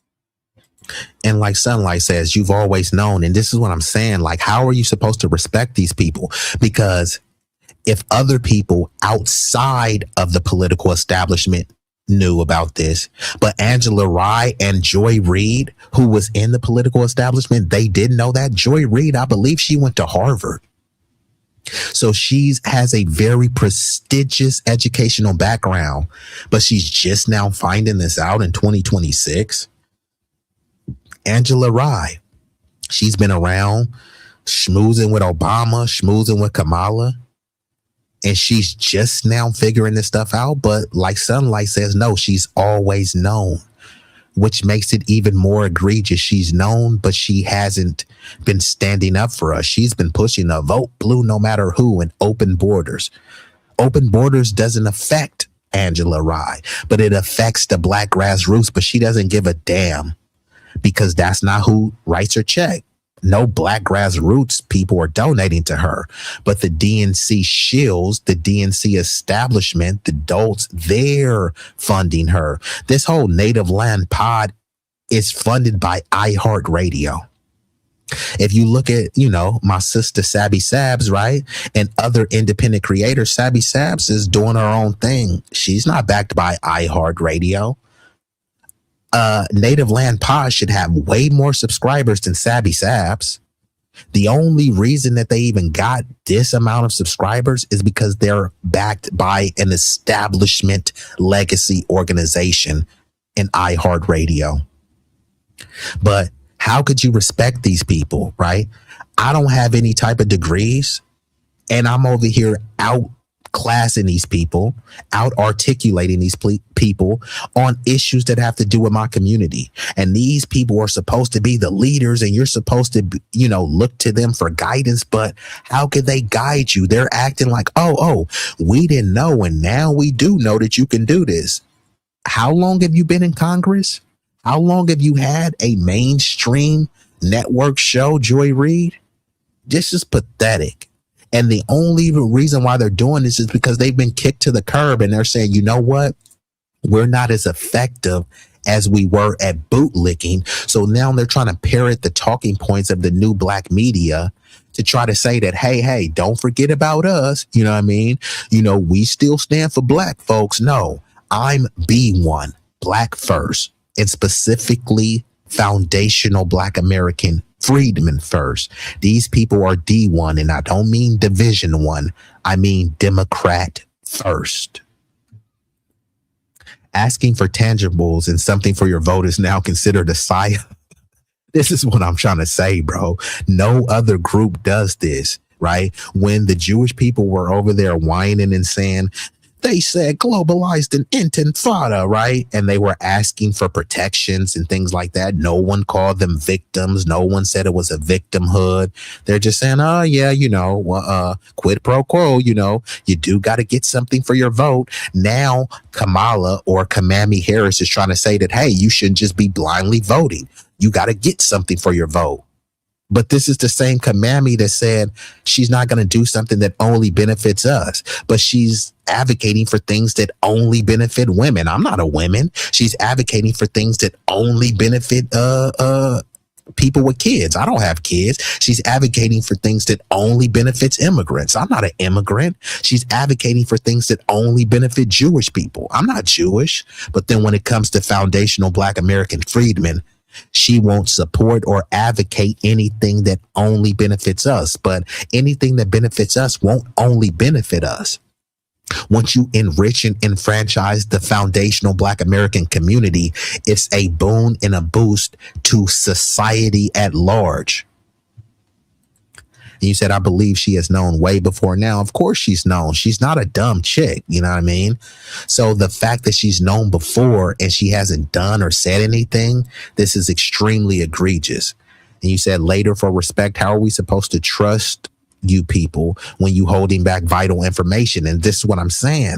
They hold back vital information and then they say, hey, y'all was too stupid. Okay, let's just say we were too stupid. We were too stupid to understand, but you're not stupid. So you clearly understood.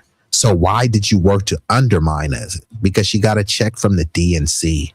That's why.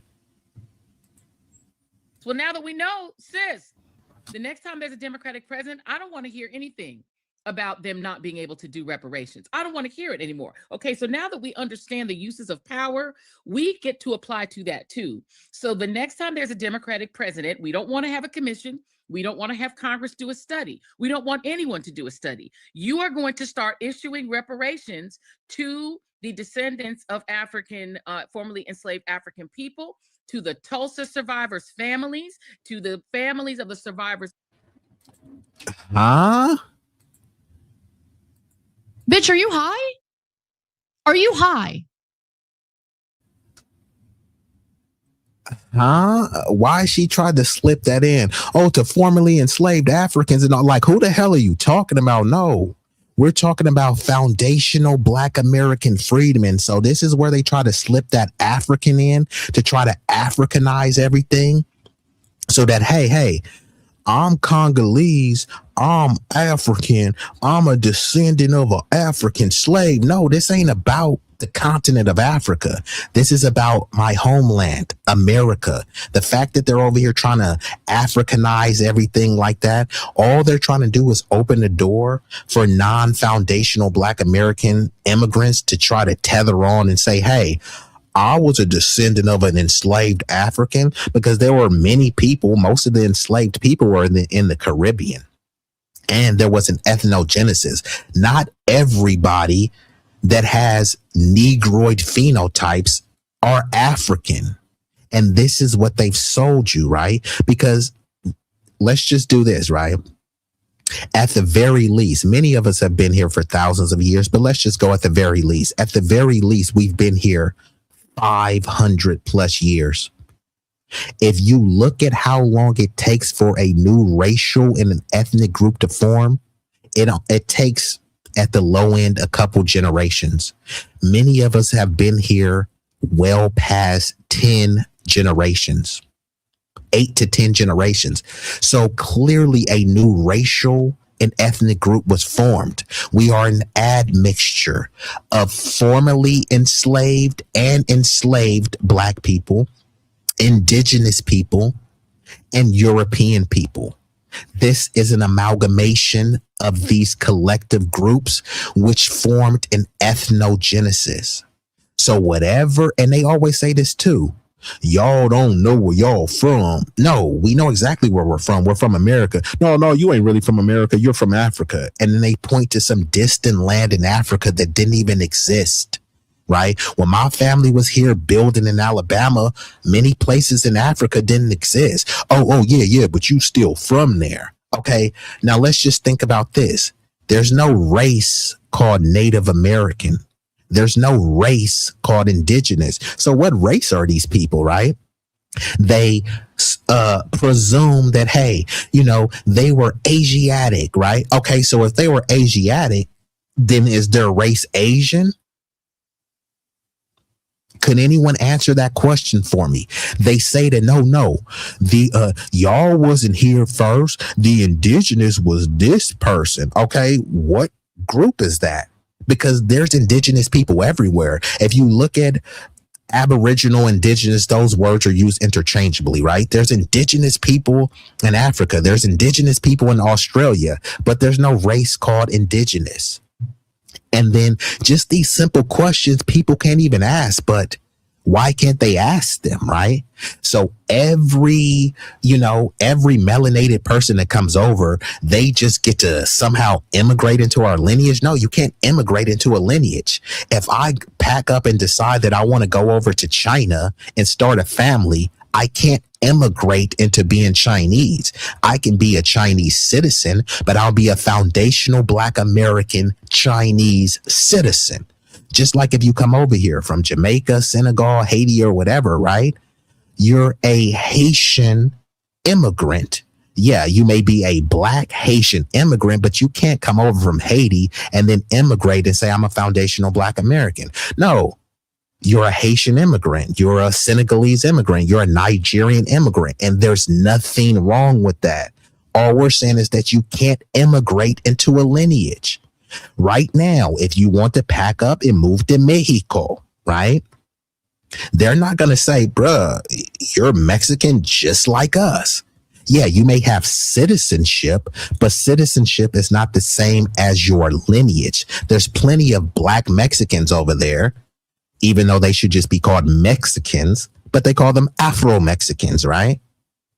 So, yeah, if I go over there, I just won't be immigrating into being an Afro-Mexican. I will be a foundational Black American with American citizenship. So they try to convince people that, we have to look and, be these generic Africans. But all this stuff is just a form of cultural erasure, ethnic erasure. Yeah, I will vote for Donald Trump. Like, that's what these people were doing, right? Joy talking big like she qualified for reparations. No, Joy Reid is Guyanese and Congolese, but then she keeps talking about we did this and we. No, it's no we. And this is the form of ethnic erasure. And people they act like they don't understand. But Big Rig, no, shout out to Big Rig, right? Big Rig has many Hispanic friends. Big Rig, go to your Mexican homies and tell them, hey, bro, y'all all Latino. You're no different than a Brazilian or a Honduran or a Venezuelan. See what they say. Y'all all Latino. Would they go for that? Go to your Asian people and say, hey, look, Koreans are Asians. Chinese people are Asians. There's really no difference between y'all because y'all all Asians. Then people will stop you and say, no. There is a difference. Mexicans aren't the same as El Salvadorians. El Salvadorians aren't the same as Puerto Ricans. How dare you say that? Choctaws ain't the same as Cherokee. Cherokee ain't the same as Seminole. How dare you say that? But then it turns around. Jamaicans is the same as FBA. Senegalese people is the same as FBA. Some person that just came over here from the Congo and barely speaks English. Well, y'all got the same level of melanin, so y'all all the same. Look at Jewish people. There's Ashkenazi Jewish people. Are they the same as Sephardic Jews? Are Sephardic Jews the same as Hasidic Jews? So all of these other groups delineate and disaggregate the data, but when it comes to us, we all black, we all have to pretend as we're all just one big global Negro that came from this mythical place in Africa. No, man, for too many years, people have just went with this cockamamie story, knowing that there's no proof to truly back. It's just, trust me, bro. You know what I mean? Like, nah, I'm good. But back to my question, there's no race called Native American. There's no race called indigenous. So what race are these people? Many of these so-called tribe leaders look like Justin Bieber and Macaulay Culkin. So what race are they? They're indigenous, but that's not a race. So what race are they? Again, they claim that these people who came here were Asiatic. So when did they stop becoming Asian?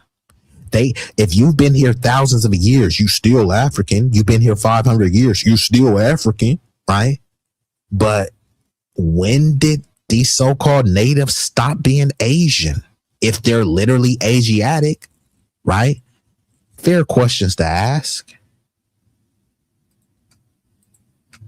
Of every massacre that has taken place with the government of the United States either standing aside or participating. Because now we know that we can do reparations. So guess what, Papi and Mommy Chulo? The black people are going to be coming up to the table to get reparations. That's number one. Somebody pinch me. Did I hear Joy the Joke Reed sitting here saying that she's in favor of reparations? Now, when did this start? Probably about the time it finally dawned. And Jackie said they stopped when it became convenient for them. Yeah, because really think about this, right? They'll try to say, you don't know who you are. You don't know where you're from. Yes, I do. I'm from America, and America's my homeland. And then they try to double speak. Y'all don't got a culture. All y'all culture was stripped. Okay, fine. If all our culture was stripped, then that means we had to get it out the mud and build a new culture. Then when we built a new culture, that's African culture. What? Nothing about this is African. You know what I mean? Oh, yeah, but you African, so that means everything you do is African culture. So everything Africans do, they just get to keep it. Like, see, this is from the motherland. I'm African. Then whatever you create in America as an American, yeah, you're American, but that's really African. Huh? You create hip hop, that's really African, but there's no source that you can point to of hip hop in Africa. They take all sorts of food, gumbo. That's African. No, it's not. Well, y'all use okra. Well, not all gumbo uses okra. And go to Africa. Our foods don't taste the same. Where's the soul food in Africa? Some people, not all, but some people in Africa is eating bushmeat, bro. You know, lemon peppered leopard legs. You know what I mean? Rotisserie hippopotamus thighs. Like, hey, I'm sure it's delicious, but that's not what we eat. I didn't grow up eating naan and curry, plantains, curry goat. I just didn't. I didn't grow up eating a goosey and jollof. I'm not saying there's anything wrong with that, but I'm saying it's from a different culture. To try to pretend like it's all the same culture because of melanin, it just doesn't even make any sense, right? Filipinos are Asian, so Filipinos take credit for sushi. When you think of sushi, do you think of a Filipino? Filipinos are Asian, right? No, come on now. When you think of a burrito, you think about someone from Brazil. They're Latino, right? Like, come on now. Like, we've been just allowing ourselves to be ethnically and culturally erased in the name of solidarity. But no, that's not solidarity to want to engage in ethnic erasure. If I was an Asian and I participated in samurai culture, I wouldn't try to say that this is my culture. I know that it's Japanese culture, and thank you for the Japanese people for allowing me to partake in this beautiful, rich culture. I wouldn't be like some Latinos and try to say, I grew up around black, so we created hip hop 50-50. No, you didn't. Just because you were there doesn't mean you created. A contribution doesn't equal creation. If I throw a cookout and I didn't whipped up the ribs, I didn't whipped up the tater salad, I didn't whipped up the corn on the cob, I didn't whipped up some dessert, I didn't made a fruit punch, and then you bring the forks and the plates, hey, thank you. You contributed to helping to make this cookout a more thriving spectacle. But to try to say that you organized and you cooked the food, no, bro, you contributed. But like, we didn't really need your contribution. We accepted your contribution, but we didn't need the contribution. And that's what people don't understand. Nobody needed Latinos. You know what I mean? Latinos didn't create anything in hip hop. They came after and made some contributions, and we commend them for that. But then when you turn around and try to say that, hey, yeah, we're responsible for creating this stuff 50-50.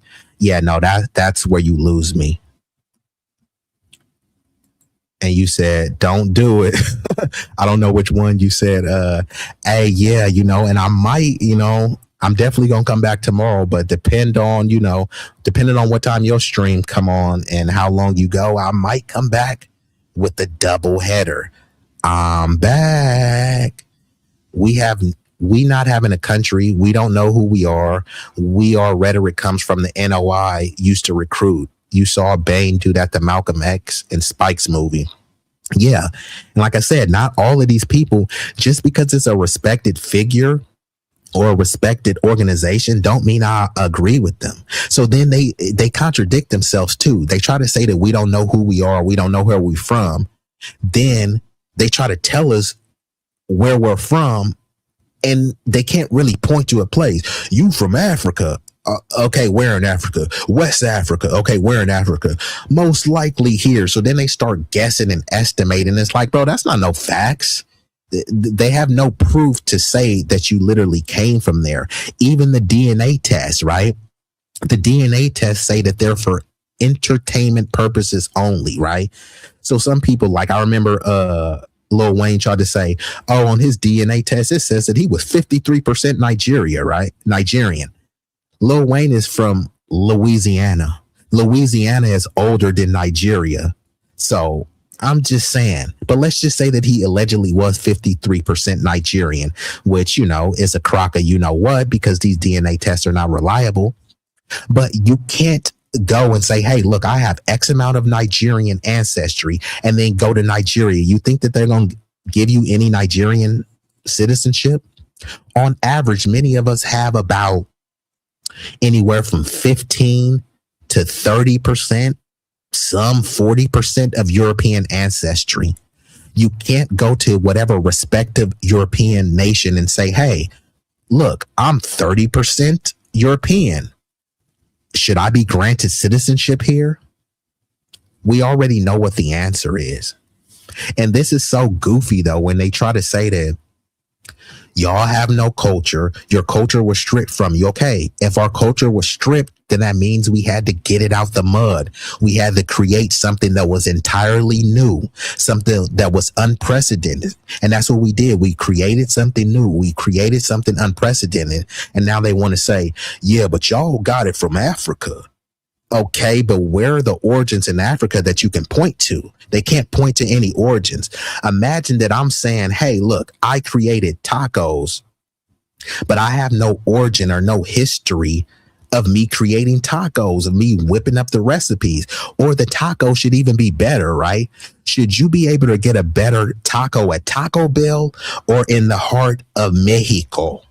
If Africa is the birthplace of hip hop and all this other stuff, shouldn't you hear better artists in Africa than America? In the heart of Africa, you don't have any African that can hold a candle to the best Black American rapper, but we're supposed to pretend as if it came from there because of some drum. Huh? We used anything as drum. We would use a garbage can as drums. We would beatbox and freestyle. So we didn't need no freaking drum to create hip hop. But this is what the tethering does. All of our accomplishments has to be given to Black and brown, or you owe it to Africa, or this is American culture, right? They demonize our culture, and then once they find a way to commercialize and monetize it, then they say, hey, that ain't Black culture. This is everybody culture. But remember when they said, we're not against rap, we're not against rappers, but we are against those thugs. Remember they said that in the 90s? What people were they talking about? They weren't talking about black and brown. They were talking about black and black only. On her that MSNBC is not going to be giving her another show.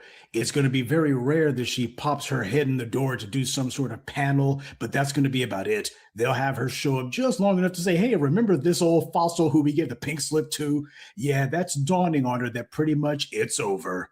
Now, right off the bat, you see how Joy Reid slipped in there that line about descendants of formerly enslaved African people. Notice how she slipped that in there. Yeah, because she knows that that's what this is really about for her. You got this tether trying to shoehorn in immigrants, and that's what she's trying to do. Oh, yeah, this is going to have to apply to people from Africa, from the Caribbean, from South America. Now, you don't see foundational Black Americans trying to make any sort of claim to what CARICOM is doing. You don't see foundational Black Americans. So, and this is what we talk about with the whole double dipping. There's a whole reparations apparatus called CARICOM. They're supposed to be trying to retrieve reparations for people in the Caribbean and stuff. And I support that, right? I won't look and say, hey, we should be trying to, get some compensation. But many of these people who are newly arrived immigrants that have an African or Caribbean background, they want to try to tether onto our reparations claim and try to say, hey, but we was mistreated too. This isn't about mistreatment. There are a lot of people that were mistreated. This is about the legacy of, it's about the legacy of slavery and those who promulgated the anti-blackness after that, because it wasn't just slavery. After slavery, it was sharecropping, debt peonage. They were doing the Highway Commission Act, where they destabilized Black neighborhoods by running highways through there. Obviously, the still redlining, the Jim Crow, the lynchings. These newly arrived people didn't go through that. And the one thing that they love to say, if the cops pull us over, they ain't gonna know if I'm Black or if I'm da-da-da. Yes, they will. All they got to do is look at your name. If they see somebody's name is Roscoe Jenkins or Jamal Jenkins, and somebody's name is Shakatunde Matumbo, yeah, they know the difference. Many of them could look at the hairlines, the facial structure, and they could know the difference. But even then, our lineage is not predicated by how the cops view you. There's many Chinese people that you look and you can't tell, damn, is this person Chinese or Japanese, right? So should Chinese people be entitled to Japanese reparations if some of them look the same? Well, I know he's not Japanese, but he kind of looks like a Japanese person, therefore he's entitled to Japanese reparations. Nobody would say that. So if there's some African or Caribbean immigrant that may look like a foundational Black American, just you simply looking like us doesn't entitle you to reparations. If a cop is confused, that doesn't entitle you to reparations. I'm sure many cops thought that Chinese people and Japanese people looked the same. That had nothing to do with their justice claim. And if many of these people were actually pro-Black or actually really cared about the community, why would you want to tether on to that claim anyways? Because people are trying to make this race-based claim when they know that the race base is unconstitutional, but lineage and status-based is not. So people should be advocating this like, look, man, in a perfect world, I would love to get reparations, but I'm not from this lineage. So I'm going to help advocate for my brothers and sisters, right? Because they always try to say, oh, man, we was just a different boat ride away. So why won't you help fight for your brothers and your sisters and your cousins to get reparations? All they try to say is, na boo boo. If I can't get reparations, then no one can. That's not on code. That's not B1. Roger says, it's always amazing how coincidentally everything B-Eazy Do gets on Latinos. I got Latino customers. When he gets on Asians, I have Asian customers. Hey, tell one of your Latino customers to call in. The thing is, I'm not really getting on anyone. I'm just speaking on things that people refuse to speak on. I wouldn't have to speak on this. If there were more Latino people calling out the mess in the Latino community, if there were more Asians calling out the Asians and, doing degenerate things in the Asian community, I wouldn't have to do it because we have a litany of black people. What about black on black crime? You can find a litany of black people talking about black on black crime, fatherless homes, black women in bonnets, twerking, degenerate, rap lyrics. We've been inundated with that. So now we have a fixation of every group just obsessed with saying what black people do and don't do. Meanwhile, there's a lot of other groups that are doing degenerate and disgusting things that are just flying under the radar. They love to talk about black accountability. Well, blacks are holding themselves accountable. The system is holding them accountable. Unfortunately, people are being held accountable in heinous ways. If they want to say you do the crime, you do the time, right? Who is doing more time than us? So we're being held accountable, but who's holding these other groups accountable? So yeah, when you have these Asian and Latino customers, hey, tell them to slide through. I'll drop the link. Sab getting on Zios. I got Israelis in the car. Yeah. And shout out to Mr. Troy for still rocking. I get so sick of that whining from some of our people. Yeah. And this is what I'm saying. Some people, they always like to say, black people have a victim mentality and they complain. And how many times do I have to say this? If you're complaining about someone else complaining, guess what you're doing? Complaining. So you're doing the same thing that they are doing. Y'all complain too much. So why are you complaining? If we complain too much, then just leave us alone. If we have a victim mindset, how is that stopping you? Like, really think about this. If you were on a winning team and your team was thriving in the playoffs, would you look back, look at that team over there? They got a victim mindset. Why do you care? You're winning, right? You're about forward progress. So why are you looking back to a team and saying what they aren't doing? And that's what people do all the time. They talk about how degenerate black people are, how disgusting. Why are you following this stuff? It's almost like these dudes with watching OnlyFans. Oh, these hoes is on OnlyFans. How would you know unless you're watching these hoes on OnlyFans? You calling these chicks hoes, but yet those are the chicks that you go after. They talk about, oh, rap music is degenerate, and then you listen to their playlist and it's all rap music. So if it's so degenerate, why are you listening to it? If rap music is so grotesque and degenerate, why are most of the consumers non-white? I mean, just make it make sense to me. It's a bunch of college-aged frat boys listening to NBA Youngboy and Young Dirk. Why is that? Why aren't these college frat boys saying this music is degenerate and disgusting? And if it isn't degenerate and disgusting, what is it about non-black people that are so obsessed with listening to degenerate music? No one is forcing you to listen to that, right? You don't have to listen to the music, but then you listen to the music and then complain about how disgusting the music is. The music that you chose to listen to doesn't make any sense. Shout out to Mr. Troy. Yeah, I know. I always have to say many of these people with degrees and all of the, masters and stuff, they're not even intellectually formidable enough to challenge me. But and I'm not even the smartest dude on the block. I'm here to teach, but I'm here to learn. So here we got, hold on. We got this chick right here, and I got to hit her with, bitch, are you high? Are you high? So first of all, you're not black, you're white. You said Palestinian proud girl, white Palestinian proud girl. You said shut up raccoon. Like, use your own terminology. Calling someone a raccoon is something from the Black American community. And how am I a raccoon? And won't you come up? Let me go ahead and drop the link for this white Palestinian chick, because she's coming up. Dude, shut up, you raccoon. Like, okay. Come on up, Karen. We got a Palestinian Karen in here. Okay, well, Jackie, hey, I was gonna drop the link, but Jackie got her up out of here. So, thank you, Jackie. Now, I wouldn't have blocked her. I was gonna drop the link and let her come up. But see, when y'all gonna leave comments like this, at least have some level of, coherence. She's calling me a raccoon, but she won't say why. And the reason why, and Roger, are you still here, Roger? This is your allies. This is your ally. She's a Palestinian proud girl, but she's a Palestinian white girl. There's no race called Palestinian.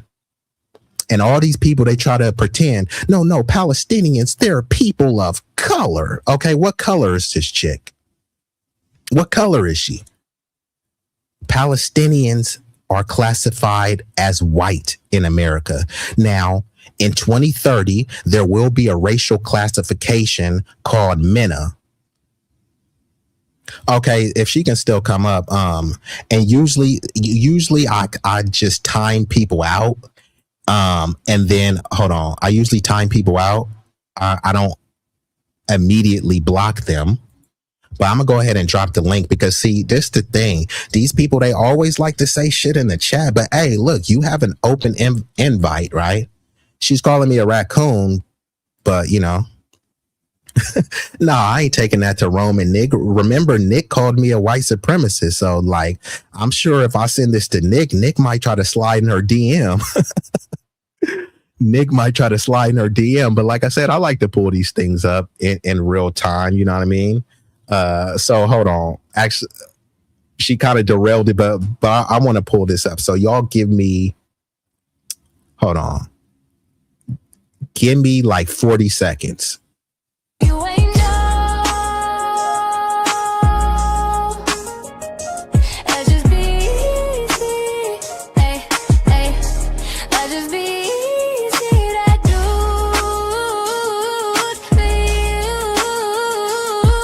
Be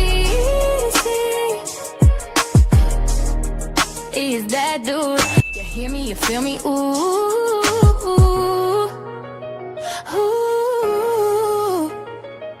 B-Eazy Dat Dude, yeah. B-Eazy.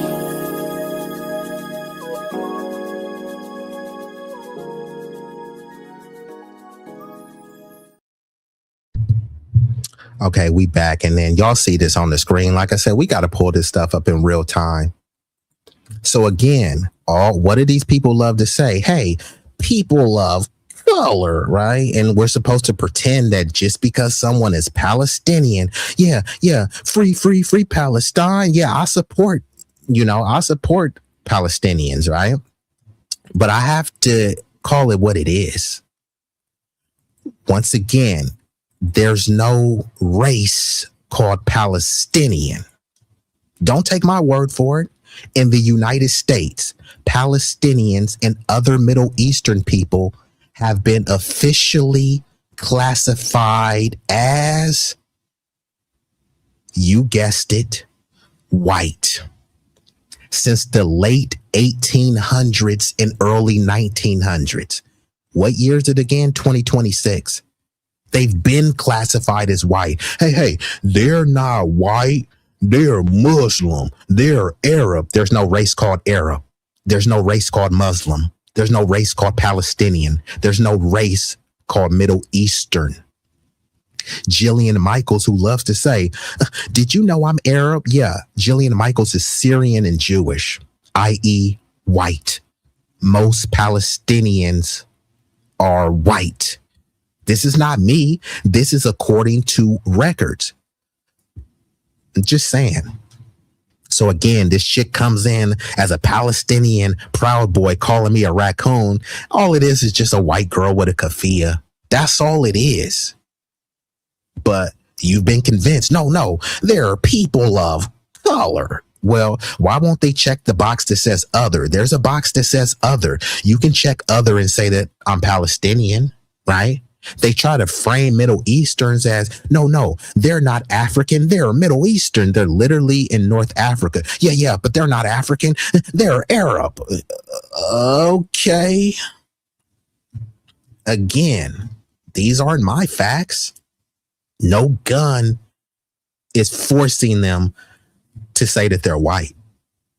And if they aren't white, then how accurate has our information been?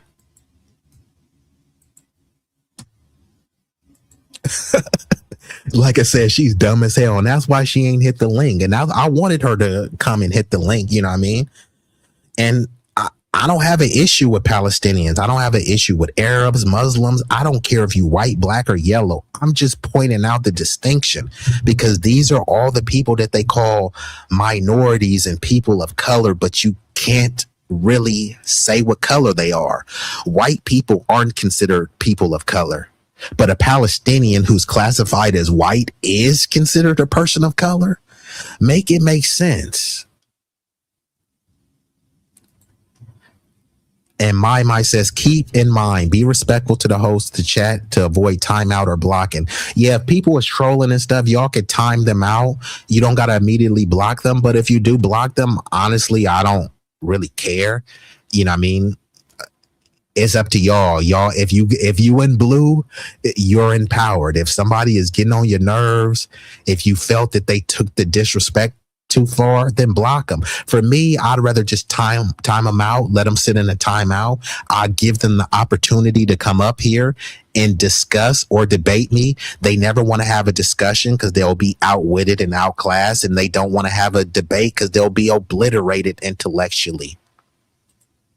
You said I did time her out the first time. Okay, got you. Like I said, Miss Jackie, you didn't do nothing wrong. It's up to you. It's up to your discretion. You got a mod stick. And this is what I'm saying. We got a white Palestinian chick calling me a coon, where in Palestine, they have a segregated enclave called Al-Abid. And Abid means slave.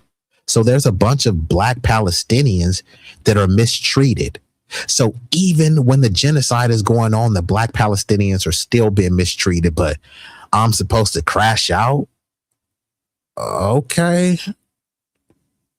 Roger, man, you better get your Roger, get your chick. And we got AJ the one. What it do? Shout out to AJ. I appreciate you. I love that hat too, AJ. And that smile. You got that Colgate and that Crest smile. We gonna call it Cold Crest. You got that Cold Crest smile, a combination of Colgate and Crest. So salute to AJ, the one. And I think I read your comment, unless I missed one. I think I read your comment.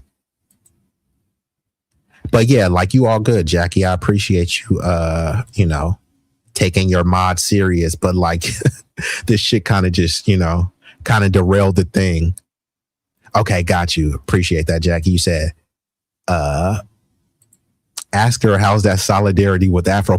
I can't ask her because she left. They always got something to say, and then as soon as I drop the link, they never want to say anything. But this is what I'm trying to say. This is who Nick and Rome and Afeni, they want us to, unite with them. I'm supposed to unite with some white Palestinian that's calling me a coon. All right.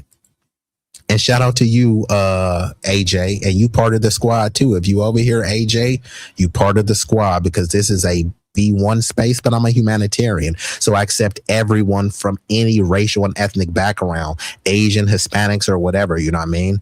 I love them all, you know what I mean? But disrespect won't be tolerated. If you from my lineage, I'm not tolerating disrespect. So I'm definitely not letting someone outside the lineage disrespect. You know what I mean? Because we all we got, but we all we need. They get scared. Yeah, this is what I'm saying. My boo. You know what I mean? If only all of the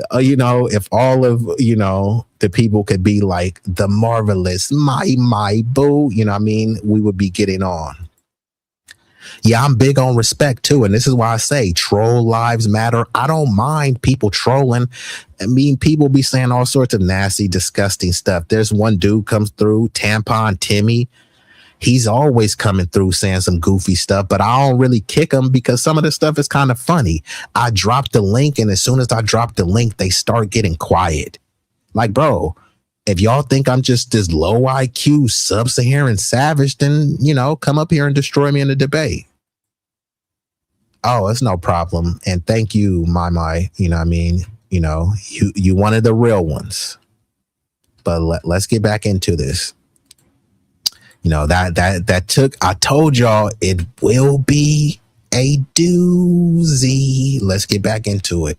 Trying to make any sort of claim to what Afro-Britons are saying, or to the few courageous voices in Africa talking about reparations, however ragged that effort there may be. And yet you got Joy Reid over here. I'm not sure. Ask Miss Jackie, because she says, where's my subscribe button? I'm not sure, you know, because I'm on StreamYard right now, so I'm not looking. But I think if any of y'all could drop the link in the chat, if y'all could drop my link in the chat, I think, AJ, you should be able to click on the link and subscribe from there. And thanks everyone for liking the stream. Keep those likes coming. And remember, it won't cost you a fee. The likes are free. So even if you hate watching, then, you know, leave a hateful comment, you know what I mean? As long as it's not, you know, too disrespectful, you know, because the mods might get you up out of here. But yeah, if you want to challenge me intellectually, the link is out there. Talking about reparations and saying that it ought to apply to everybody. Well, if you can just claim that you're a descendant of formerly... Well, AJ, if it's typically on the bottom and you don't see it, it's because my channel has been like shadow banned. So maybe that's, you know, why it's not on there. So, you know, I really, you know, have to rely on the word of mouth and the people that genuinely support me. You know what I mean? Because the way I'm talking, I won't get boosted in the YouTube feed. But of course, if I was talking about black women in bonnets and twerking and flip-flop slippers and what about black on black crime, you know, I would probably have about 2,000 live viewers right now. But since I'm unwilling to throw my community, black women and black people under the bus, you know, kind of is what it is. So I'm dealing with the shadow ban, but, you know, I'm a man of the people, so I'm still here. Enslaved African people. So American reparations should apply to everyone around the world. That's what she wants, because she knows it doesn't apply to her. And of course, you got that clown Angela Rye. There's another one for you. Angela Rye with lettuce and tomatoes on the side. She's amending this garbage. And you got Andrew Big Bussy Gillum smiling like a punk. This is what these bootlicks and these former white media tools have had to do to try to make themselves seem like they're relevant. They're sitting here trying to hijack our talking points. Now, all of a sudden, the same Joke Reid, who was saying from her chest that anyone demanding reparations was a Russian agent, and that these black women who are talking about reparations or who are talking about how Kamala Harris hasn't done anything for the black community, well, black women would never say that. Clearly, think about how disgusting a claim that is. As a foundational black American whose descendants come from the killing fields in America, you asking for reparations is somehow, you know, what's the word that they want to use? Unreasonable. It's victimhood and things like that. But when these other groups, did you know they're trying to demand reparations for some undocumented immigrants because they say ICE is the new Gestapo? So Jamila Prayapil, or whatever her name is, or Pramila Jayapal, I think that's her name or something. She wants to fight for reparations for undocumented immigrants because ICE out, you know, ICE treated them so bad, right? None of those people were lynched. None of them have dogs sicked on them. So none of them were redlined. They were actually giving many benefits and privileges. Were some of them mistreated? Yes. And I don't condone that. But we were already talking about the heavy-handedness of law enforcement and, you know, the police brutality. And nobody cared. They were saying, shut up. You know, you do the crime, you do the time. That's what people were telling us. And now when ICE is enforcing stuff and people say, hey, well, you know, if you came here illegally, you do the crime, you deal with the enforcement. No, ICE is like the Gestapo and where are the black people and all this other type of stuff. So we're supposed to crash out for communities that don't give a fig Newton about us, right? And on top of that, open borders doesn't help us. Unregulated mass immigration, it doesn't help the black community. It just doesn't, right? And I have nothing against immigrants at all. I do have something against the weaponization of immigration policy, because all of the people that love, this is a nation of immigrants built by immigrants. Okay, fine. Then have all those immigrants go to your neighborhood. Then suddenly these people don't want the immigrants there. They're like, huh? Like, send them to the black neighborhood, but that doesn't make sense. Y'all said that they work so much harder. So have those hard workers over there. You said they have a superior culture. So let their superior culture be in your neighborhood. So they don't want these hardworking immigrants with higher IQs and superior culture. Send them next to the blacks. Does that make any sense to you? And Mr. Troy says reparations is a debt owed, 400 years of forced free labor. Yeah, and it was really more than 400 years, but 400 years is the baseline. It's a debt owed. It's not a handout, but even Citigroup, and this was years ago, Citigroup is either the third or the fourth largest financial institution in the entire world. They said that restorative justice, i.e. reparations, would be a boost to the economy.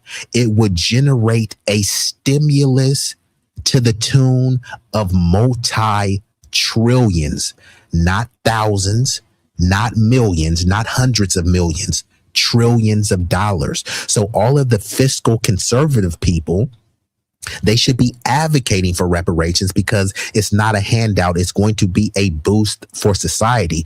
And with us, we're not saying give us reparations and then screw those Asians and screw those Latinos. No, we want to see the Asian community uplifted and enriched. We just don't want our justice claims conflated with other stuff, right? Oh, y'all deserve reparations, but Asians deserve reparations too because somebody said they had the Kung flu. Huh? No, that's not even the same. Now, if you want to give them something, we're not against them getting anything. You don't hear us going around saying, don't give the Asians anything. Don't give the Jewish people anything. But other groups are saying that. There were a bunch of Asians that said, don't give those niggas anything. Now, they didn't say niggas, but they said, don't give the blacks anything. And the Asians that were saying that could barely even speak English. There are a bunch of Hispanics that could barely speak English. Don't give them any reparations. I will vote for Donald Trump. Like they could barely speak English, but they spoke English enough to say that, no, y'all don't get reparations. We're not going around and saying, hey, they don't deserve that. We focus on what we are owed and what we deserve.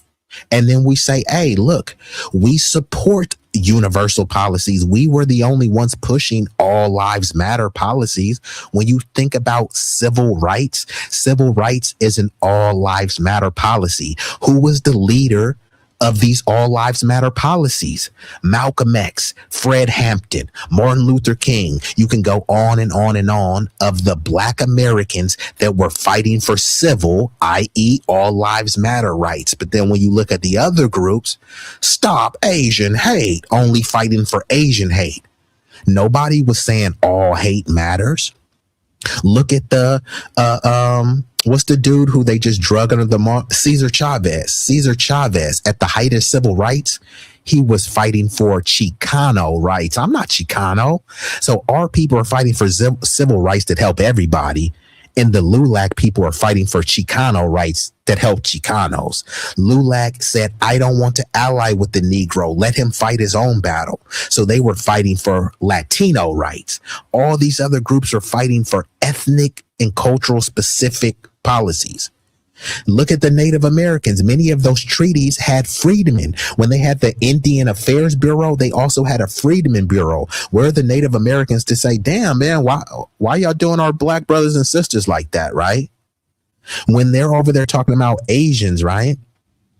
Do you hear Asians saying, hey, look, man, what y'all doing to our black people is wrong. But when it comes to us, we have to do black and brown and black and marginalized groups and black and underserved communities. We all have to combine our justice claim with everybody else, but everybody else just gets to stand alone.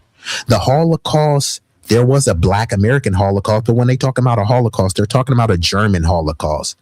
Jewish people don't mention anyone. They say never forget, even though Israel is presiding over a genocide. They say never forget what happened to them. Never forget what happened to them over a course of 10 to 12 years, but forget what happened to those niggers over a course of 500 plus years. Don't forget 10 or 12 years. But oh yeah, those 500 years, those were a thing in the past. This is what you've been convinced to accept. And shout out to AJ. You already subscribed. I appreciate you. I didn't even know that. Thank you.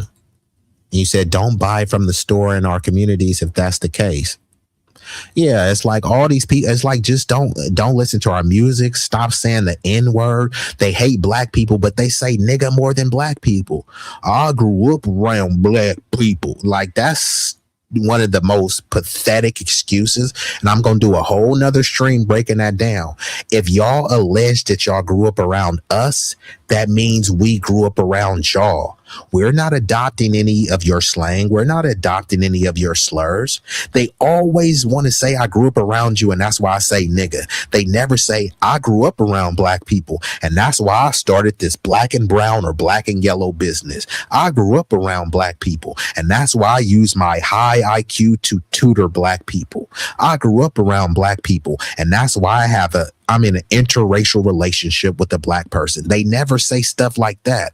All they say is, I grew up around black people, and that's why I say nigga. Okay. But then if you grew up around undocumented immigrants, I grew up around undocumented immigrants, and that's why I say illegal alien, right? No, human is illegal. Well, no human is a nigger either. You know what I mean? But you have no issues saying that. There's no legal term called nigger. There is a legal term called illegal alien. That's not my term, right? So they get triggered over you calling them illegal alien. But hey, I grew up around illegal aliens. That's why I called them that. No, you're not supposed to say that, but they're supposed to call you nigga because they grew up around you. The shit don't even make sense, bro. But let's get back into it. They must be Russian agents. They must be Russian bots. And here we have the same Joy Reid 7 years later. Now she's sitting here talking about reparations, and she's using our verbiage verbatim. She's saying she doesn't want to hear about a study. She doesn't want to hear about the need for a commission. Why? Donald Trump has proven that the Democrats have absolutely no excuse for not stepping up with the money now, because if Trump could do it on his own unilaterally, the Democrats have no excuse. Yeah, how different she's talking compared to how she talked for the years that she had her little show. Yeah, and like Jackie says, this person, I'm not even finna respond to them because they got all this time to have these little typey fingers in the chat. The link is out there, and let me drop the link one more again because I ain't gonna be here too much longer. But you know, it looks like we got a moist maniac in the chat. So here, let me go ahead and drop this link one more again, and either come up or I'm gonna have to get you up out of here because you over here whining like a B-I-E-I-E-I itch, bro. Come up here, bro. Come up here, bro, or ho, whichever one. On MSNBC, how come she wasn't talking like this about all of the Democrats' policies? Yeah, she's trying to sit here and say this now because she's trying to make herself relevant. I mean, the nerve of this heifer. She was the main one trying to get people like myself and others in the new black media deplatformed 7 years ago, because that's what she was trying to do. So again, Beat Active. I dropped the link. So, you know, if you want to come up here, otherwise just shut up because nobody wants to hear you whine like a little moist, effeminate maniac in the chat. In 2019, when she was saying that all of us were Russian bots. Remember what was going on at that time, family? Your social media, which includes YouTube, could come under attack. Your channels or your feeds could get shut down. You get blocked, the whole nine. So when this melanated immigrant woman was getting on MSNBC and doing the DNC's dirty work and smearing us and defaming us and slandering us and lying about us, and did a whole segment where she put up a graphic on screen that specifically linked foundational Black American and reparations to the phony Russian bots narrative, her goal was to set the stage for the new voices of Black media. I'm waiting. And Miss Jackie, like Miss Jackie said, hey, bro, you can hit the link. And this is what always happens. They, you know, always be little chatty patties. I drop the link and then suddenly they just disappear. And you know what? What is this person's name? Hold on, let me see. Beat Active. It sounds like you in the corner beating your meat. Like, come on, bruh. Stop beating your meat and hit the link. And you know what? Hey, Beat Active, I gotta hit you. You know what, nigga? You acting like a little bitch right now. You acting like a little bitch right now, nigga. Man, fuck that. I ain't letting that shit ride. Hey, Beat Active. Since you over here, you're a little troll, you know what I mean? And you're in the corner, you know, beating off. And you're too afraid, you too petrified to come up here. Because based on what your comments said, you're not intellectually formidable to challenge me. So, A, Beat Active. And I quote, you know your damn role and shut your damn mouth. Do me a favor, please. Get out of here. Get out of here, man. Shit, I'm saying. And just in case you were confused, Beat Active. Okay, see? See, now you found yourself a nigga. You were looking for a nigga? Nigga here now, see? Okay. Today's forecast, dark and cloudy, and chance of drive-by.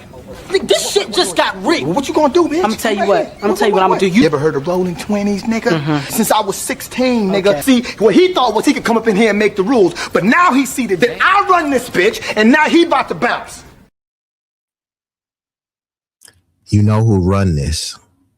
And just bounce, bro, because you have nothing intellectual to say, Beat Active. Go continue to beat your meat in the corner, bro.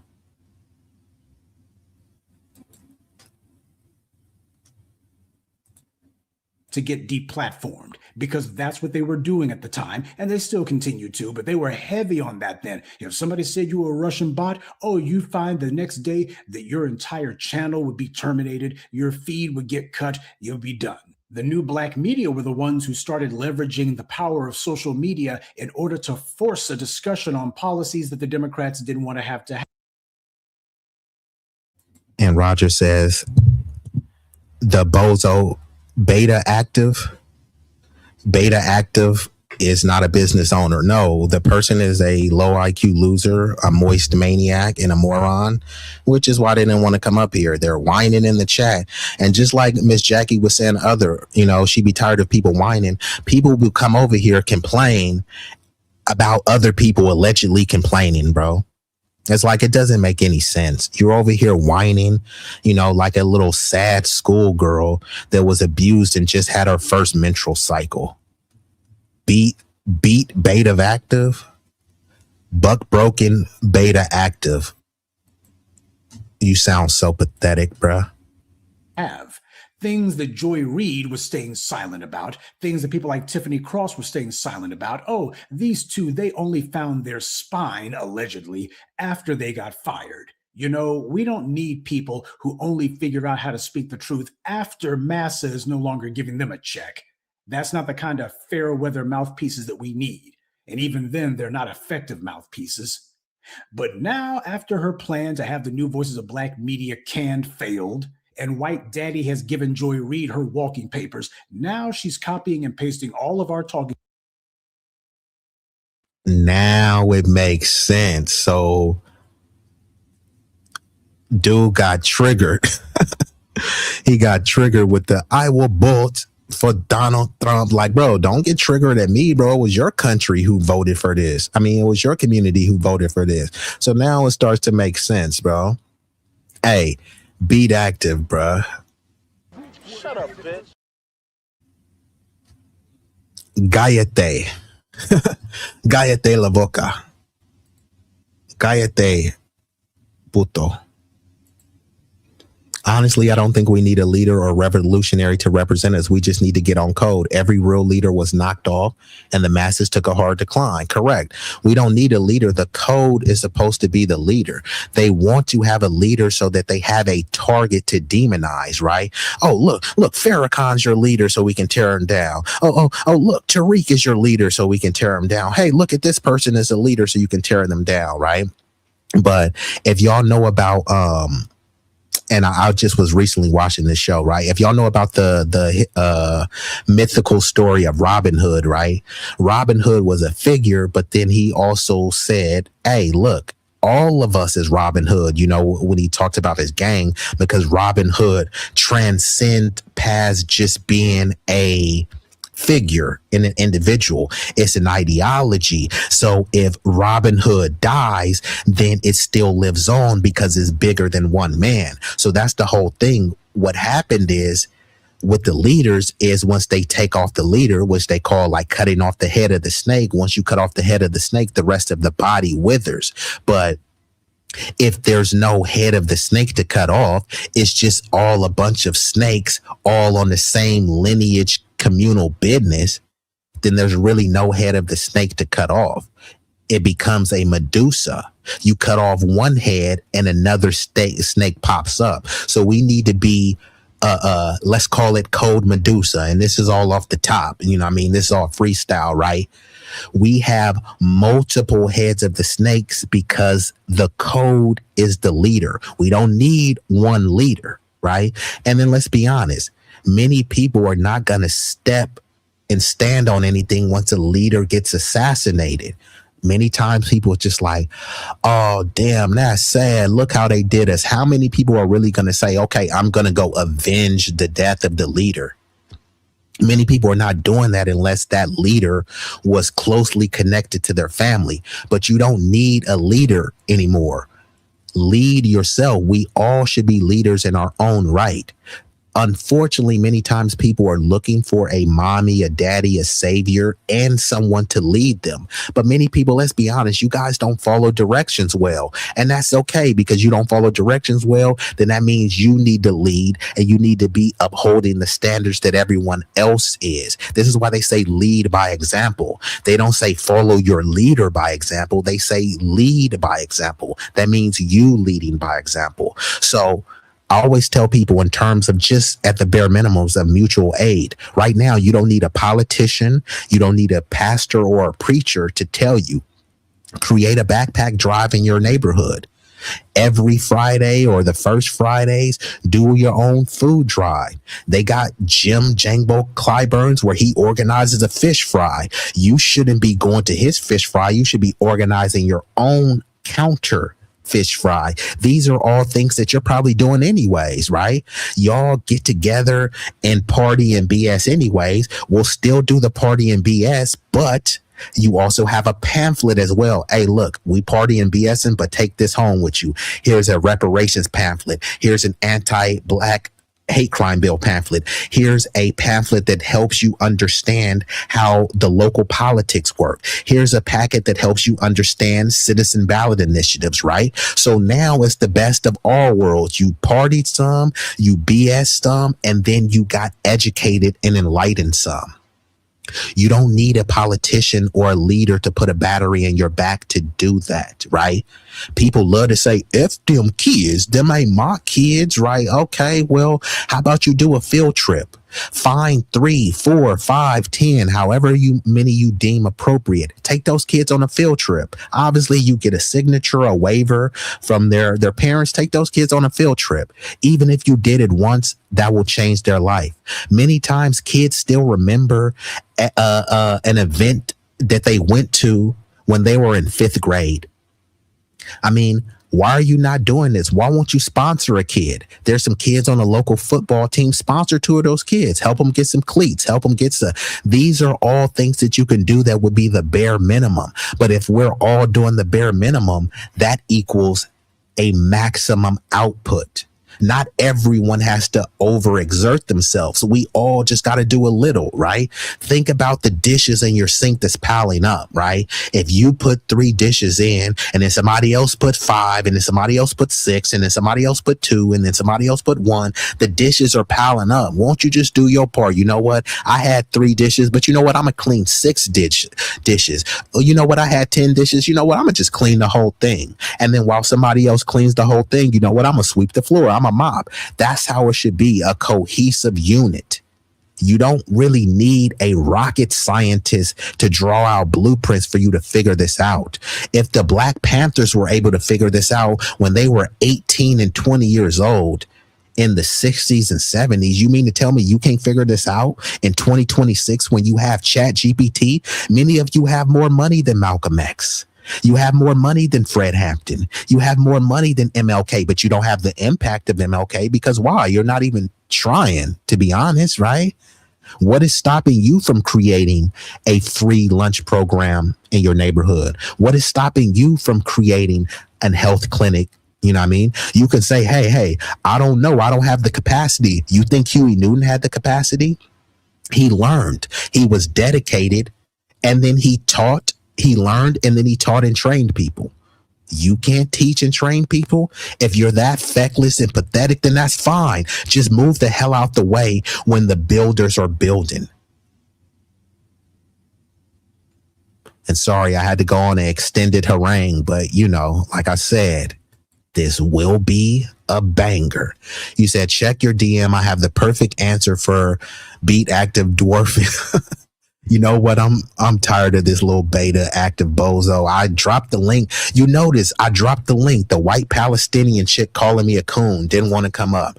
This Latino loser coming up talking smack. He don't want to come up. This shit happens every time. All these people got something to say. I dropped the link and then they turn into ghost.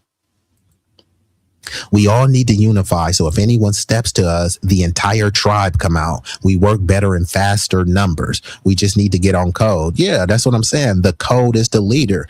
Like the late, great Dr. Nellie Fuller talked about, Dr. Francis Cress Welsing. That's all it needs to be. And for me, like I said, I'm a humanitarian. I love everyone, but I realize that groups don't have allies. They have interests. Are there some individual allies? Yes, I love them to death. Some of those individual allies are more on code than Black people. However, I'm not delusional to think that an individual represents the collective of that community, just as well as the collective of the Black and white community didn't support civil rights. When Malcolm X and Martin Luther King was alive, the majority of the community weren't supporting them. And to be honest, you don't need the majority of the community to support. When you're thinking about mass movement, they say to get a critical mass movement, all you need is 3 to 5%. So that means if we get 5%, that means 95% is not going to be on code, but we don't really need them. We need to make sure that 100% of that 5% that's stomping and stepping is on code. And that 5% will help dissipate the 95% that's not on code. So whenever we're standing up for something, it's never going to be the majority, right? When they want to end slavery, it wasn't the majority of the country didn't want to end slavery, right? The civil rights, the majority of the country was against it. And still people persisted knowing that the majority of the country was against this, right? So yeah, sometimes people fixate on the numbers and think that we need the majority. No, all you need is 3 to 5% to have a maximum turnout of a movement. But of that 3 to 5%, you have to be vociferously on code. And housekeeping, you know, wipe your feet before you come in. Greet the host, be respectful, and like the stream. And Mr. Troy says some people are looking for the one antichrist leader, but that leader could be the system. We need a system that leads our cause. And you said, respectfully, we are the system. We're all we got. Yeah, I'm tired of these keyboard gangsters. It's like, come on, bro. Y'all dealing with somebody, like I said, I'm being, shout out to Roger and shout out to the Brody, the Brownsville Bully, Cloudness, 457. You know what I mean? They have anointed me the ambassador. So I try to be as cordial, as composed as possible. However, I am with the sugar honey iced tea. I'm with all of those activities. I'm with all of the street proclivities, you know what I mean? So don't start none, it won't be none, you know what I mean? You got it. You got to do it. The audience is waiting on pins and needles. Okay, so it looks like the loser is back. Oh, I forgot. I think this is this.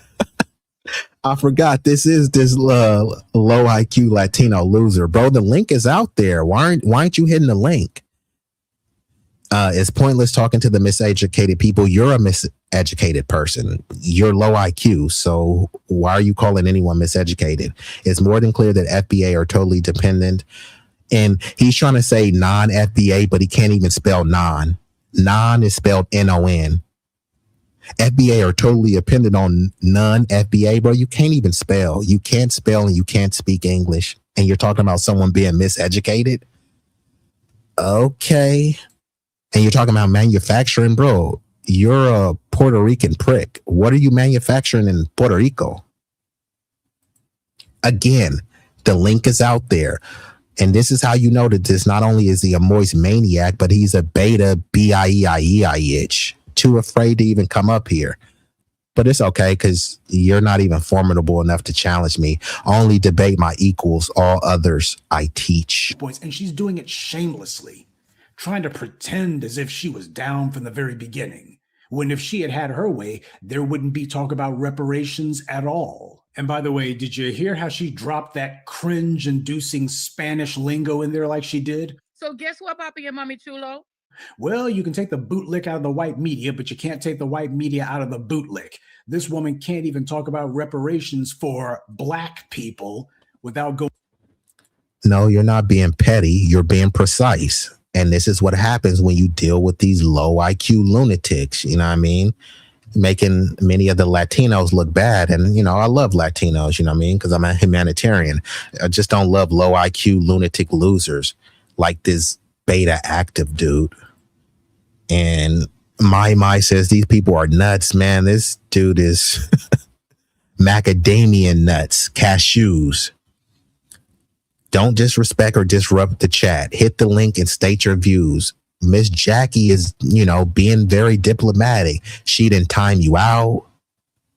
Oh, and we got none other than Shamika. Mika, what it do? So shout out to Shamika. I appreciate you. I like the hair. I like the hairstyle too. You looking with the mean, is that a mean mug or is that a sultry look? I'm trying to decipher because, you know, it's in between. You know what I mean? It's a mean sultry. Let's just call it that. So shout out to Shamika. But let's get back into it. And Miss Jackie over there regulating. And I love Miss Jackie. She over there standing on business. And I ain't gonna be over here too much longer. I'll probably got another 20 minutes. But depending on how things go, you know, I'm definitely gonna come back tomorrow. But I might hit y'all with a double header. I didn't know the majority was against ending slavery. That was wonderful because we can get reparations if that's the case. Yeah, the majority was, they were, the majority wasn't against it. Yeah. So, but that's the whole thing. You don't necessarily need the majority to be for something. The majority of the country didn't support civil rights.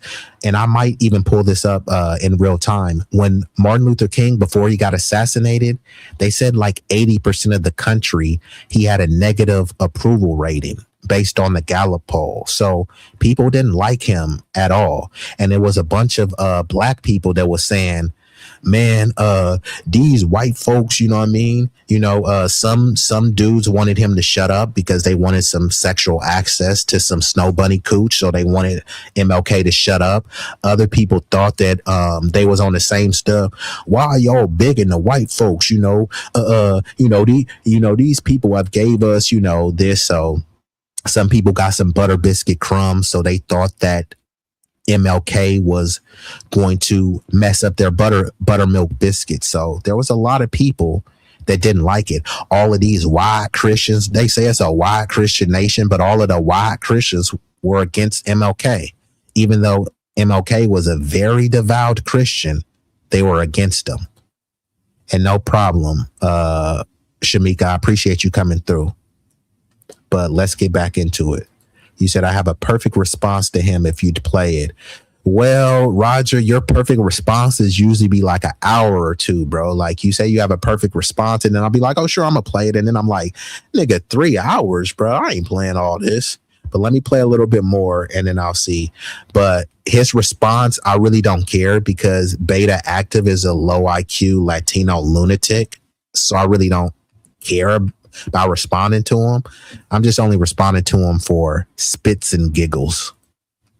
Going ahead and dropping in some black-brown unity crap. That's what that is. This is what happens when you've spent all of your adult life being a suck-up and a tool for the white media, when you decide that all of your associations are there and you're going to be making nice and going along with the asinine, colorblind coalition narrative that the white media tried to force feed to the black community. That's how you get dysfunctional garbage like this. This is how you got Joy Reid sitting here. She can't even speak about reparations for black people without going ahead and dropping in all of this other nonsense, because that's the kind of stuff that she would do. It would fly just well around the studios at MSNBC. But it looks and sounds as weird, dysfunctional, and out of place as hell when you get out of the cozy confines of that soundstage and out here into the real world. And by the way, speaking of folks who have no place in the real world, poor Shireen Mitchell. Oh, she thought that she was going to get on Joy Reid, and I guess she figured to herself that she was probably going to parlay those appearances into a gig on MSNBC. Oh, but that ain't going to happen. So she sold her soul, sold the soap, and doesn't have anything to show for it. And for her, of all people, to be mentioning the Tulsa Race Massacre, that's sprinkling sugar on crap. She's trying to hide behind the suffering that we endured, which, by the way, when the hell was she on the rampage for this before now? When was she on a crusade about the Tulsa Race Massacre before now? Hell, how many times did she even do any sort of piece on her so-called show about the Tulsa Race Massacre? No, this is her trying to legitimize her own self-serving maneuver by mentioning things that are relevant and that apply to us so that she can try to piggyback on it as if it has something to do with her when it doesn't. But that's been one of the favorite tactics of these tethers and foreign flags, people like Joy Reid. They sit here talking about slavery and say we, when her folks were not caught up in slavery at all, not even in Africa.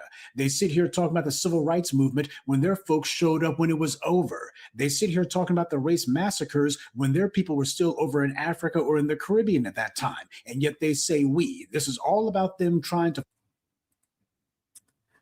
Yeah, that tethering knows no bounds. Well, this is what people try to do. And we went through slavery and we went through Jim Crow and we this and we that. Like, huh? Who is we? Who is we? So again, when there's Filipino people that immigrate here, they don't say we was interned because we are Asian and Japanese people was Asian, so we was interned. Huh? No, you weren't interned. And that's the same thing too.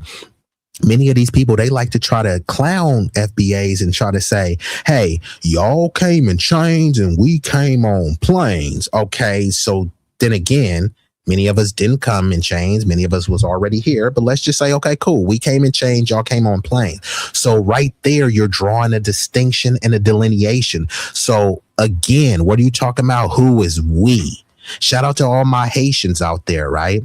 The Haitians that stood on business in 1804, right? If I'm over here as a foundational Black American freedman saying, and we had a successful slave revolt in Haiti, and we did it. No, there's no we. I'm not a part of that lineage. I tip my hat to them, but no, I'm not a part of that lineage. So then these people will immigrate here. The block was hot. After we made the block cool, then they come over here and say, man, that's bad what happened to us. We was lynched. We had dogs sicked on us. No, the we, like, huh? Who is we? Who is we? So this is that we all black, this global flat blackness to try to pretend that because, hey, this is what the FBAs went through in America. And since they have a similar level of melanin, then we all went through this. It just doesn't even make any sense, right? Based on that, shouldn't heritage Americans try to say that, hey, we went through the Holocaust? 92% of American Jews are racially classified as white. So we went through the Holocaust because we all got the same skin pigment.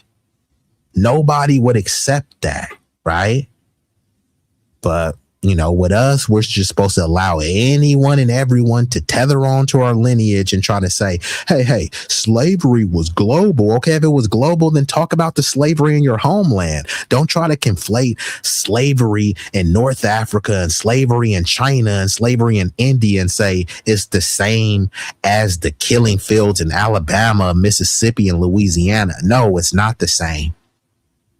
Even right now, when someone has a Southern twang, right, that's an American accent. There's nothing African about that. Listen to someone who just came from pick a place, Burkina Faso, Mali, Niger. They come over here. Do they sound the same as someone from Texas, from Florida, from New Orleans? Do they sound the same? Oh, they're all African American. Like, huh? No, this is not even the same. This is why people are rejecting that term, because you don't even know who the hell you're talking about or what the hell they're talking about. Elon Musk is African American. French Montana, the Moroccan rapper, he's African American. Charlize Theron is African American, but none of them are foundational Black American freedmen. There's no confusion there, and which is why people have an issue with the term. So they want to use a vague term like African American and try to tether anyone into it. Remember the New York mayor, Zoran Mamdani, who is an Indian born in Uganda.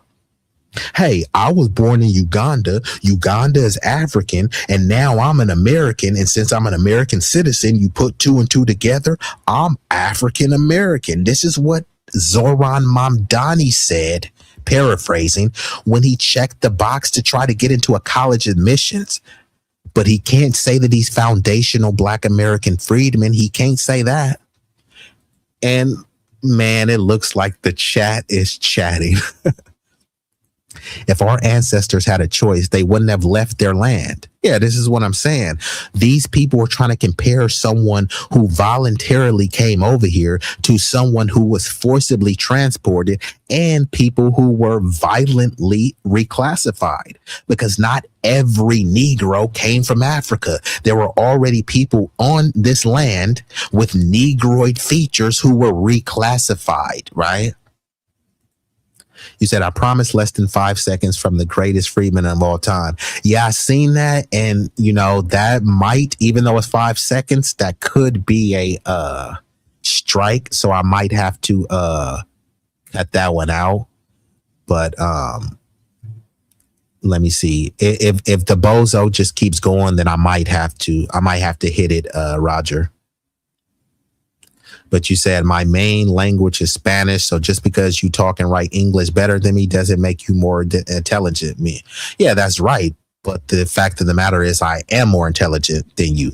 You're a moist maniac and a low IQ Latino lunatic. I've dropped the link. So if you think you're smarter than me, then come up here and challenge me. Instead, you're whining in the chat like a moist biatch. So yeah, bro. And matter of fact, I wasn't going to hit it, but since Roger is kind of, Roger's kind of hectoring me a little bit, so let me see. And then if I get a strike, Roger Meadows, you're going to have to shoot me some. So give me a second. Let me see if I can pull this up. Give me one moment, because we got a little moist beta in the chat.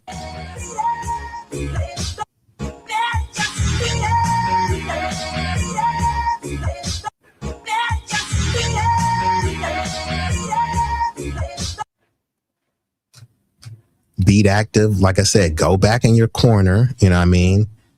Get you some empanadas and, go rub one out in the corner and think about, your poor performance today, because this is not a strong showing. Basically, I read, write, and speak 3 languages. How many languages can you speak, read, and write? Well, you don't speak good English, so don't really care what other languages you speak. And what do you want, bro? You want a cookie? You want some horchata? Like what do you want? You speak and read 3 languages. Okay. Are you in your homeland? Are you in Puerto Rico? Are you building up Puerto Rico? Use that acumen to go build up Puerto Rico, bro. And your point is, that's what I'm saying, Jackie. What is your point, bro? All this dude is, he's just in the chat, like, you know, dude, I can tell, bro. You just a little effeminate, little, you know, a little yakket. You know what I mean? A yakket with an F. Yeah, and like you said, if you gotta block them, yeah, Mr. Troy, this is why the delineation. This has to, you know, yeah, this is just unacceptable, bruh. But let's just get into the video. I got a little bit more, and then I'm gonna get ready to shut her down because we got bozos like Beat Active or Bozo Active in the chat whining. And y'all seen this in real time. This happens every time. They always whine. And like my says, he sounds childish. Like, bro, you sound hella childish. You came over here whining. I gave him the thing. I wasn't going to overtalk him. I was going to give him ample time to speak. Instead, he's trolling and whining in the chat, but never wants to come up. He's a Hector, the 304 protector. Yeah, or a Hector, you know what I mean? The molester. Who knows, bro? Because this is a little sick, twisted dude. Don't even want to show his face. Why are you hiding your face? Who and what are you hiding from? Everyone around the world loves Michael Friedman. You saw us in the MLK and X from other communities. I say, name your version of MJ. Yeah, all these people try to say how good. Yeah, who's the Latino MJ, the Asian MJ, the white MJ? You know what I mean? When they all try to say we have no culture and all this stuff. Not only that, these people drug his name through the mud with all of these disgusting and filthy lies. And even now they're making all these egregious documentaries saying that Michael was having them pee in the cup and he wanted to drink their pee to profess his love to them. It's just all sort of sick, twisted stuff. But even right now, they have various websites that you can type in.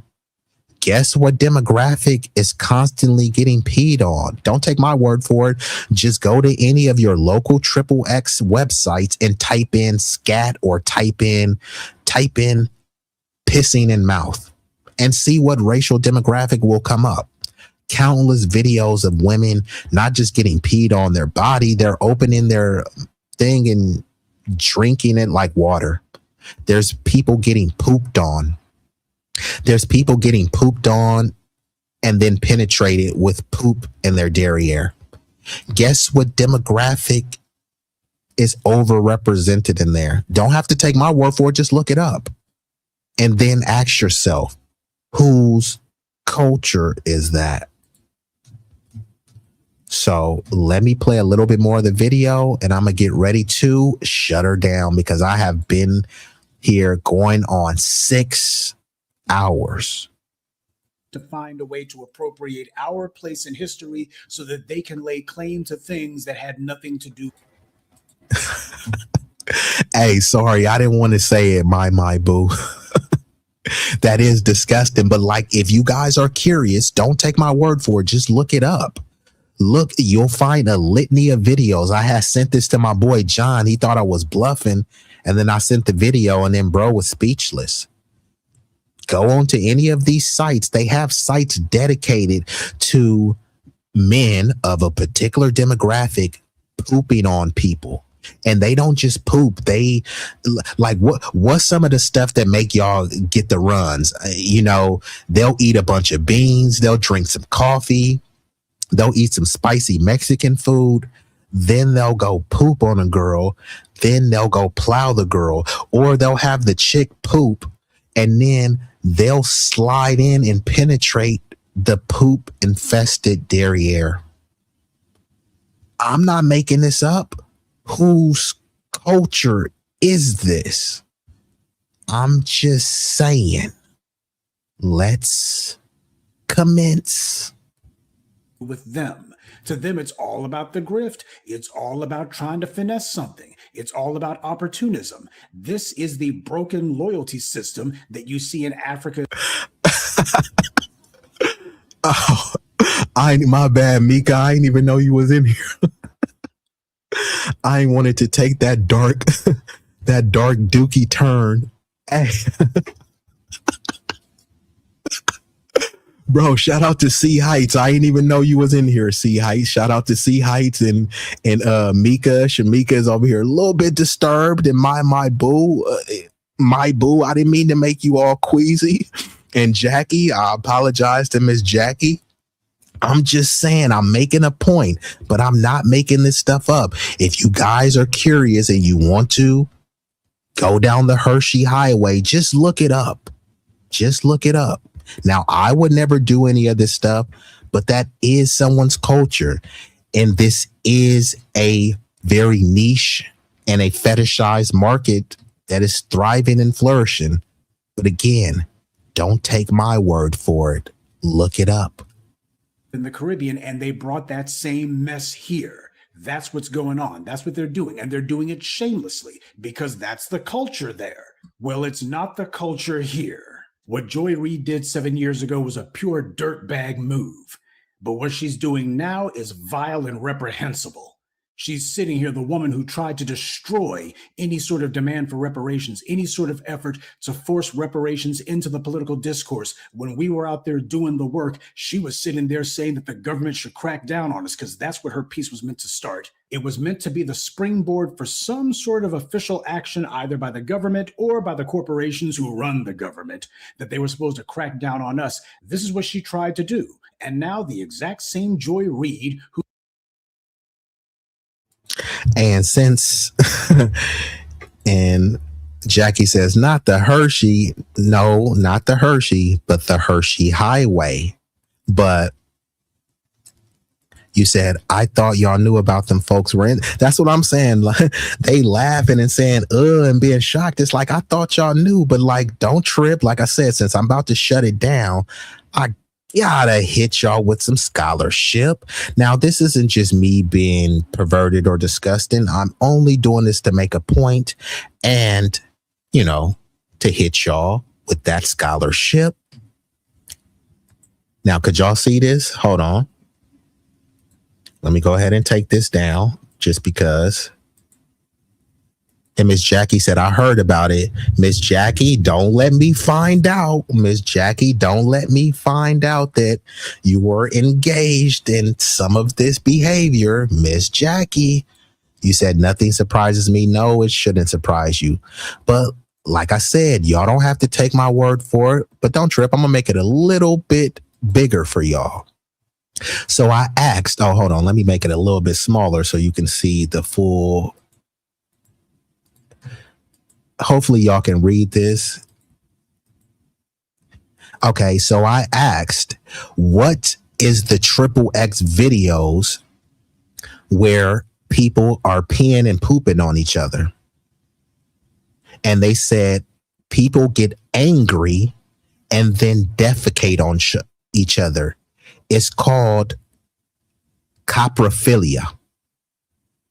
Are there any coprophiliacs in the chat? Also called scatophilia.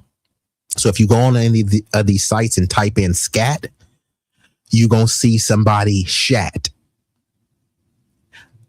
Coprophilia is a paraphilia, meaning it's sexual attraction to something atypical. In this case, it involves deriving sexual arousal from the smell, taste, sight, or act of defecation, meaning pooping. So it's not just the pooping.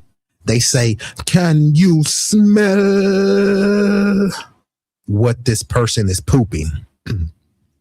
Then they taste it too. So, you know, I give the analogies of somebody eating a supersized poop sandwich. Well, this really happens. This is a real thing. These are not my terms. I didn't make it up. It can include fantasies, role play, or actual acts involving feces, i.e. turds. In some cases, the act of being defecated on. Sometimes people don't get defecated on. There's just a pile of poop and then they rub it on their face. Sometimes there's a pile of poop and then people eat it.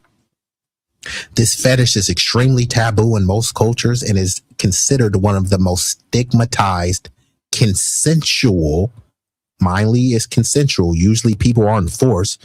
Nobody is not, tying people up and pooping on them. People are saying, please tie me up and please poop on me. And then there's even videos of some people, they open their mouth and let somebody drop a turd. Oh, damn. My bro. This nigga Roger over there eating my bad, bro. That boy Roger eating a burrito right now. My bad, Roger. I ain't mean to do. Bro, this nigga over there eating a burrito, and I'm talking about coprophilia. My bad, bro. Let me just bring this down.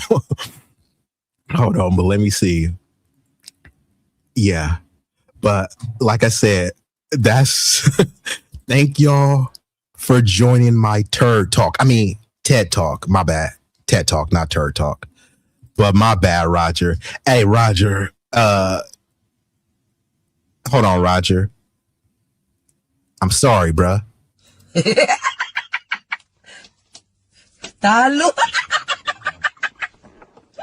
Sorry. Sorry, Roger. What you eating, Roger? You eating a bean burrito? Roger, you eating a bean burrito, bro? What are you eating over there, bro? Hey, my bad, bro. Hey, I might have to shut it down right there because I ain't even know what bro was doing. Roger, I thought you were driving with some Latino passenger. My bad, bro. I ain't mean to do bro like that.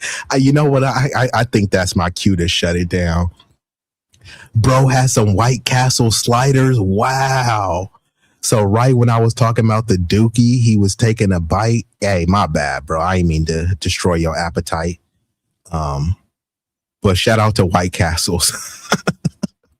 And shout out to all the people that have been joining me, bro. Y'all could have been anywhere in the world. Y'all chose to be here with me, at least momentarily. And for that, I thank you. Now, you know what? I can go on and on, but I thought this has been a very lively and a fruitful stream. I sincerely appreciate y'all for sticking around. You know what I mean? Especially Miss Jackie Gaines, Roger Meadows, and My Boo. Really love y'all for that. And Shamika came through hot. Yeah, I appreciate that, my, the marvelous my boo. Yeah, I appreciate you. And like the magnificent Miss Jackie Gaines says, if you're in the clouds and you forgot to tap that like, please do so as you exit, because it won't cost you a fee. The likes are free. Now, hopefully y'all stick around to the end. It's only going to be about 5 or 10 more minutes. I'm going to play a series of short videos for your visual pleasure, and then I will shut her down. But I appreciate the chat, and I gotta, give another apology to Roger Meadows, because, bro, I ain't know bro was eating, bro. Bro was over there smacking on some White Castles, and I was talking about, unfortunately, some people getting boo-boo turds in their mouth. So my bad, Roger. But without further ado, yeah. Hey.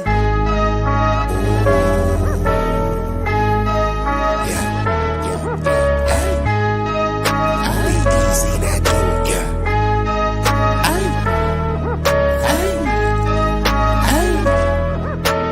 So hot it's burning up, just go ahead and turn this up.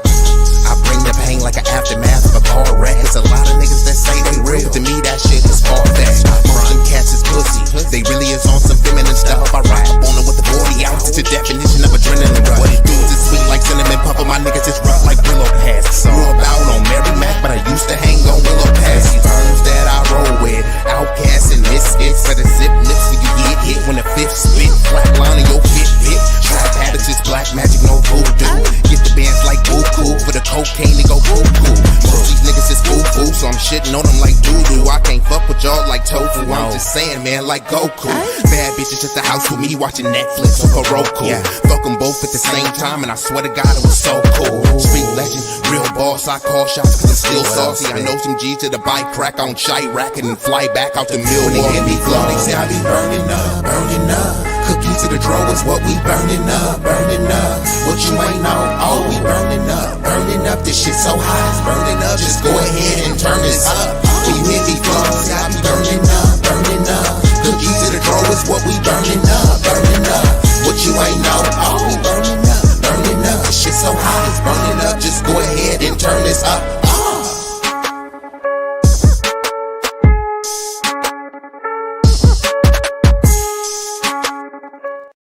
Be easy, tell me how it feel. Ooh, tell me how it feel. To be real, to be really that dude.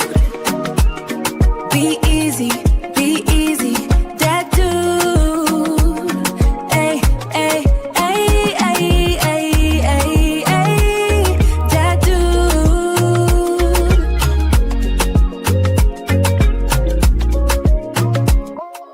Oh, be easy, he is that dude. Ooh, he is that dude, be easy, he is the one that you can call so he can get the job done. He about to reign supreme if you thought his run would soon end. He just getting started though, so go ahead and tune in. Be easy, he is that dude. Ooh, ooh, ooh, ooh, he is that dude.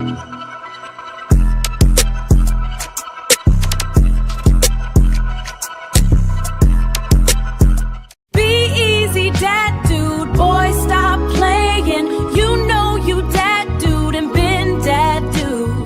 Back in the day, he was that dude. Fast forward to today, he's still that dude. Yup, that dude. You can see as clear as day that he here to stay. Either get with the program or move out the way. Ooh. B-Eazy Dat Dude, he back with another one. Oh,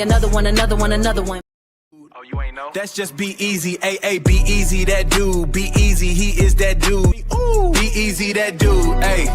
Ooh, B-Eazy. He styling and profiling, fresher than a mannequin. Hey yo, who's that? Mama, there go that man again. He the one who get the block booming and make the trap move. I'm still trying to figure out who is that dude. Oh, you ain't know? That's just B-Eazy, ayy, B-Eazy Dat Dude. B-Eazy, he is that dude, so you gotta let him cook. He be going dumb off the hook, got all them haters shook. He a king, you a rook, so don't ever start tripping, get it twisted or mistook. If you feel the vibe, like, share, and subscribe. We growing on this journey. Come and take a ride.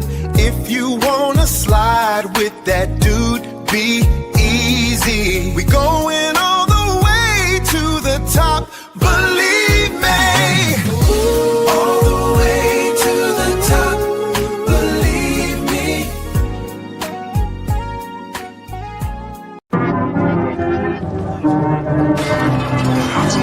Are you not entertained? Are you not entertained? Is this not why you are here? Follow. Be easy. You know you want to. We're waiting.